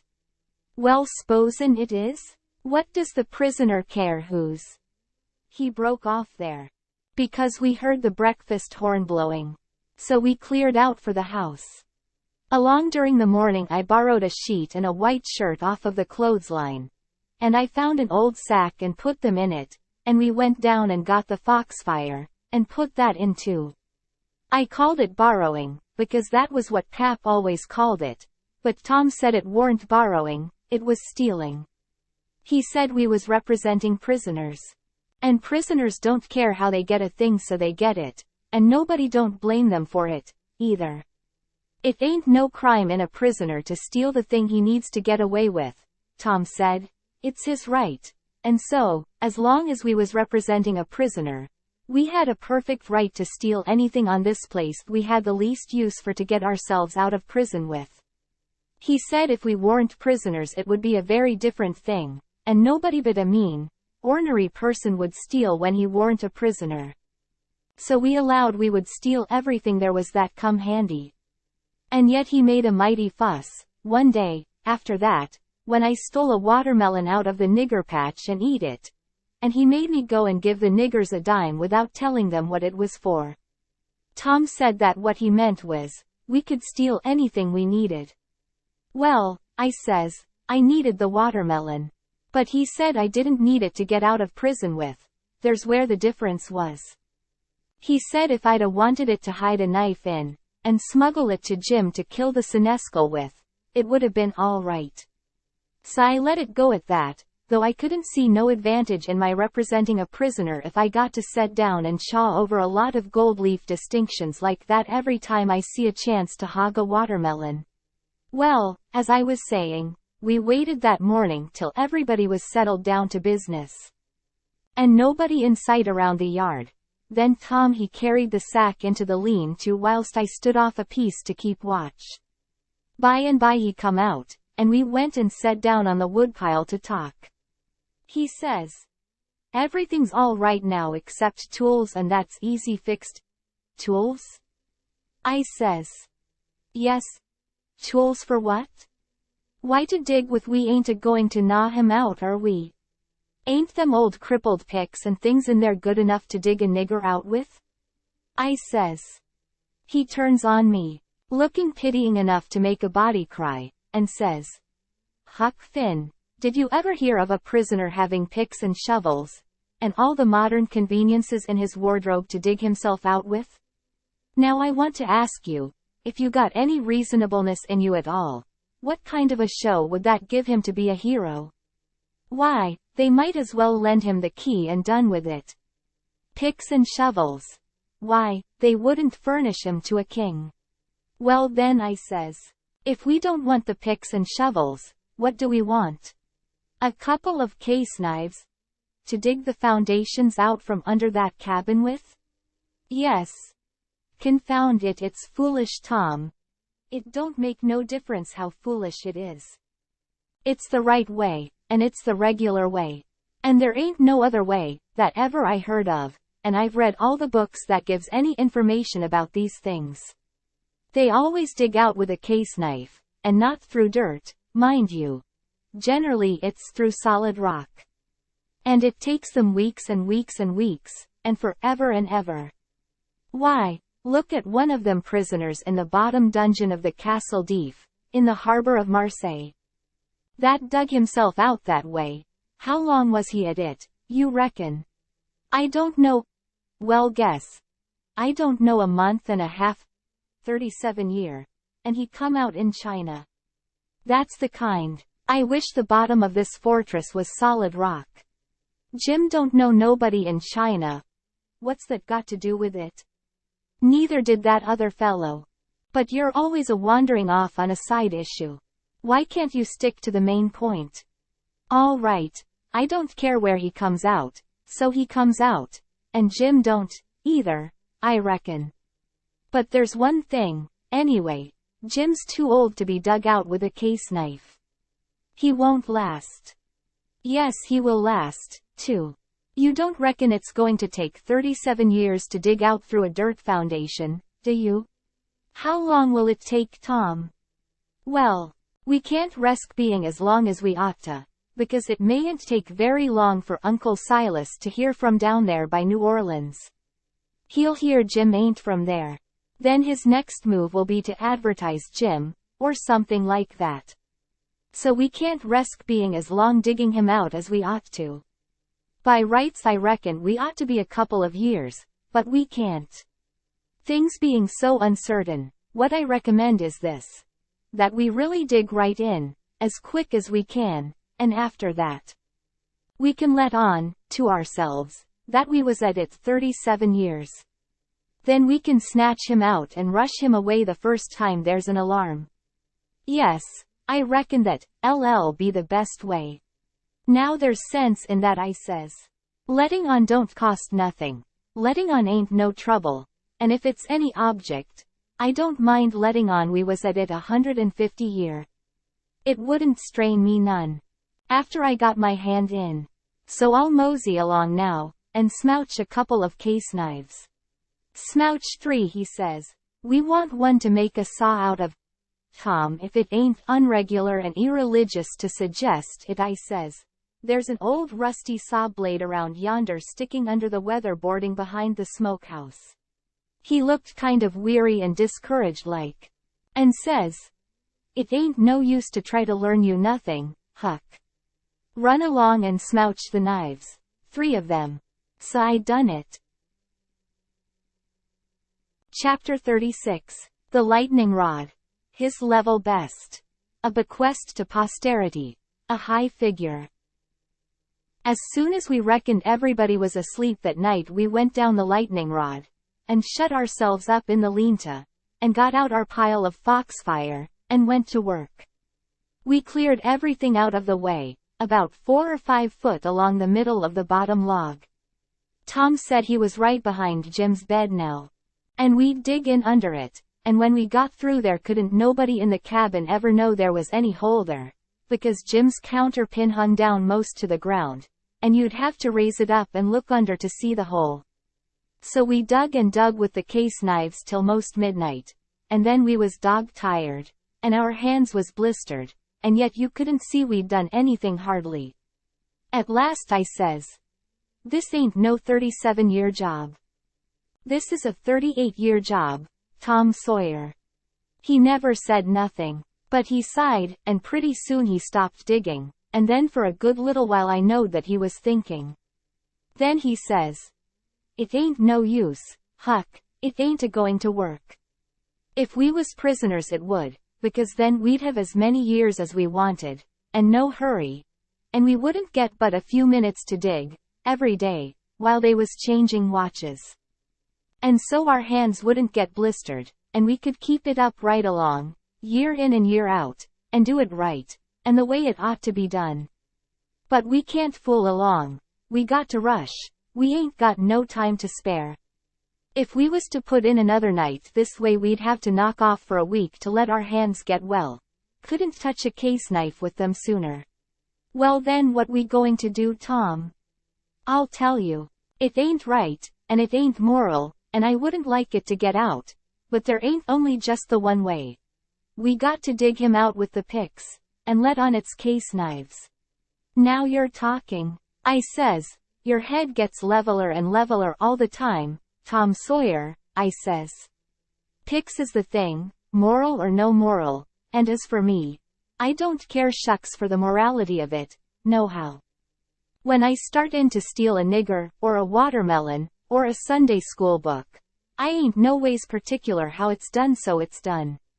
What I want is my nigger, or what I want is my watermelon, or what I want is my Sunday school book. And if a pick's the handiest thing, that's the thing I'm a-going to dig that nigger or that watermelon or that Sunday school book out with. And I don't give a dead rat what the authorities thinks about it nuther. Well, he says, there's excuse for picks and letting on in a case like this. If it warn't so, I wouldn't approve of it, nor I wouldn't stand by and see the rules broke. Because right is right, and wrong is wrong. And a body ain't got no business doing wrong when he ain't ignorant and knows better. It might answer for you to dig Jim out with a pick, without any letting on, because you don't know no better, but it wouldn't for me, because I do know better. Gimme a case knife. He had his own by him. But I handed him mine. He flung it down, and says, Gimme a case knife. I didn't know just what to do, but then I thought. I scratched around amongst the old tools, and got a pickaxe and give it to him, and he took it and went to work, and never said a word. He was always just that particular. Full of principle. So then I got a shovel. And then we picked and shoveled, turnabout, and made the fur fly. We stuck to it about a half an hour, which was as long as we could stand up, but we had a good deal of a hole to show for it. When I got upstairs I looked out at the window and see Tom doing his level best with the lightning rod, but he couldn't come it, his hands was so sore. At last he says, It ain't no use, it can't be done. What you reckon I better do? Can't you think of no way? Yes, I says. But I reckon it ain't regular. Come up the stairs, and let on it's a lightning rod. So he done it. Next day Tom stole a pewter spoon and a brass candlestick in the house, for to make some pens for Jim out of, and 6 tallow candles. And I hung around the nigger cabins and laid for a chance, and stole 3 tin plates. Tom says it wasn't enough, but I said nobody wouldn't ever see the plates that Jim throwed out. Because they'd fall in the dog fennel and Jimpson weeds under the window hole. Then we could tote them back and he could use them over again. So Tom was satisfied. Then he says, Now the thing to study out is how to get the things to Jim. Take them in through the hole, I says. When we get it done. He only just looked scornful. And said something about nobody ever heard of such an idiotic idea, and then he went to studying. By and by he said he had ciphered out 2 or 3 ways, but there weren't no need to decide on any of them yet. Said we'd got to post Jim first. That night we went down the lightning rod a little after 10, and took one of the candles along, and listened under the window hole, and heard Jim snoring. So we pitched it in, and it didn't wake him. Then we whirled in with the pick and shovel. And in about 2 hours and a half the job was done.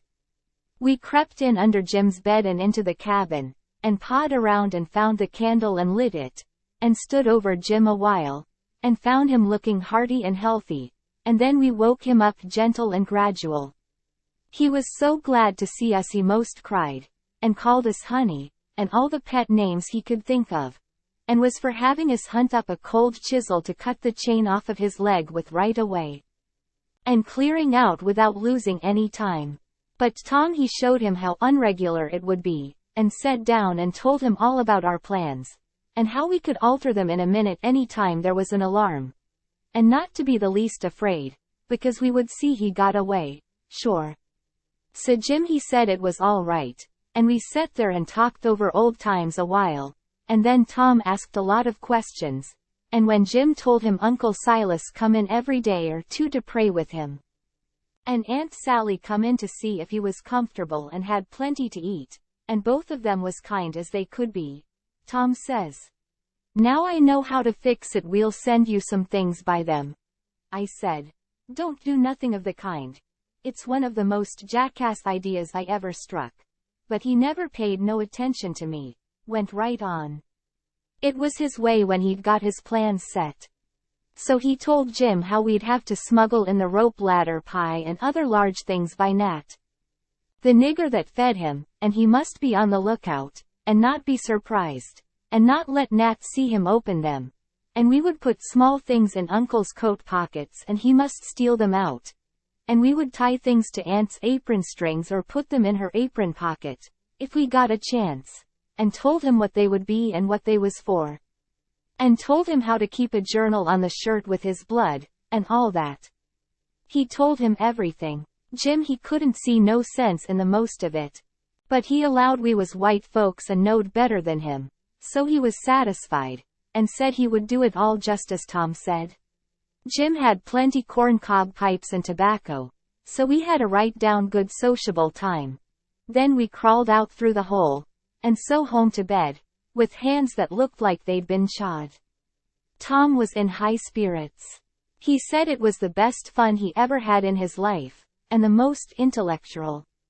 And said if he only could see his way to it we would keep it up all the rest of our lives and leave Jim to our children to get out.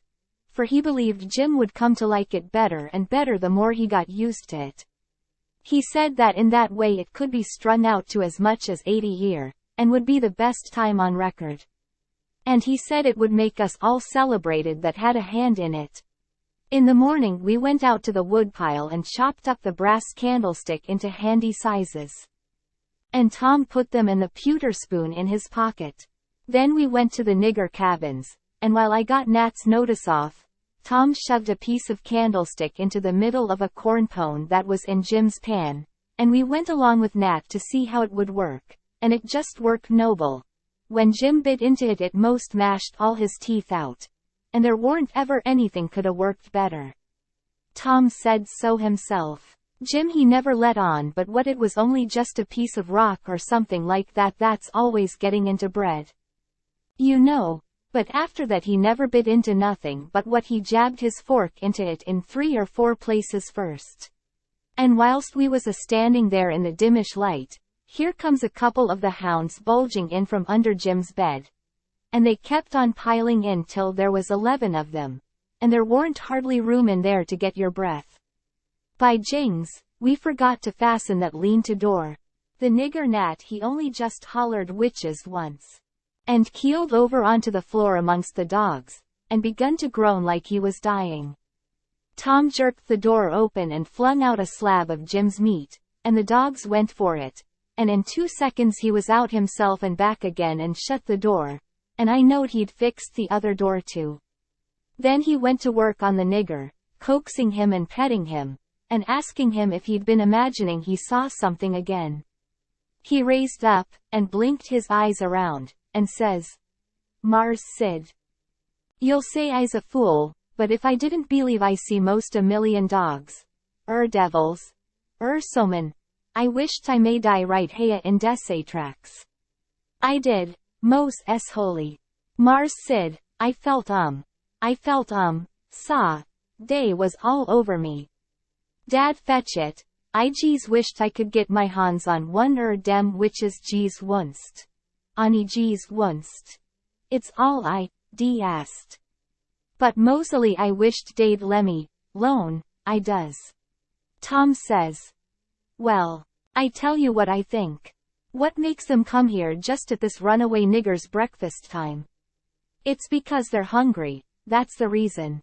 You make them a witch pie. That's the thing for you to do. But my land, Mars Sid, how's I gwin to make, a witch pie? I don't know how to make it. I hain't ever hearn sich a thing befo. Well then I'll have to make it myself. Will you do it?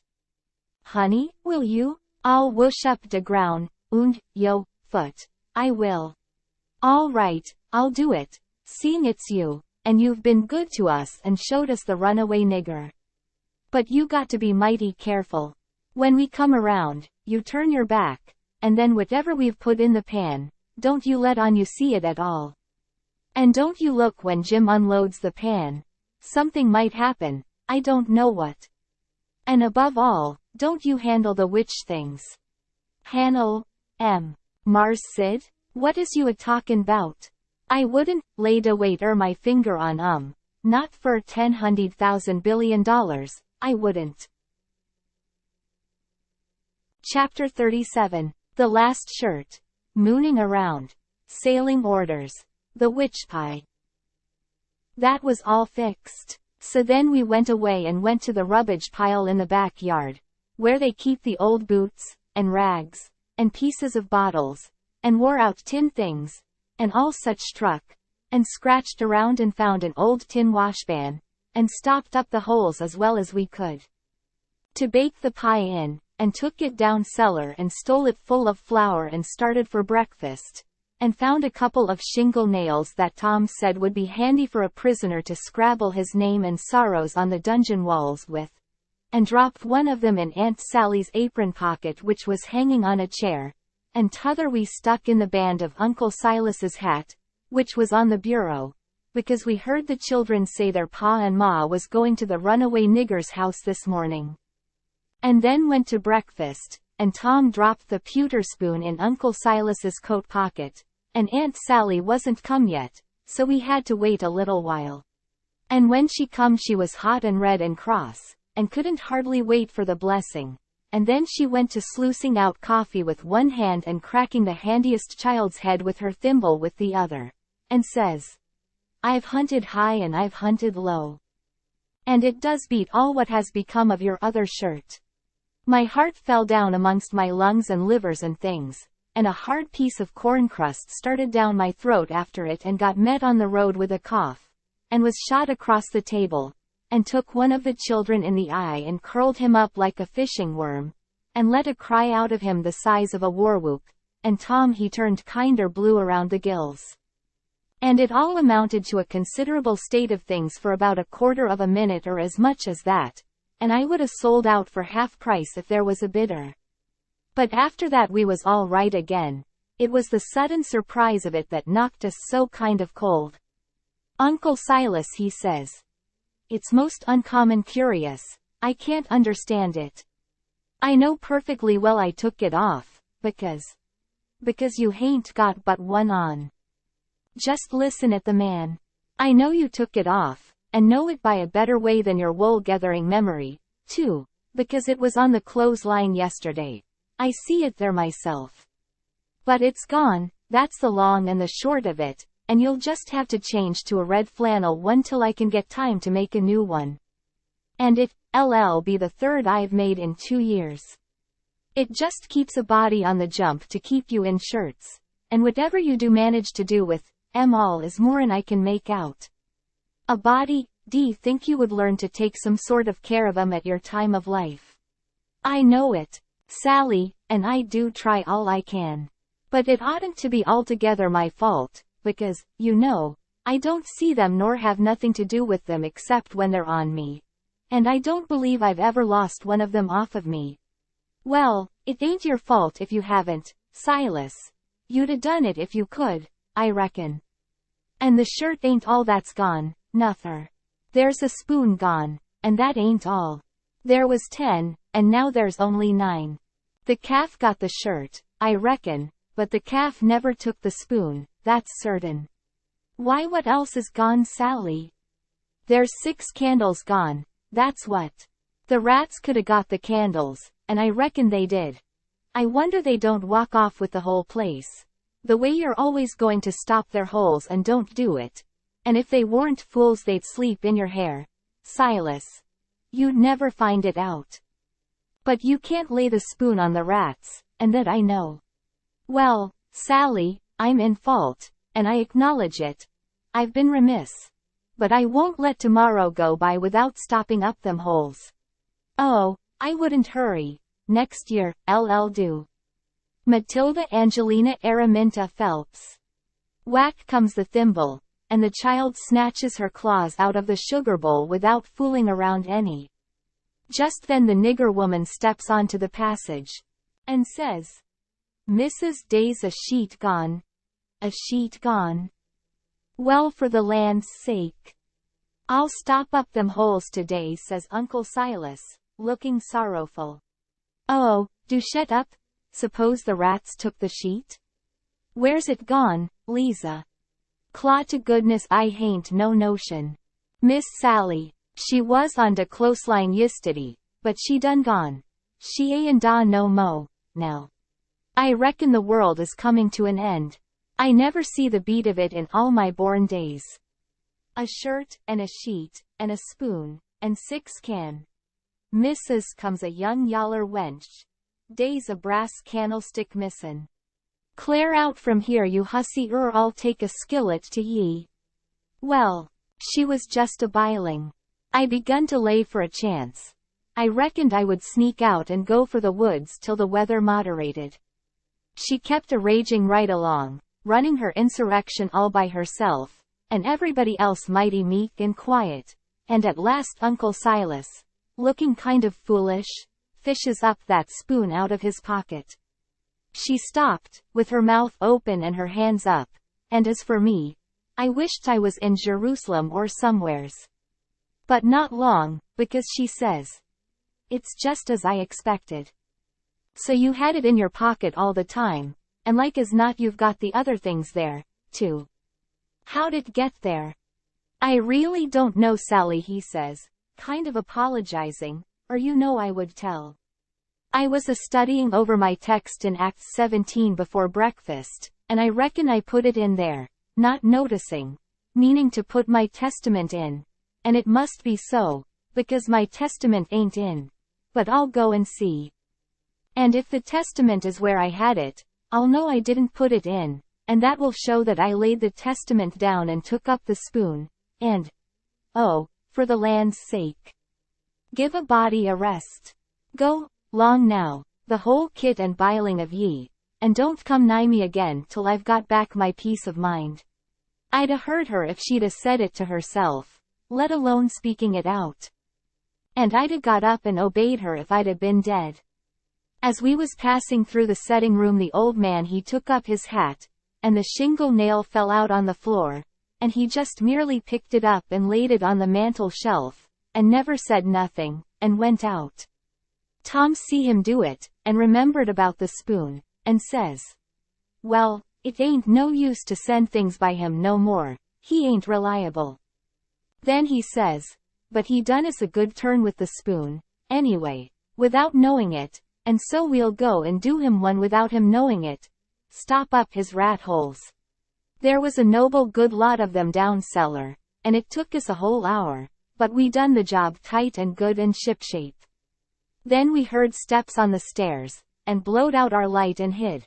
And here comes the old man, with a candle in one hand and a bundle of stuff in t'other. Looking as absent-minded as year before last. He went a-mooning around, first to one rat hole and then another, till he'd been to them all. Then he stood about 5 minutes, picking tallow drip off of his candle and thinking. Then he turns off slow and dreamy towards the stairs, saying, "Well, for the life of me I can't remember when I done it. I could show her now that I weren't to blame on account of the rats. But never mind, let it go. I reckon it wouldn't do no good." And so he went on mumbling upstairs, and then we left. He was a mighty nice old man. And always is. Tom was a good deal bothered about what to do for a spoon, but he said we'd got to have it, so he took a think. When he had ciphered it out, he told me how we was to do.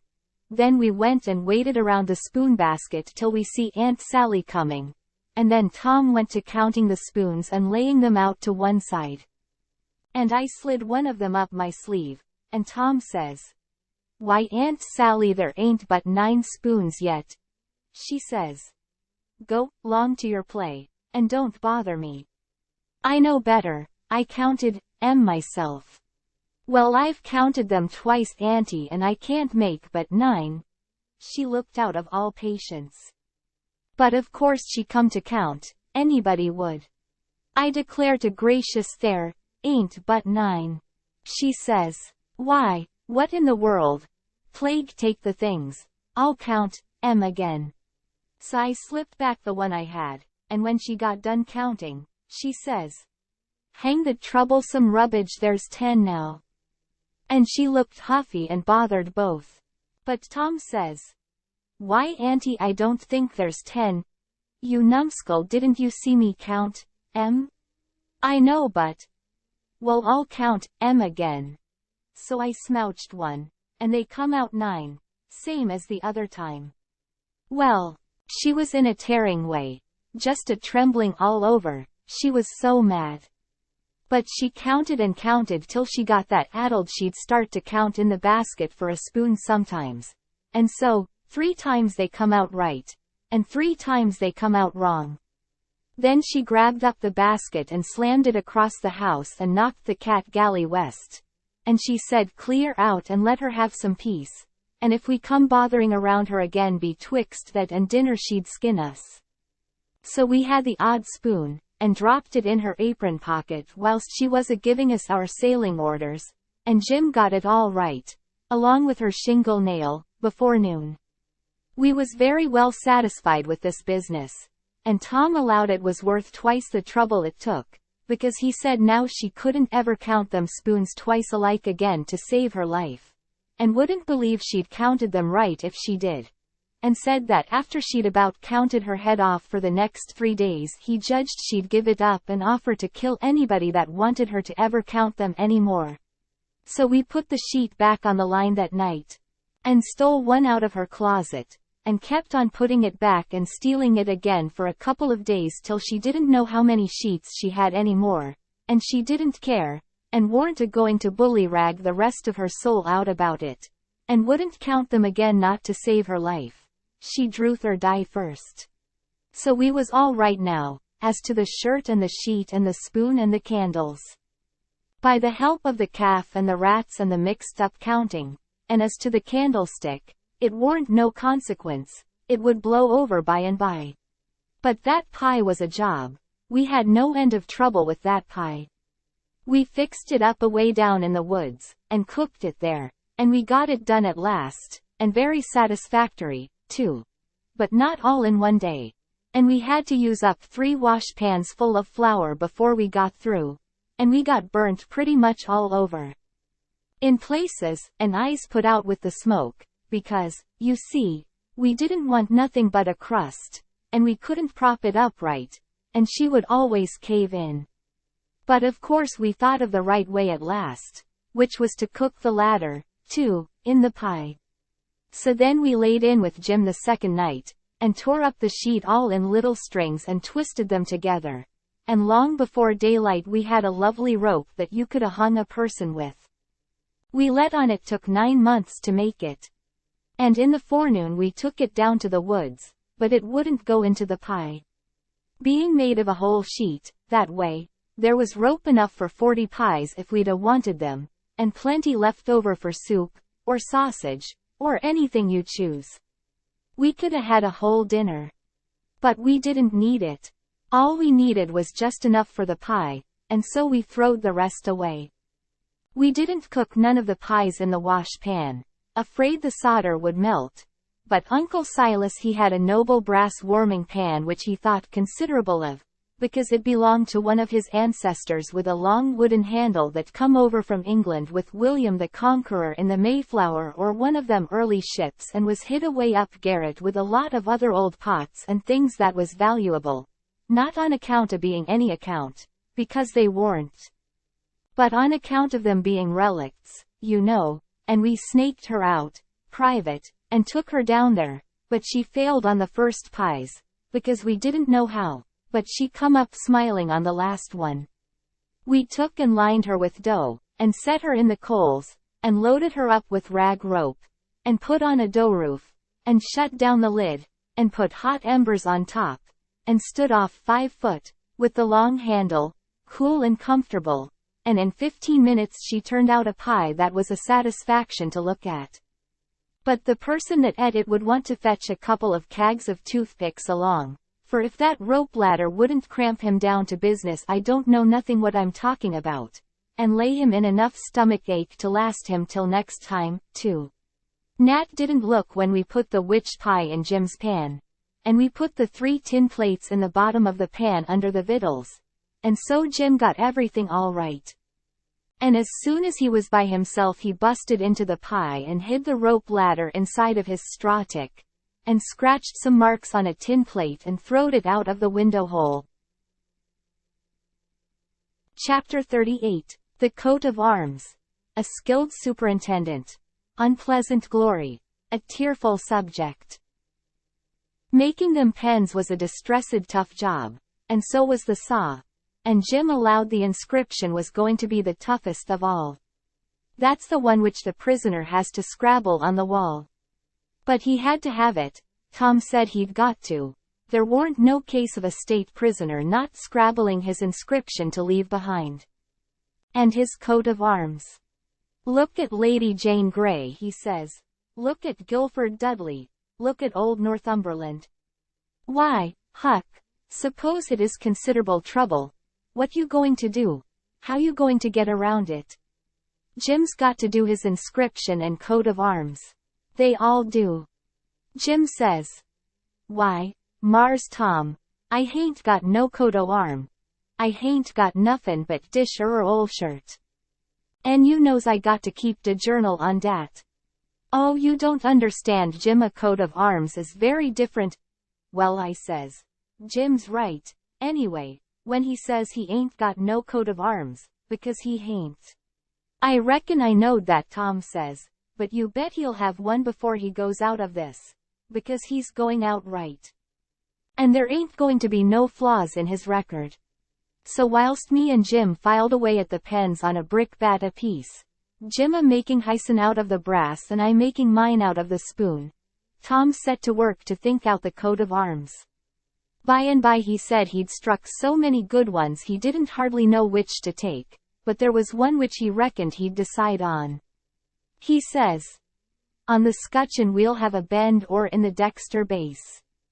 A saltire Murray in the fess, with a dog, couchant, for common charge, and under his foot a chain embattled, for slavery, with a chevron vert in a chief engrailed, and 3 invected lines on a field azure, with the nombral points rampant on a dancet indented crest. A runaway nigger, sable, with his bundle over his shoulder on a bar sinister. And a couple of gules for supporters, which is you and me. Motto, Majore Freda. Minor atto. Got it out of a book. Means the more haste the less speed. Gee willikins, I says, but what does the rest of it mean? We ain't got no time to bother over that, he says. We got to dig in like all get out. Well, anyway, I says. What's some of it? What's a fess? A fess. A fess is. You don't need to know what a fess is. I'll show him how to make it when he gets to it. Shucks, Tom, I says. I think you might tell a person. What's a bar sinister? Oh, I don't know, but he's got to have it all the nobility does. That was just his way. If it didn't suit him to explain a thing to you, he wouldn't do it. You might pump at him a week, it wouldn't make no difference. He'd got all that coat of arms business fixed, so now he started in to finish up the rest of that part of the work, which was to plan out a mournful inscription. Said Jim got to have one, like they all done. He made up a lot, and wrote them out on a paper, and read them off, so. 1. Here a captive heart busted. 2. Here a poor prisoner, forsook by the world and friends, fretted his sorrowful life. 3. Here a lonely heart broke, and a worn spirit went to its rest, after 37 years of solitary captivity. 4. Here, homeless and friendless, after 37 years of bitter captivity, perished a noble stranger, natural son of Louis XIV. Tom's voice trembled whilst he was reading them, and he most broke down. When he got done he couldn't no way make up his mind which one for Jim to scrabble onto the wall. They was all so good. But at last he allowed he would let him scrabble them all on. Jim said it would take him a year to scrabble such a lot of truck onto the logs with a nail, and he didn't know how to make letters, besides. But Tom said he would block them out for him, and then he wouldn't have nothing to do but just follow the lines. Then pretty soon he says, "Come to think, the logs ain't a-going to do. They don't have log walls in a dungeon. We got to dig the inscriptions into a rock. We'll fetch a rock." Jim said the rock was worse than the logs. He said it would take him such a pissin' long time to dig them into a rock he wouldn't ever get out. But Tom said he would let me help him do it. Then he took a look to see how me and Jim was getting along with the pens. It was most pesky tedious hard work and slow, and didn't give my hands no show to get well of the sores, and we didn't seem to make no headway, hardly. So Tom says, "I know how to fix it. We got to have a rock for the coat of arms and mournful inscriptions, and we can kill 2 birds with that same rock. There's a gaudy big grindstone down at the mill, and we'll smouch it, and carve the things on it, and file out the pens and the saw on it, too." It warn't no slouch of an idea. And it warn't no slouch of a grindstone nuther. But we allowed we'd tackle it. It warn't quite midnight yet, so we cleared out for the mill, leaving Jim at work. We smouched the grindstone, and set out to roll her home, but it was a most nation tough job. Sometimes, do what we couldn't keep her from falling over, and she come mighty near mashing us every time. Tom said she was going to get one of us, sure, before we got through. We got her halfway. And then we was plumb played out, and most drowned with sweat. We see it warn't no use. We got to go and fetch Jim. So he raised up his bed and slid the chain off of the bed leg, and wrapped it round and round his neck. And we crawled out through our hole and down there, and Jim and me laid into that grindstone and walked her along like nothing, and Tom superintended. He could out-superintend any boy I ever see. He knowed how to do everything. Our hole was pretty big. But it warn't big enough to get the grindstone through. But Jim he took the pick and soon made it big enough. Then Tom marked out them things on it with the nail, and set Jim to work on them, with the nail for a chisel and an iron bolt from the rubbish in the lean-to for a hammer, and told him to work till the rest of his candle quit on him, and then he could go to bed, and hide the grindstone under his straw tick and sleep on it. Then we helped him fix his chain back on the bed leg, and was ready for bed ourselves. But Tom thought of something, and says, "You got any spiders in here, Jim?" "No saw, thanks to goodness I hain't, Mars Tom." "All right, we'll get you some. But bless you, honey, I don't want none. I's afeard I geez, soon have rattlesnakes aroon." Tom thought a minute or two, and says, "It's a good idea. And I reckon it's been done. It must have been done, it stands to reason. Yes, it's a prime good idea. Where could you keep it?" "Keep what, Mars Tom?" "Why, a rattlesnake. De goodness gracious alive, Mars Tom. Why, if dey was a rattlesnake to come in heah I'd take and bust right out though dat log wall. I would, wid my head." "Why, Jim, you wouldn't be afraid of it after a little. You could tame it." "Tame it?" "Yes. Easy enough. Every animal is grateful for kindness and petting, and they wouldn't think of hurting a person that pets them. Any book will tell you that. You try, that's all I ask. Just try for 2 or 3 days. Why, you can get him so, in a little while, that he'll love you, and sleep with you, and won't stay away from you a minute, and will let you wrap him round your neck and put his head in your mouth." "Please, Mars Tom, don't talk so. I can't stan it. He'd let me shove his head in my mouth. Fair a favor, hain't it? I lay he'd wait a pow'ful long time, fo' I asked him. And dat, I don't want him to sleep wid me." "Jim, don't act so foolish. A prisoner's got to have some kind of a dumb pet, and if a rattlesnake hain't ever been tried, why, there's more glory to be gained in your being the first to ever try it than any other way you could ever think of to save your life." "Why, Mars Tom, I don't want no sich glory. Snake take and bite Jim's chin off. Den wa is de glory? No, saw, I don't want no sich doin's. Blame it. Can't you try? I only want you to try. You needn't keep it up if it don't work. But did trouble all done ef de snake bite me while I's a tryin' him? Mars Tom, I's willin' to tackle mos anything, it ain't unreasonable.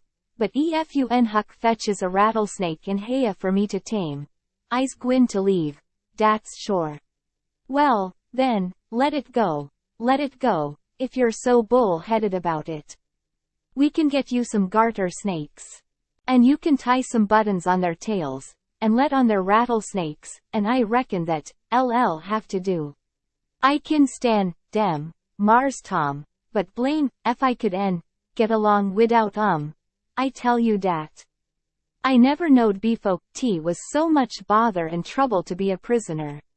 Well, it always is when it's done right. You got any rats around here? No saw I hain't seed none. Well, we'll get you some rats. Why? Mars Tom, I don't want no rats. Days de dad blame dest kretzers to sturb a body, and rustle round, over, I am, and bite his feet, when he's tryin' to sleep, I ever see. No, saw, gimme gyarter snakes. I's got to have, but don't, gimme no rats. I haven't got no use for Scaisley. But, Jim, you got to have they all do. So don't make no more fuss about it. Prisoners ain't ever without rats. There ain't no instance of it. And they train them, and pet them, and learn them tricks, and they get to be as sociable as flies. But you got to play music to them. You got anything to play music on? I ain't got nothin' but a comb and a piece o' paper, and a juice harp. But I reckon they wouldn't take no stock in a juice harp. Yes, they would. They don't care what kind of music 'tis. A juice harp's plenty good enough for a rat. All animals like music. In a prison they dote on it. Specially, painful music, and you can't get no other kind out of a juice harp. It always interests them. They come out to see what's the matter with you. Yes, you're all right. You're fixed very well. You want to set on your bed nights before you go to sleep, and early in the mornings, and play your juice harp. Play, the last link is broken. That's the thing that, LL scoop a rat quicker'n anything else. And when you've played about 2 minutes you'll see all the rats, and the snakes, and spiders, and things begin to feel worried about you, and come. And they'll just fairly swarm over you, and have a noble good time. Yes, they will, I reckon, Mars Tom, but what kind time is Jim havin'? Blessed if I kin see de pint. But I'll do it ef I got to. I reckon I better keep de animals satisfied, and not have no trouble in de house. Tom waited to think it over, and see if there wasn't nothing else, and pretty soon he says, "Oh, there's one thing I forgot. Could you raise a flower here, do you reckon?" "I don't know, but maybe I could, Mars Tom. But it's tolerable dark in haya, and I ain't got no use for no flower, nohow, and she'd be a pow'ful sight o' trouble." "Well, you try it anyway. Some other prisoners has done it. One dem big cattail-lookin' mullein stalks would grow in haya, Mars Tom. I reckon, but she wouldn't be wuth half de trouble she'd cost. Don't you believe it? We'll fetch you a little one and you plant it in the corner over there, and raise it. And don't call it mullein, call it pitchiola. That's its right name when it's in a prison. And you want to water it with your tears. Why, I got plenty spring water, Mars Tom." "You don't want spring water. You want to water it with your tears. It's the way they always do." "Why, Mars Tom, I lay I can raise one dem mullein stalks twiste wid spring water whiles another man's a startin' one wid tears. That ain't the idea. You got to do it with tears. She'll die on my hands, Mars Tom. She surely will. Case I don't, Scaisley ever cry." So Tom was stumped. But he studied it over, and then said Jim would have to worry along the best he could with an onion. He promised he would go to the nigger cabins and drop one, private, in Jim's coffee pot, in the morning.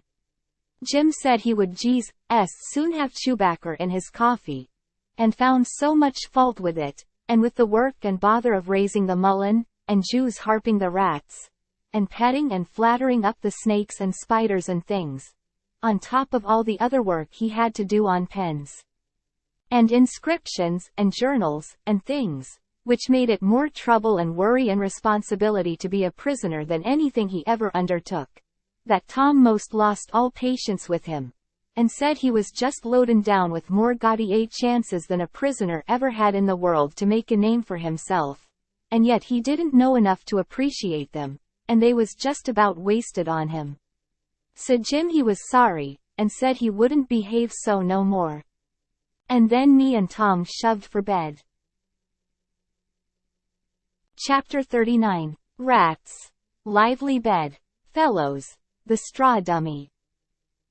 In the morning we went up to the village and bought a wire rat trap and fetched it down, and unstopped the best rat hole, and in about an hour we had 15 of the bulliest kind of ones. And then we took it and put it in a safe place under Aunt Sally's bed.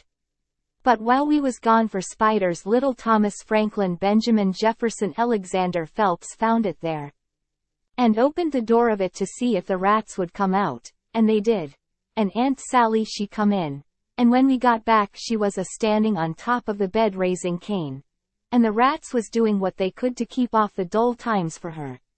So she took and dusted us both with the hickory, and we was as much as 2 hours catching another 15 or 16, drat that meddlesome cub. And they warn't the likeliest, nuther, because the first haul was the pick of the flock. I never see a likelier lot of rats than what that first haul was.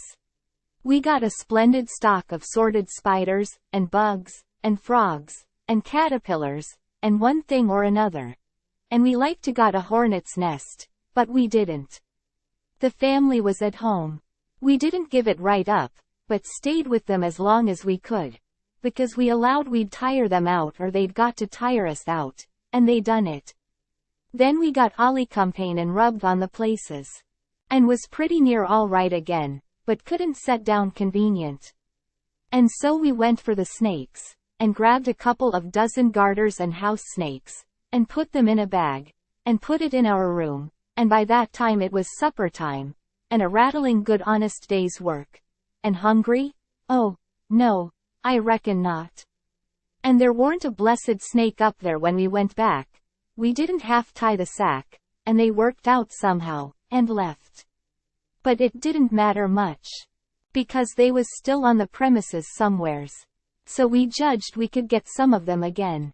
No, there weren't no real scarcity of snakes about the house for a considerable spell. You'd see them dripping from the rafters and places every now and then. And they generally landed in your plate, or down the back of your neck, and most of the time where you didn't want them. Well, they was handsome and striped, and there weren't no harm in a million of them. But that never made no difference to Aunt Sally.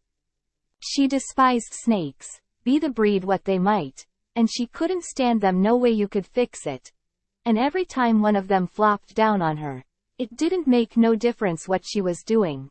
She would just lay that work down and light out. I never see such a woman.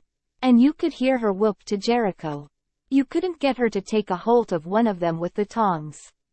And if she turned over and found one in bed, she would scramble out and lift a howl that you would think the house was afire. She disturbed the old man so that he said he could most wish there hadn't ever been no snakes created. Why, after every last snake had been gone clear out of the house for as much as a week, Aunt Sally warn't over it yet. She warn't near over it. When she was setting thinking about something, you could touch her on the back of her neck with a feather and she would jump right out of her stockings. It was very curious. But Tom said all women was just so. He said they was made that way for some reason or other. We got a licking every time one of our snakes come in her way, and she allowed these lickings weren't nothing to what she would do if we ever loaded up the place again with them. I didn't mind the lickings, because they didn't amount to nothing. but I minded the trouble we had to lay in another lot. But we got them laid in, and all the other things. And you never see a cabin as blithesome as Jim's was when they'd all swarm out for music and go for him. Jim didn't like the spiders, and the spiders didn't like Jim. And so they'd lay for him, and make it mighty warm for him. And he said that between the rats and the snakes and the grindstone there weren't no room in bed for him, scazely.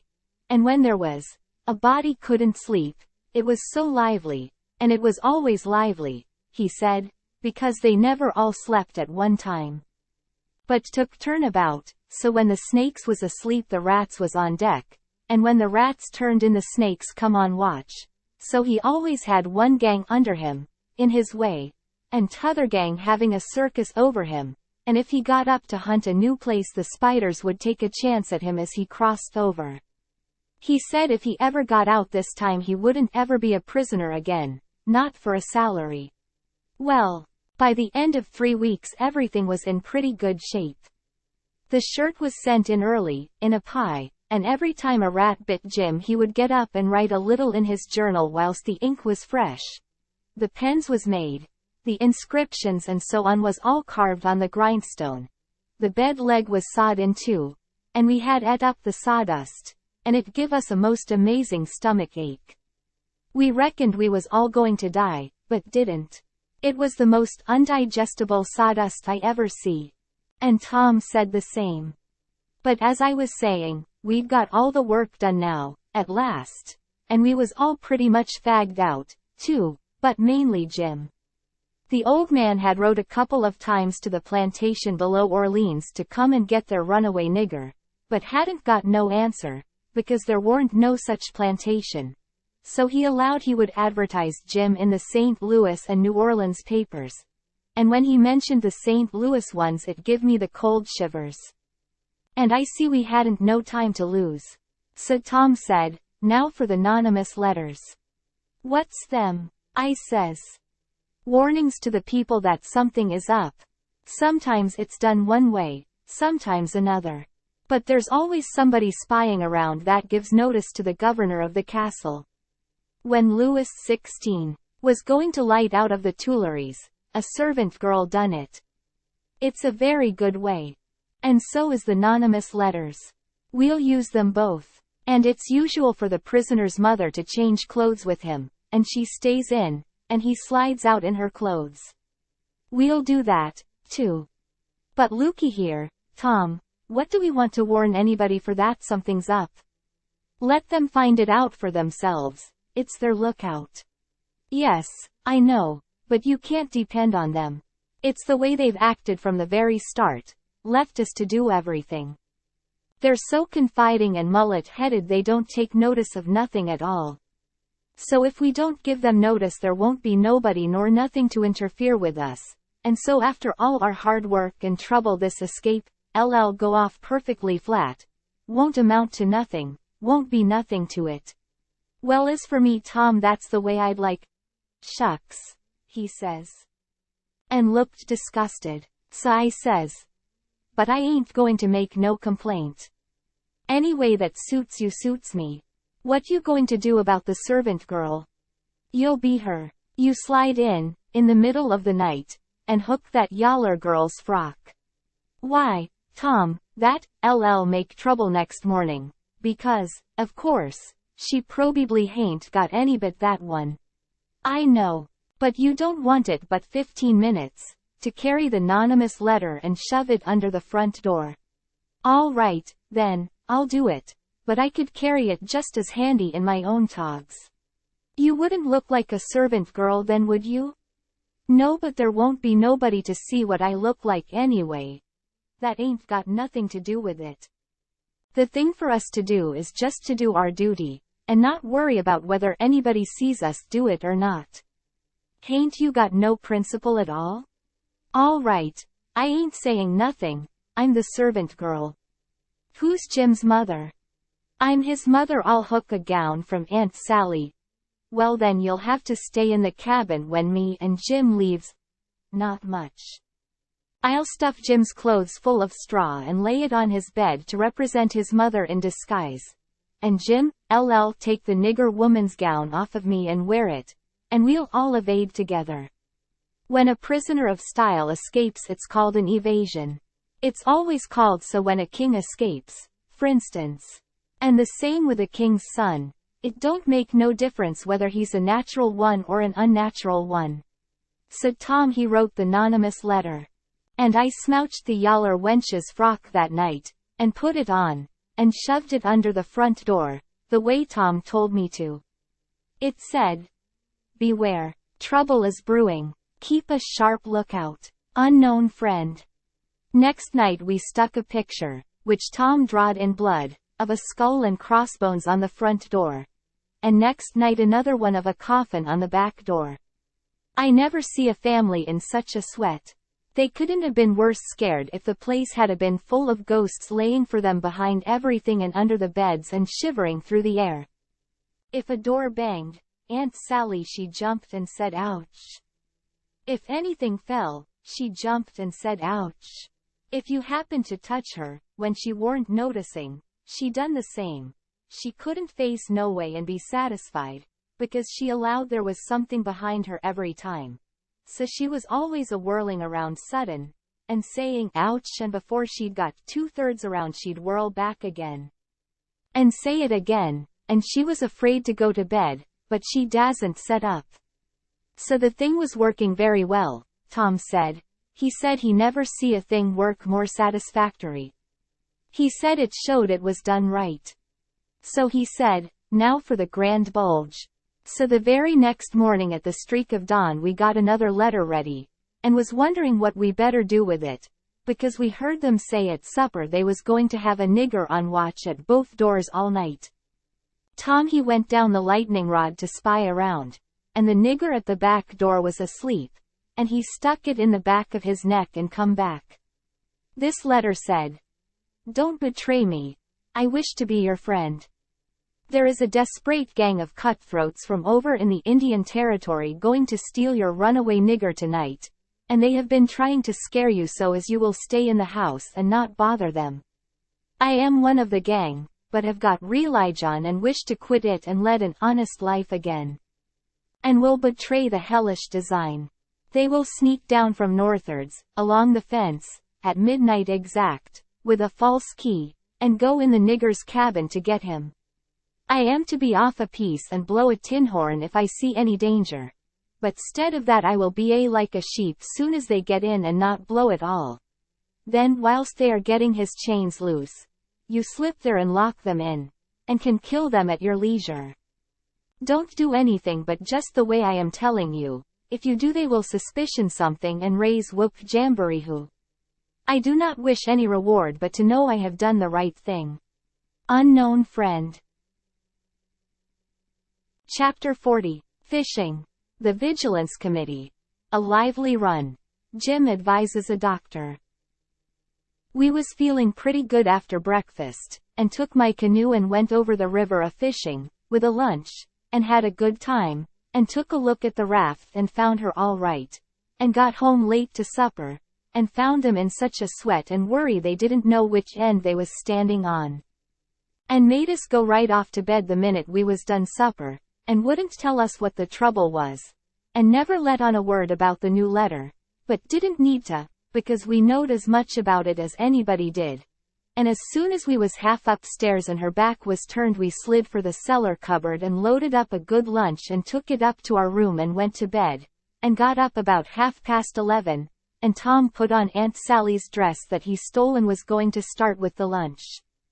But says, "Where's the butter?"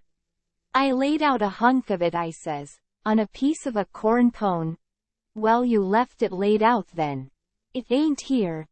We can get along without it," I says. "We can get along with it too," he says. "Just you slide down cellar and fetch it. And then mosey right down the lightning rod and come along. I'll go and stuff the straw into Jim's clothes to represent his mother in disguise, and be ready to baa like a sheep and shove soon as you get there." So out he went, and down cellar went one. The hunk of butter, big as a person's fist, was where I had left it, so I took up the slab of corn pone with it on, and blowed out my light, and started upstairs very stealthy.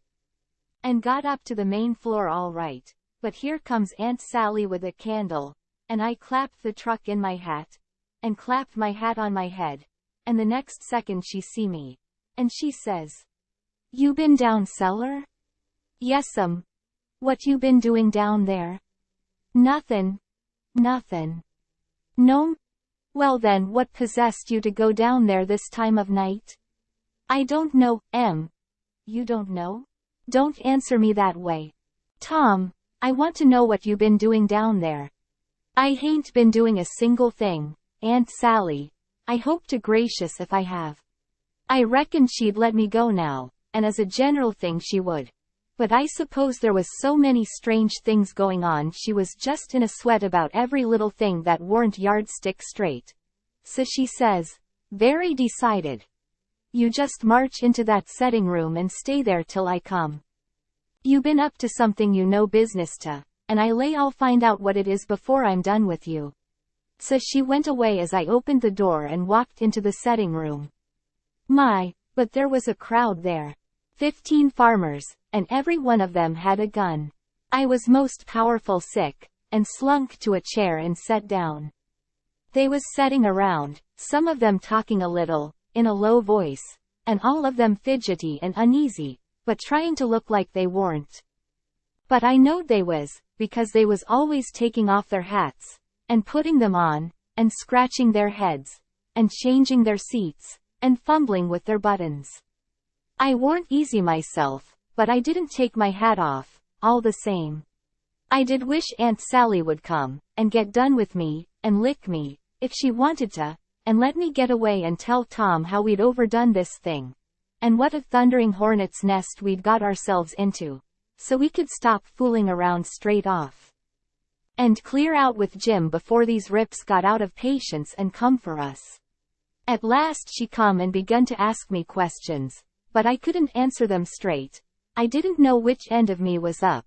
Because these men was in such a fidget now that some was wanting to start right now and lay for them desperados, and saying it warn't but a few minutes to midnight, and others was trying to get them to hold on and wait for the sheep signal. And here was Auntie pegging away at the questions, and me a-shaking all over and ready to sink down in my tracks. I was that scared. And the place getting hotter and hotter, and the butter beginning to melt and run down my neck and behind my ears. And pretty soon, when one of them says, "I'm for going and getting in the cabin first and right now, and catching them when they come," I most dropped. And a streak of butter come a-trickling down my forehead, and Aunt Sally she see it, and turns white as a sheet, and says, "For the land's sake, what is the matter with the child? He's got the brain fever as sure as you're born, and they're oozing out." And everybody runs to see, and she snatches off my hat, and out comes the bread and what was left of the butter, and she grabbed me, and hugged me, and says, "Oh, what a turn you did give me. And how glad and grateful I am it ain't no worse.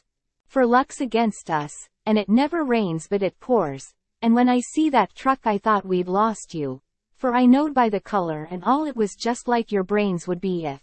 Dear, dear, why didn't you tell me that was what you'd been down there for? I wouldn't a cared. Now clear out to bed, and don't lemme see no more of you till morning." I was upstairs in a second, and down the lightning rod in another one, and shinning through the dark for the lean-to. I couldn't hardly get my words out, I was so anxious, but I told Tom as quick as I could we must jump for it now, and not a minute to lose. The house full of men, yonder, with guns. His eyes just blazed, and he says, "No, is that so?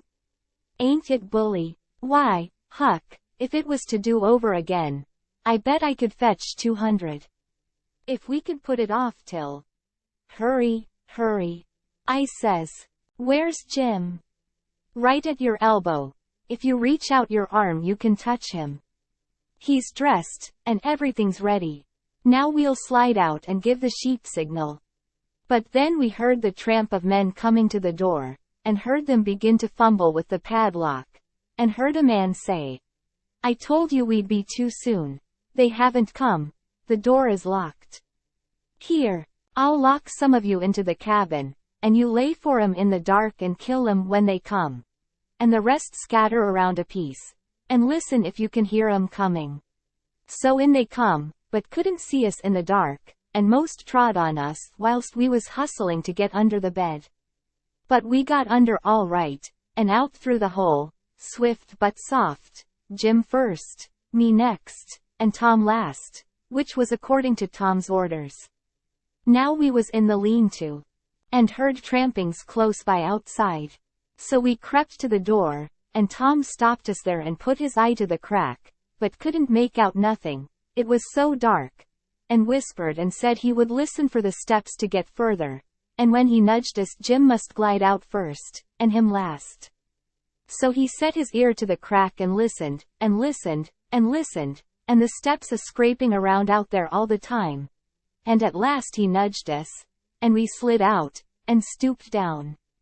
Not breathing, and not making the least noise, and slipped stealthy towards the fence and engine file, and got to it all right, and me and Jim over it. But Tom's britches catched fast on a splinter on the top rail, and then he hear the steps coming, so he had to pull loose, which snapped the splinter and made a noise. And as he dropped in our tracks and started, somebody sings out, "Who's that? Answer or I'll shoot." But we didn't answer. We just unfurled our heels and shoved. Then there was a rush, and a bang, bang, bang. And the bullets fairly whizzed around us. We heard them sing out, "Here they are. They've broke for the river. After 'em, boys, and turn loose the dogs. So here they come, full tilt." We could hear them because they wore boots and yelled, but we didn't wear no boots and didn't yell. We was in the path to the mill. And when they got pretty close on to us we dodged into the bush and let them go by, and then dropped in behind them. They'd had all the dogs shut up, so they wouldn't scare off the robbers.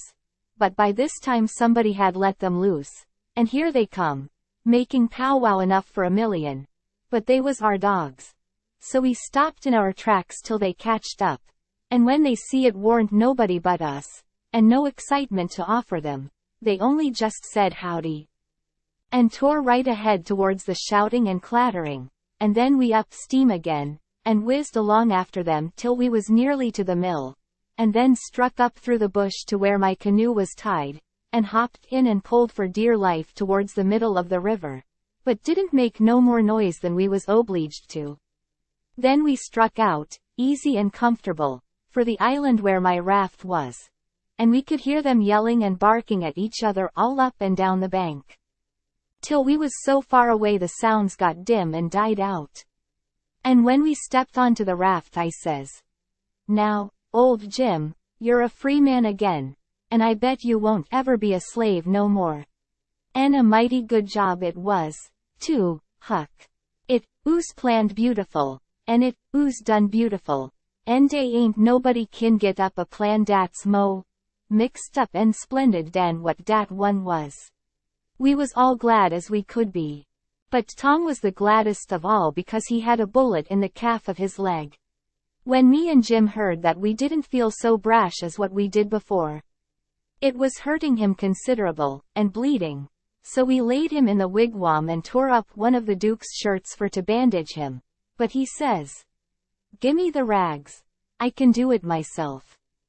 Don't stop now. Don't fool around here." And the evasion booming along so handsome.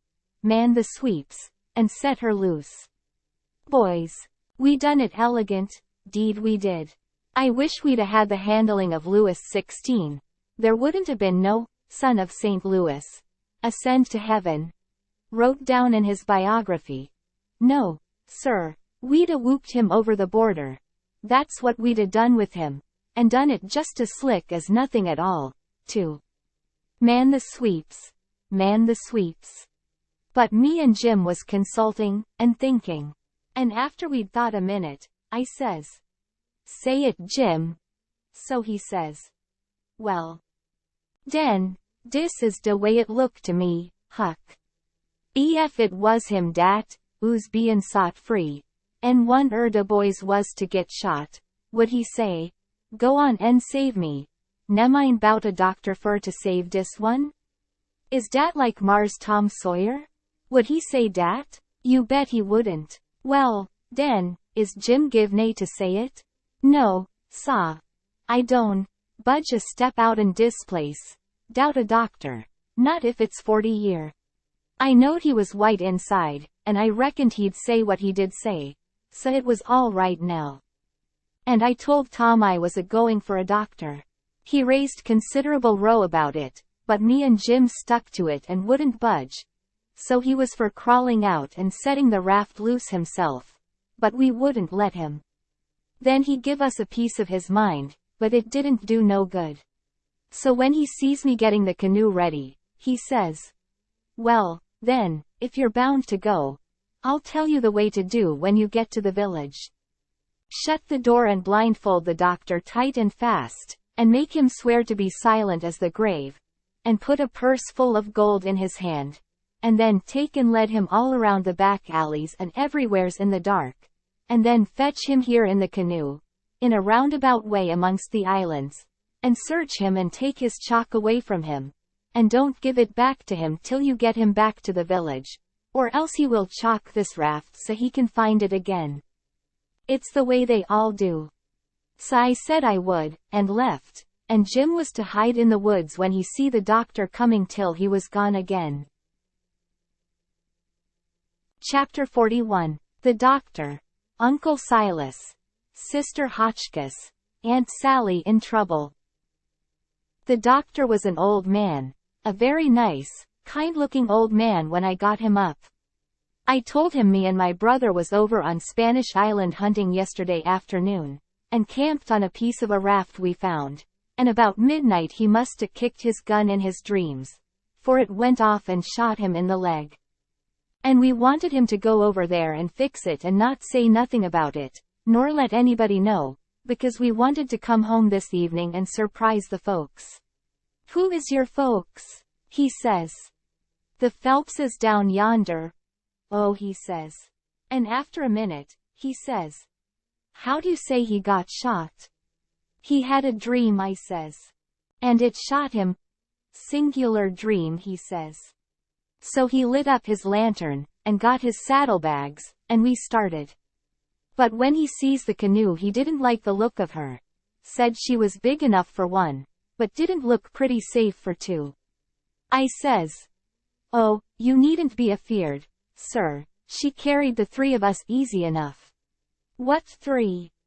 "Why me and Sid and the guns, that's what I mean." "Oh," he says. But he put his foot on the gunwale and rocked her, and shook his head, and said he reckoned he'd look around for a bigger one. But they was all locked and chained, so he took my canoe, and said for me to wait till he come back, or I could hunt around further, or maybe I better go down home and get them ready for the surprise if I wanted to. But I said I didn't, so I told him just how to find the raft, and then he started. I struck an idea pretty soon. I says to myself, "S'posen he can't fix that leg just in 3 shakes of a sheep's tail.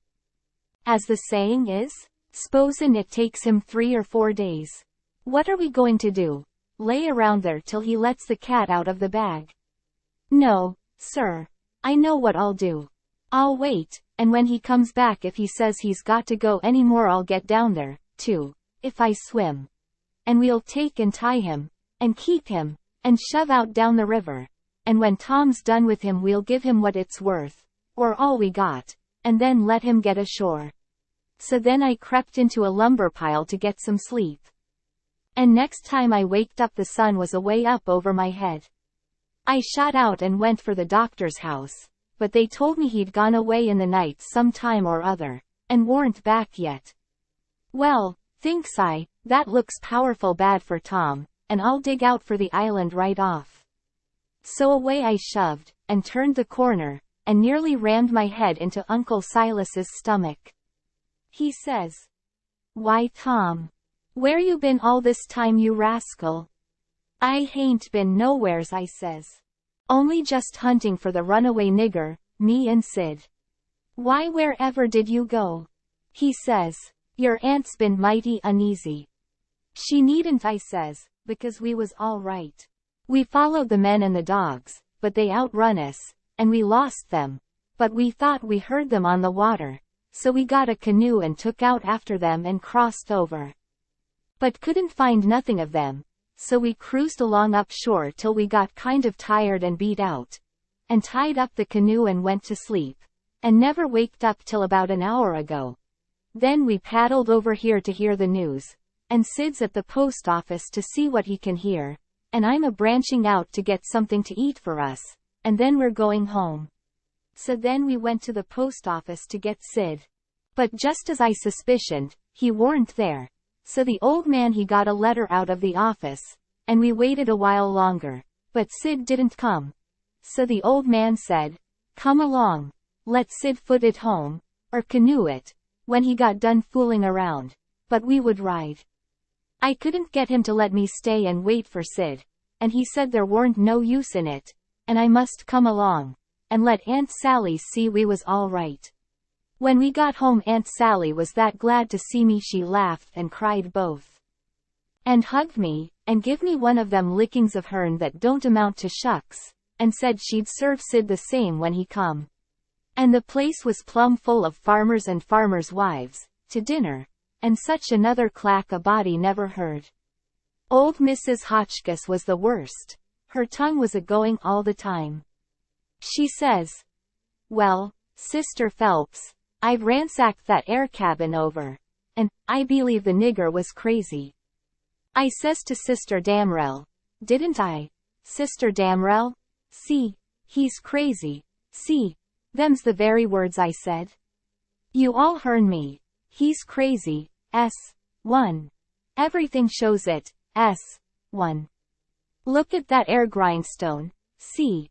Want to tell me, any kretzur, T's in his right mind, S.A. goin' to scrabble all them crazy things onto a grindstone, see? Here sich, and sich a person busted his heart. And here so, and pegged along for 37 year. And all that. Natural son o' Louis somebody.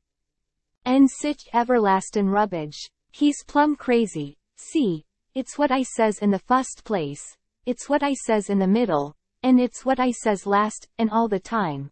The nigger's crazy. Crazy, Nebokunizer, S1. And, look at that air ladder made out'n rags Sister Hotchkiss, says old Mrs. Damrell. What in the name o' goodness could he ever want of? The very words I was a-sayin' no longer ago th in this minute to Sister Utterback. And she'll tell you so herself. Shish she, look at that air rag ladder, shish she. And see, yes, look at it, see. What could he a wanted of it, S1. Shish she, Sister Hotchkiss, shish she. But how in the nation they ever get that grindstone in there, anyway? And who dug that air hole? And who? My very words, Brer Penrod. I was a-sayin', pass that air sasser o' molasses, won't ye? I was a-sayin' to Sister Dunlap. Just this minute, how did they get that grindstone in there? S1. Without help, mind you, 'thout help. Thar's wher 'tis. Don't tell me, see, there was help, see, and there was a plenty help, too, see. There's been a dozen a helpin' that nigger, and I lay I'd skin every last nigger on this place but I'd find out who done it, see. And moreover, see. A dozen says you, 40 couldn't a done everything that's been done. Look at them case knife saws and things, how tedious they've been made. Look at that bed leg sawed off with, a week's work for 6 men. Look at that nigger made out'n straw on the bed. And look at, you may well say it, Brer Hightower. It's just as I was a-sayin' to Brer Phelps, his own self. Say, what do you think of it, Sister Hotchkiss, say? Think o' what, Brer Phelps, see? Think o' that bed leg sawed off that away, say? Think of it, see? I lay it never sawed itself off. See, somebody sawed it, see? That's my opinion, take it or leave it, it mayn't be no count, see? But sich as 'tis, It's my opinion. See? And if anybody can start a better one, see? Let him do it. See? That's all. I says to Sister Dunlap, see? Why, dog my cats. They must have been a house full o' niggers in there every night for 4 weeks to a done all that work, Sister Phelps. Look at that shirt. Every last inch of it kivered over with secret African written done with blood. Must have been a raft UV/M at it right along. All the time, a'most. Why, I'd give $2 to have it read to me. And as for the niggers that wrote it, I'd take, and lash, Teal. People to help him, Brother Marples. Well, I reckon you'd think so if you'd have been in this house for a while back. Why, they've stole everything they could lay their hands on, and we a watching all the time, mind you. They stole that shirt right off o' the line. And as for that sheet they made the rag ladder out of. There ain't no telling how many times they didn't steal that.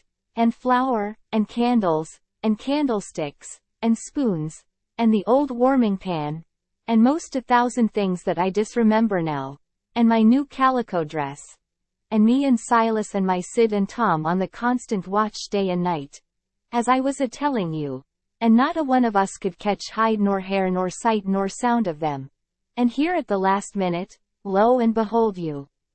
They slides right in under our noses and fools us, and not only fools us but the Injun Territory robbers too, and actually gets away with that nigger safe and sound, and that with 16 men and 22 dogs right on their very heels at that very time. I tell you, it just bangs anything I ever heard of. Why, sperrits couldn't a done better and been no smarter. And I reckon they must have been sperrits, because, you know our dogs, and there ain't no better. Well, them dogs never even got on the track of once. You explain that to me if you can, any of you. Well, it does beat. Laws alive, I never. So help me, I wouldn't a be house thieves as well as. Goodness gracious sakes, I'd a been afeared to live in sitcha. Fraid to live. Why, I was that scared I dasn't hardly go to bed, or get up, or lay down, or set down, Sister Ridgway. Why, they'd steal the why, goodness sakes. You can guess what kind of a fluster I was in by the time midnight come last night. I hope to gracious if I weren't afraid they'd steal some o' the family. I was just to that pass I didn't have no reasoning faculties no more. It looks foolish enough now, in the daytime, but I says to myself, there's my 2 poor boys asleep way upstairs in that lonesome room, and I declare to goodness I was that uneasy, I crept up there and locked 'em in. I did. And anybody would. Because, you know, when you get scared that way, and it keeps running on, and getting worse and worse all the time, and your wits gets to addling, and you get to doing all sorts o' wild things, and by you think to yourself, s'posen I was a boy, and was away up there. And the door ain't locked, and she stopped, looking kind of wondering, and then she turned her head around slow, and when her eye lit on me, I got up and took a walk. Says I to myself, I can explain better how we come to not be in that room this morning if I go out to one side and study over it a little. So I done it, but I dasn't go fur, or she'd a sent for me. And when it was late in the day the people all went, and then I come in and told her the noise and shooting waked up me and Sid and the door was locked. And we wanted to see the fun, so we went down the lightning rod, and both of us got hurt a little, and we didn't never want to try that no more. And then I went on and told her all what I told Uncle Silas before, and then she said she'd forgive us, and maybe it was all right enough anyway, and about what a body might expect o' boys, for all boys was a pretty harum-scarum lot as fur as she could see, and so, as long as no harm hadn't come of it, she judged she better put in her time being grateful we was alive and well and she had us still, 'stead of fretting over what was past and done.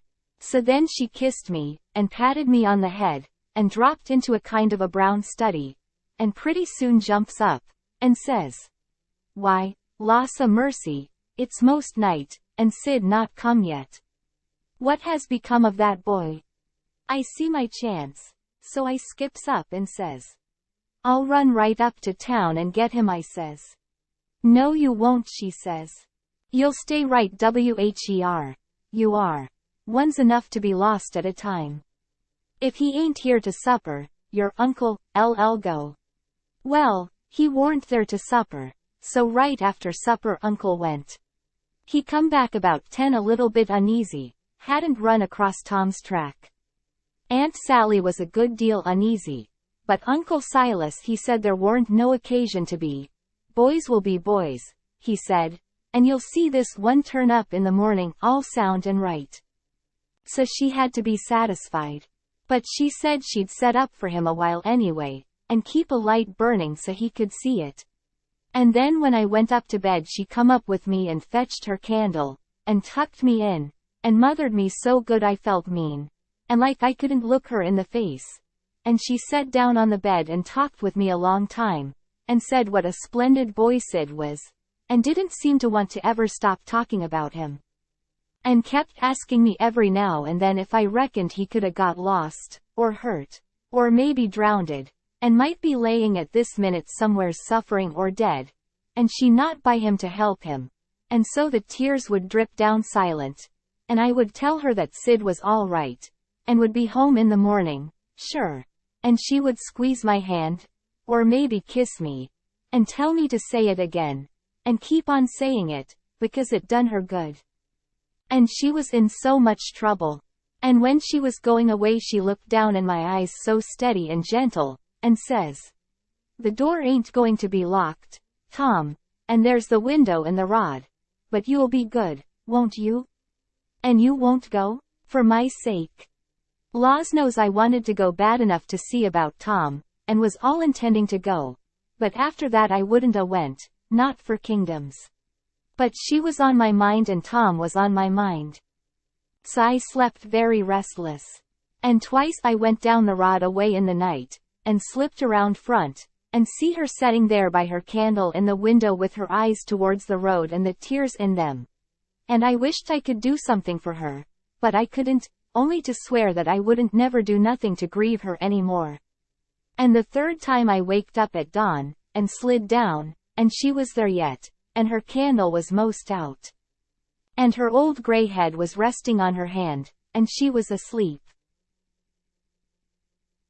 Chapter 42. Tom Sawyer wounded. The doctor's story. Tom confesses. Aunt Polly arrives. Hand out them letters.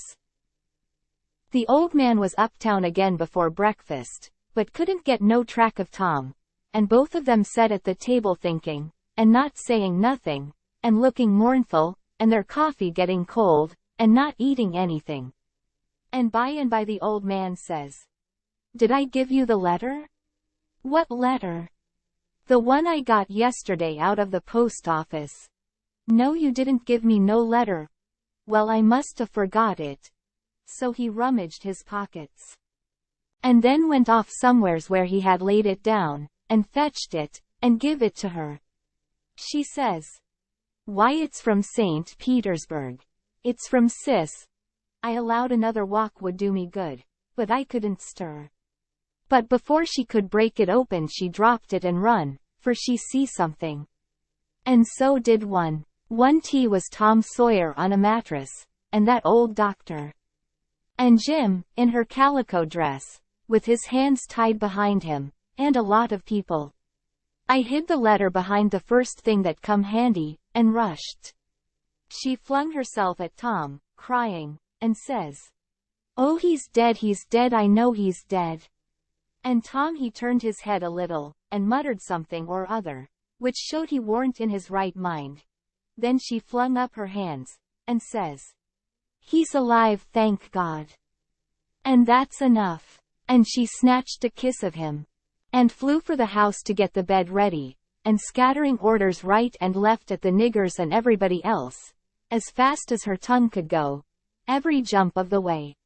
I followed the men to see what they was going to do with Jim, and the old doctor and Uncle Silas followed after Tom into the house. The men was very huffy, and some of them wanted to hang Jim for an example to all the other niggers around there, so they wouldn't be trying to run away like Jim done. And making such a raft of trouble, and keeping a whole family scared most to death for days and nights. But the others said, "Don't do it, it wouldn't answer at all. He ain't our nigger, and his owner would turn up and make us pay for him, sure." So that cooled them down a little, because the people that's always the most anxious for to hang a nigger that hain't done just right is always the very ones that ain't the most anxious to pay for him when they've got their satisfaction out of him. They cussed Jim considerable, though, and give him a cuff or two side the head once in a while, but Jim never said nothing, and he never let on to know me, and they took him to the same cabin, and put his own clothes on him, and chained him again, and not to no bed leg this time, but to a big staple drove into the bottom log, and chained his hands, too, and both legs, and said he warn't to have nothing but bread and water to eat after this till his owner come, or he was sold at auction because he didn't come in a certain length of time. And filled up our hole, and said a couple of farmers with guns must stand watch around about the cabin every night, and a bulldog tied to the door in the daytime. And about this time they was through with the job and was tapering off with a kind of general goodbye cussing, and then the old doctor comes and takes a look, and says, "Don't be no rougher on him than you're obleeged to, because he ain't a bad nigger." When I got to where I found the boy I see I couldn't cut the bullet out without some help, and he warn't in no condition for me to leave to go and get help. And he got a little worse and a little worse, and after a long time he went out of his head, and wouldn't let me come anigh him any more, and said if I chalked his raft he'd kill me, and no end of wild foolishness like that, and I see I couldn't do anything at all with him. So I says, I got to have help somehow. And the minute I says it out crawls this nigger from somewheres and says he'll help. And he done it, too, and done it very well. Of course I judged he must be a runaway nigger, and there I was. And there I had to stick right straight along all the rest of the day and all night. It was a fix, I tell you. I had a couple of patients with the chills, and of course I'd have liked to run up to town and see them, but I dasn't, because the nigger might get away, and then I'd be to blame. And yet never a skiff come close enough for me to hail. So there I had to stick plumb until daylight this morning. And I never see a nigger that was a better nuss or faithfuler, and yet he was risking his freedom to do it, and was all tired out, too, and I see plain enough he'd been worked main hard lately. I liked the nigger for that. I tell you, gentlemen, a nigger like that is worth $1,000, and kind treatment, too. I had everything I needed, and the boy was doing as well there as he would have done at home, better, maybe, because it was so quiet, but there I was, with both of 'em on my hands, and there I had to stick till about dawn this morning. Then some men in a skiff come by, and as good luck would have it the nigger was setting by the pallet with his head propped on his knees sound asleep. So I motioned them in quiet, and they slipped up on him and grabbed him and tied him before he knowed what he was about, and we never had no trouble. And the boy being in a kind of a flighty sleep, too, we muffled the oars and hitched the raft on, and towed her over very nice and quiet, and the nigger never made the least row nor said a word from the start. He ain't no bad nigger, gentlemen, that's what I think about him. Somebody says, "Well, it sounds very good, doctor, I'm obleeged to say." Then the others softened up a little, too, and I was mighty thankful to that old doctor for doing Jim that good turn.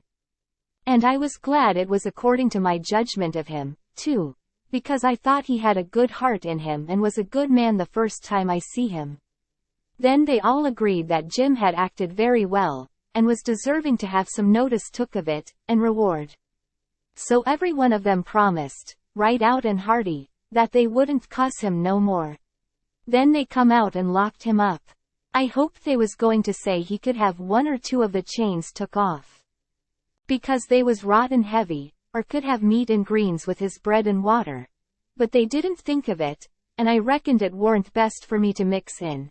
But I judged I'd get the doctor's yarn to Aunt Sally somehow or other as soon as I'd got through the breakers that was laying just ahead of me, explanations, I mean, of how I forgot to mention about Sid being shot when I was telling how him and me put in that dratted night paddling around hunting the runaway nigger. But I had plenty time. Aunt Sally she stuck to the sick room all day and all night, and every time I see Uncle Silas mooning around I dodged him. Next morning I heard Tom was a good deal better, and they said Aunt Sally was gone to get a nap. Cy slips to the sick room, and if I found him awake I reckoned we could put up a yarn for the family that would wash. But he was sleeping, and sleeping very peaceful, too, and pale. Not fire-faced the way he was when he come. Cy sat down and laid for him to wake. In about half an hour Aunt Sally comes gliding in, and there I was, up a stump again. She motioned me to be still, and sat down by me, and begun to whisper, and said we could all be joyful now, because all the symptoms was first rate, and he'd been sleeping like that for ever so long, and looking better and peacefuler all the time, and 10 to 1 he'd wake up in his right mind. So we sat there watching. And by he stirs a bit, and opened his eyes very natural, and takes a look, and says, "Hello. Why I'm at home. How's that? Where's the raft?" "It's all right," I says. "And Jim?" "The same," I says, but couldn't say it pretty brash. But he never noticed. But says, "Good. Splendid. Now we're all right and safe. Did you tell Auntie?" I was going to say yes, but she chipped in and says, "About what, Sid?" "Why, about the way the whole thing was done." "What whole thing?" "Why, the whole thing. There ain't but one. How we set the runaway nigger free, me and Tom." "Good land. Set the run. What is the child talking about?" Dear, out of his head again." "No, I ain't out of my head. I know all what I'm talking about. We did set him free, me and Tom. We laid out to do it, and we done it. And we done it elegant, too. He'd got a start, and she never checked him up.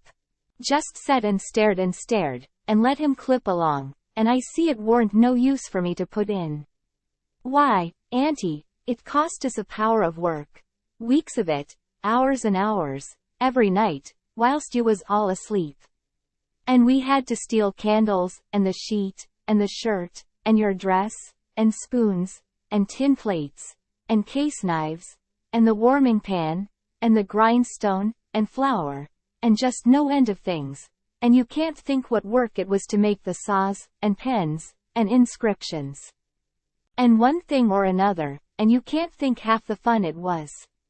And we had to make up the pictures of coffins and things, and anonymous letters from the robbers, and get up and down the lightning rod, and dig the hole into the cabin, and made the rope ladder and send it in cooked up in a pie, and send in spoons and things to work with in your apron pocket. Mercy sakes. And load up the cabin with rats and snakes and so on. For company for Jim, and then you kept Tom here so long with the butter in his hat that you come near spiling the whole business, because the men come before we was out of the cabin, and we had to rush, and they heard us and let drive at us, and I got my share, and we dodged out of the path and let them go by, and when the dogs come they weren't interested in us, but went for the most noise, and we got our canoe, and made for the raft, and was all safe. And Jim was a free man, and we done it all by ourselves, and wasn't it bully, Auntie? Well, I never heard the likes of it in all my born days. So it was you little rapscallions, that's been making all this trouble, and turned everybody's wits clean inside out and scared us almost to death. I've as good a notion as ever I had in my life to take it out o' you this very minute. To think, here I've been, night after night, you just get well once. You young scamp, and I lay I'll tan the old Harry out o' both o' ye. But Tom, he was so proud and joyful, he just couldn't hold in, and his tongue just went it. She a chipping in, and spitting fire all along, and both of them going it at once, like a cat convention. And she says, "Well, you get all the enjoyment you can out of it now, for mind I tell you if I catch you meddling with him again." "Meddling with who?" Tom says, dropping his smile and looking surprised. With who? Why, the runaway nigger, of course. Who'd you reckon? Tom looks at me very grave, and says, Tom, didn't you just tell me he was all right? Hasn't he got away? Him? Says Aunt Sally. The runaway nigger? Deed he hasn't. They've got him back, safe and sound, and he's in that cabin again, on bread and water, and loaded down with chains, till he's claimed or sold. Tom rose square up in bed, with his eye hot, and his nostrils opening and shutting like gills, and sings out to me, they hain't no right to shut him up. Shove, and don't you lose a minute. Turn him loose. He ain't no slave. He's as free as any creature that walks this earth. What does the child mean? I mean every word I say, Aunt Sally, and if somebody don't go, I'll go. I've knowed him all his life, and so has Tom, there. Old Miss Watson died 2 months ago, and she was ashamed she ever was going to sell him down the river, and said so, and she set him free in her will. Then what on earth did you want to set him free for, seeing he was already free? Well, that is a question, I must say, and just like women. Why, I wanted the adventure of it. And I'd a waded neck deep in blood to, goodness alive, Aunt Polly. If she weren't standing right there, just inside the door, looking as sweet and contented as an angel half full of pie, I wish I may never. Aunt Sally jumped for her, and most hugged the head off of her, and cried over her, and I found a good enough place for me under the bed, for it was getting pretty sultry for us, seemed to me. And I peeped out. And in a little while Tom's Aunt Polly shook herself loose and stood there looking across at Tom over her spectacles, kind of grinding him into the earth, you know. And then she says, yes, you better turn Wirehead away. I would if I was you, Tom. Oh dearie me. Says Aunt Sally, is he changed so? Why, that ain't Tom. It's Sid. Tom's. Why, where is Tom? He was here a minute ago. You mean where's Huck Finn? That's what you mean. I reckon I hain't raised such a scamp as my Tom all these years not to know him when I see him. That would be a pretty howdy do. Come out from under that bed, Huck Finn. So I done it, but not feeling brash. Aunt Sally, she was one of the mixed-upest looking persons I ever see, except one. And that was Uncle Silas, when he come in and they told it all to him. It kind of made him drunk, as you may say, and he didn't know nothing at all the rest of the day, and preached a prayer-meeting sermon that night that gave him a rattling reputation, because the oldest man in the world couldn't understood it. So Tom's Aunt Polly, she told all about who I was, and what, and I had to up and tell how I was in such a tight place that when Mrs. Phelps took me for Tom Sawyer, she chipped in and says, oh, go on and call me Aunt Sally. I'm used to it now, and 'tain't no need to change. That when Aunt Sally took me for Tom Sawyer I had to stand it. There weren't no other way, and I knowed he wouldn't mind, because it would be nuts for him, being a mystery, and he'd make an adventure out of it, and be perfectly satisfied.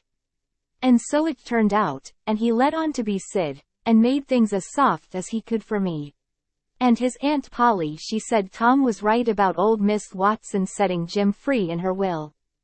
And so, sure enough, Tom Sawyer had gone and took all that trouble and bother to set a free nigger free. And I couldn't ever understand before, until that minute and that talk, how he could help a body set a nigger free with his bringing up. Well, Aunt Polly, she said that when Aunt Sally wrote to her that Tom and Sid had come all right and safe, she says to herself, look at that. Now, I might have expected it, letting him go off that way without anybody to watch him. So now I got to go and traps all the way down the river, 1100 mile, and find out what that creeter's up to this time. As long as I couldn't seem to get any answer out of you about it. Why, I never heard nothing from you, says Aunt Sally. Well, I wonder. Why, I wrote you twice to ask you what you could mean by Sid being here. Well, I never got 'em, sis. Aunt Polly she turns around slow and severe, and says, "You Tom." "Well, what?" he says, kind of pettish. "Don't you what me you impudent thing. Hand out them letters." "What letters?" "Them letters I be bound if I have to take a holt of you all. They're in the trunk. There, now. And they're just the same as they was when I got them out of the office. I hain't looked into them. I hain't touched them. But I knowed they'd make trouble, and I thought if you weren't in no hurry, I'd. Well, you do need skinning, there ain't no mistake about it. And I wrote another one to tell you I was coming, and I suppose No, it come yesterday. I hain't read it yet, but it's all right, I've got that one. I wanted to offer to bet $2 she hadn't. But I reckoned maybe it was just as safe to not to. So I never said nothing." Chapter 43. Out of Bondage. Paying the Captive. Yours truly, Huck Finn. The first time I catched Tom private I asked him what was his idea, time of the evasion, what it was he'd planned to do if the evasion worked all right and he managed to set a nigger free that was already free before? And he said, what he had planned in his head from the start. If we got Jim out all safe, was for us to run him down the river on the raft, and have adventures plumb to the mouth of the river. And then tell him about his being free. And take him back up home on a steamboat, in style, and pay him for his lost time, and write word ahead and get out all the niggers around, and have them waltz him into town with a torchlight procession and a brass band, and then he would be a hero, and so would we. But I reckoned it was about as well the way it was. We had Jim out of the chains in no time. And when Aunt Polly and Uncle Silas and Aunt Sally found out how good he helped the doctor nurse Tom, they made a heap of fuss over him, and fixed him up prime, and give him all he wanted to eat, and a good time, and nothing to do. And we had him up to the sick room, and had a high talk, and Tom give Jim $40 for being prisoner for us so patient, and doing it up so good, and Jim was pleased most to death, and busted out, and says, "Da. Now, Huck, what I tell you up da on Jackson Island. I tol you I got a Harry Breyes, and what's de sign on it, and I tol you I been rich onct, and gwinneter to be rich again. And it's come true. And heya she is. Da, now, don't talk to me, signs is signs, mine I tell you.